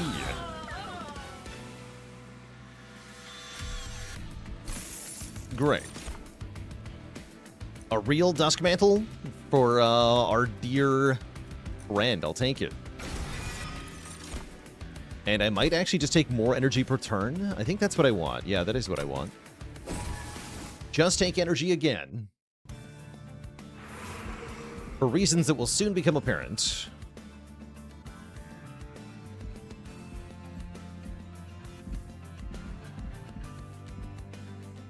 More energy for more Dantes. Is there any reason to stop at 3? No, right? How likely is it to get 100 to 0'd by an enemy in this game? If a boss makes it to your Pyre, you typically just die on the spot. Barring a very close call with the boss. So if you fail to deal with a boss using your units, then you will just lose all your health instantly and die. That does happen sometimes. You have more rage, so dupe you. And then we want here double stack. Not really worth it. Cost reductions, that we can take. We like cost reductions. We also like card removes. Those are good.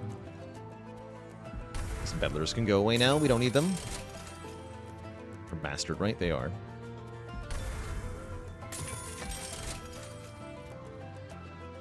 Don't need 2 planetariums either. Shame we never found any Mage Blade. Oh well.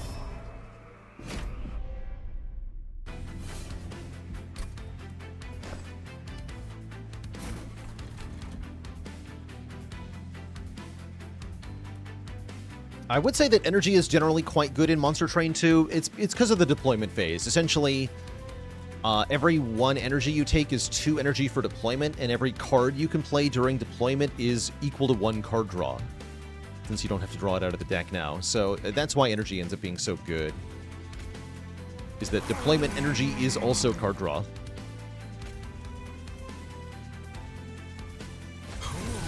Ooh, me, that's who.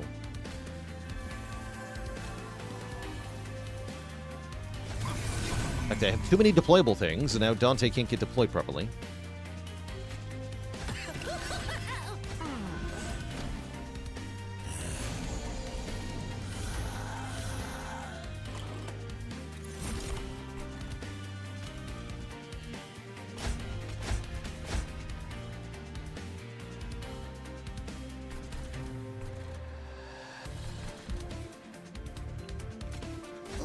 Friends. Pagnut, thanks for the Prime sub. Welcome to the Cozy Sub Club.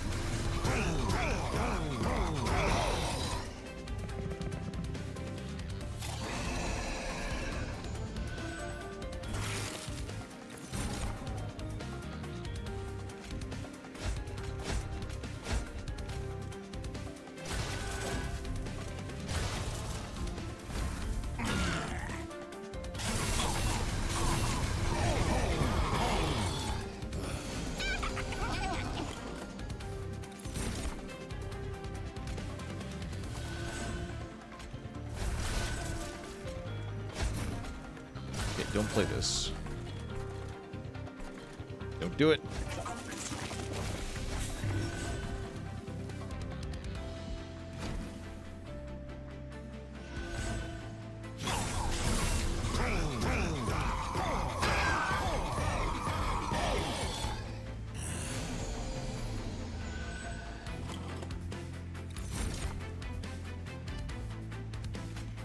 I could kill all the sweepers, but actually it benefits me that they're hitting me, so I won't.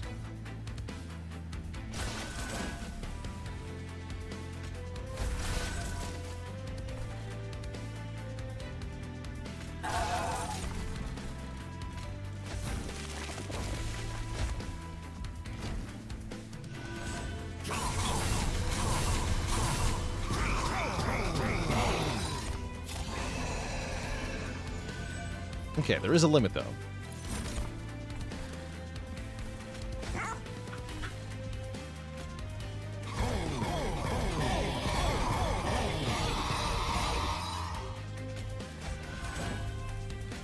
Meeks.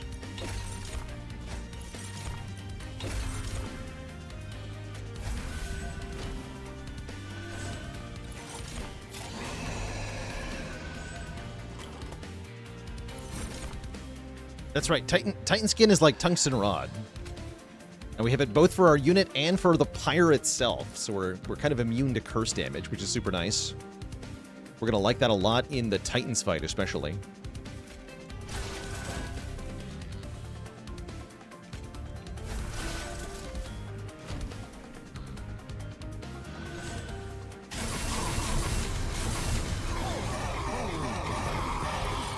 Kapow.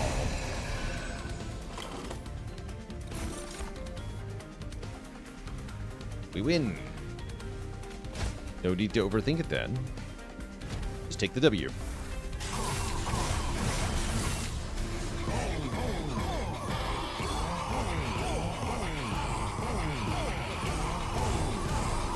Wow. Kill him in one go. Yes. And kill the guy behind him, too. That's how powerful the candles are. GG.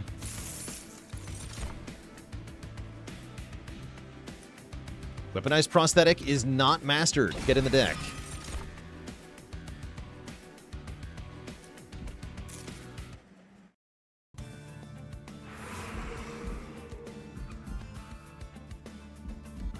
And I want another Dante. You heard me. Look for unmastered cards. Also down for Glass Cannon.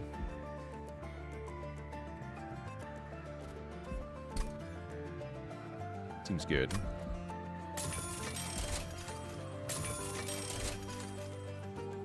Oregon Harvester. What does the number in the stream title mean? That's the number of clan combinations that we've won with on the way to completing the logbook. So there are 264 total crowns you can earn here in the logbook, which is a dizzying array here on the logbook screen, as well as mastering every card that is winning the game once with every card. It's a hell of an accomplishment to fill this thing out. Alright, let's look at relics.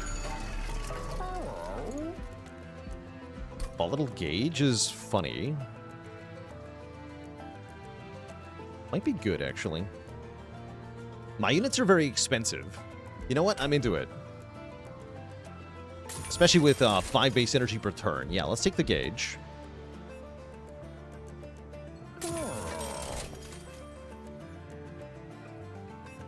And these are all whatever. Rage 60.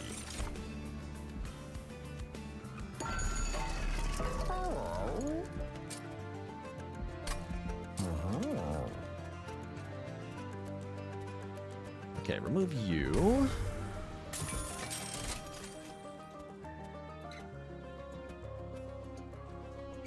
Move you.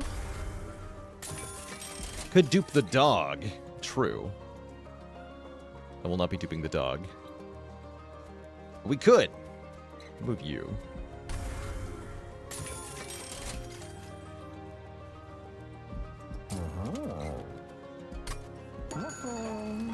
Alright, here's the plan for Seraph.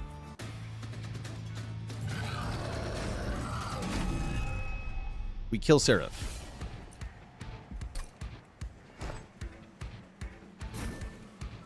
Y'all rolled 3 costs? Well, not that one.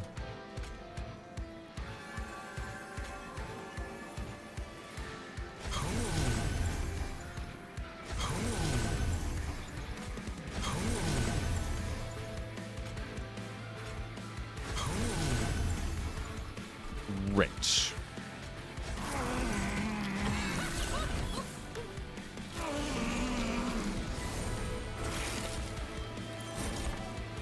Okay, the plan worked.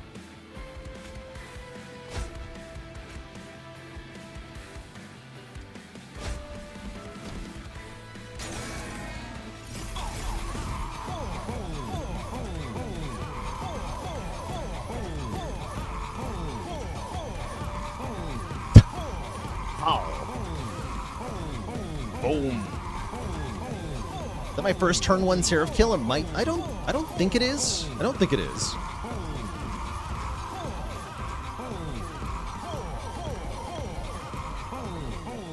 Boom.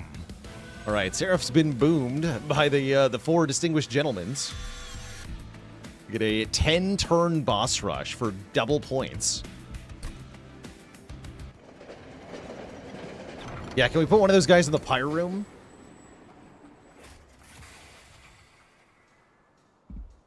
Fight the Titans.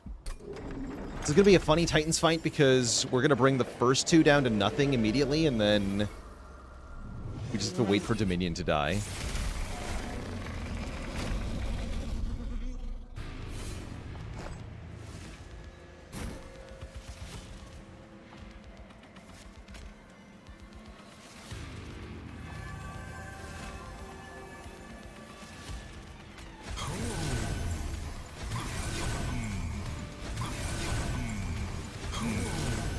Times 20.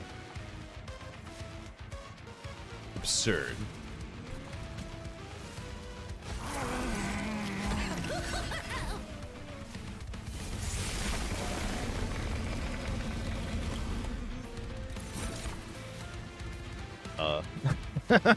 Oh yeah, I have a lot of those. I've been making more of them. So my deck sucks.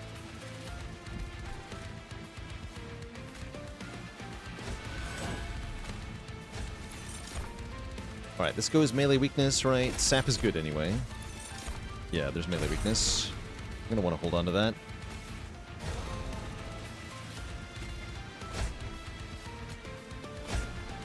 Take 3 is fine.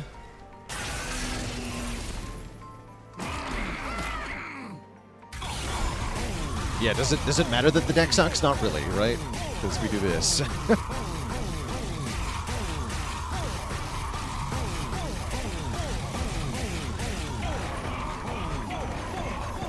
So none of these bosses can die until all 3 of them die. So even though we're going to bring the first 2 down to essentially no health on turn 1, we do have to wait for the 3rd one to die. We can't use Dante to kill that one.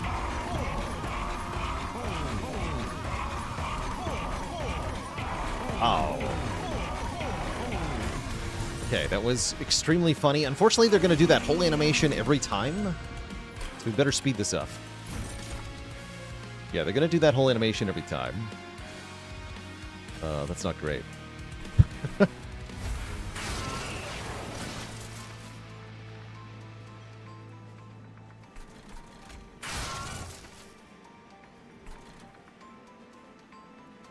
This guy's actually dying. Good for him.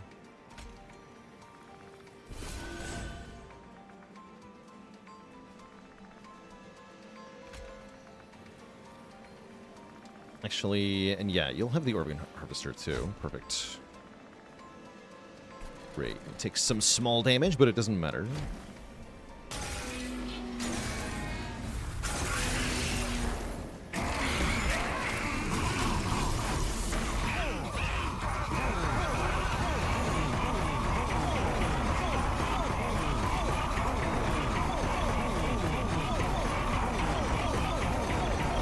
This is actually as fast as it goes.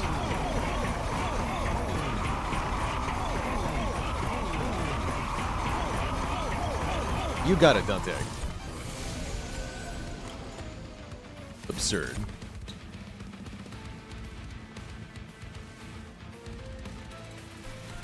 Okay, play this again. Our units are actually just kind of dying as well, which is probably bad. Doesn't seem that bad, though. Okay, you die. Ow. Ow.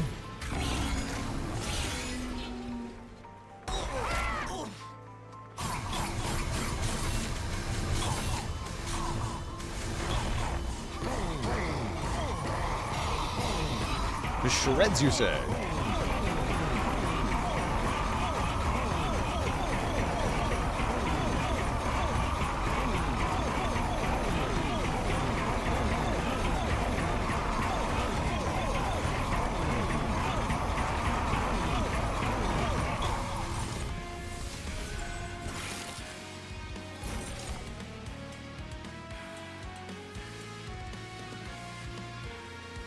Okay, we have our Bone Dog. Bone Dog, safely go behind everybody else.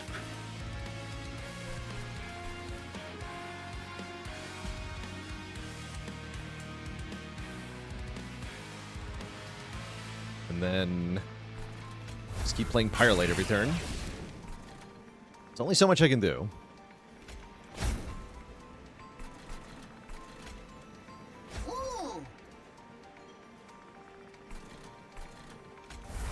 Let's make an Acid Shower up here.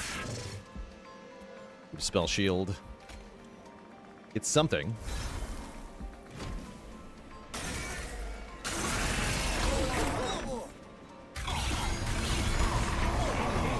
Oh, the Trample. Ow.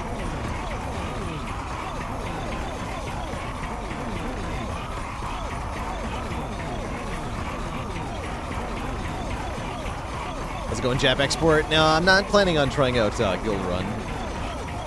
Not my flavor of thing. Instead, I'm just gonna go on vacation for 2 weeks and play nothing.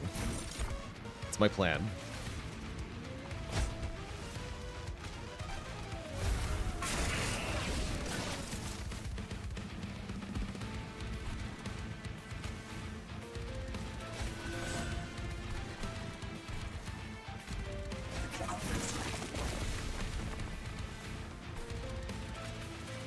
Oh my god, the dog has a gun!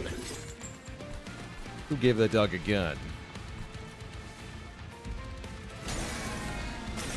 Am I excited for vacation? Definitely. Yeah, definitely. Very much appreciate that I managed to miss the no patch week by being on vacation. Very convenient for me.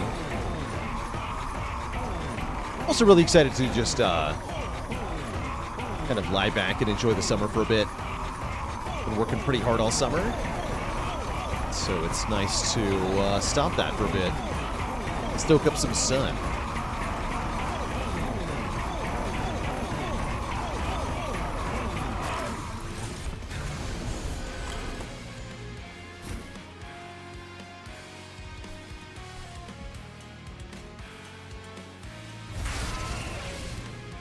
You have to die faster. Okay, Mixology, mix more melee weakness, please, for the love of heck. Mix more melee weakness. Perfect. Alright, we got 2. That'll have to do. Then cash it in now. Sure.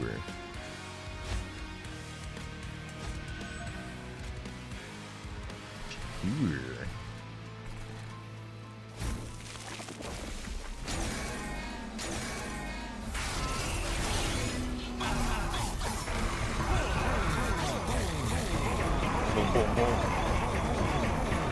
Summer plans are always to avoid the sun as much as possible. That is understandable, especially in Phoenix. Totally understandable.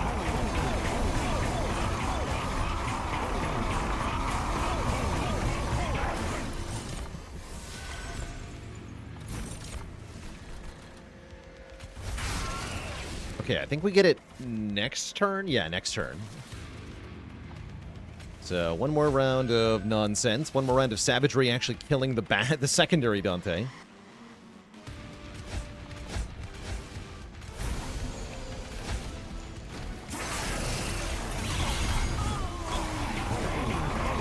Which actually saves us a lot of time, so thank you.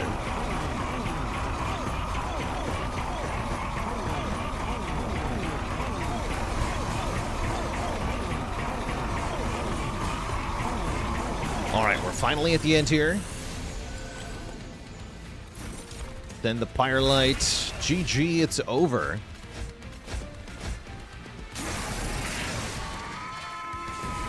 Kapow.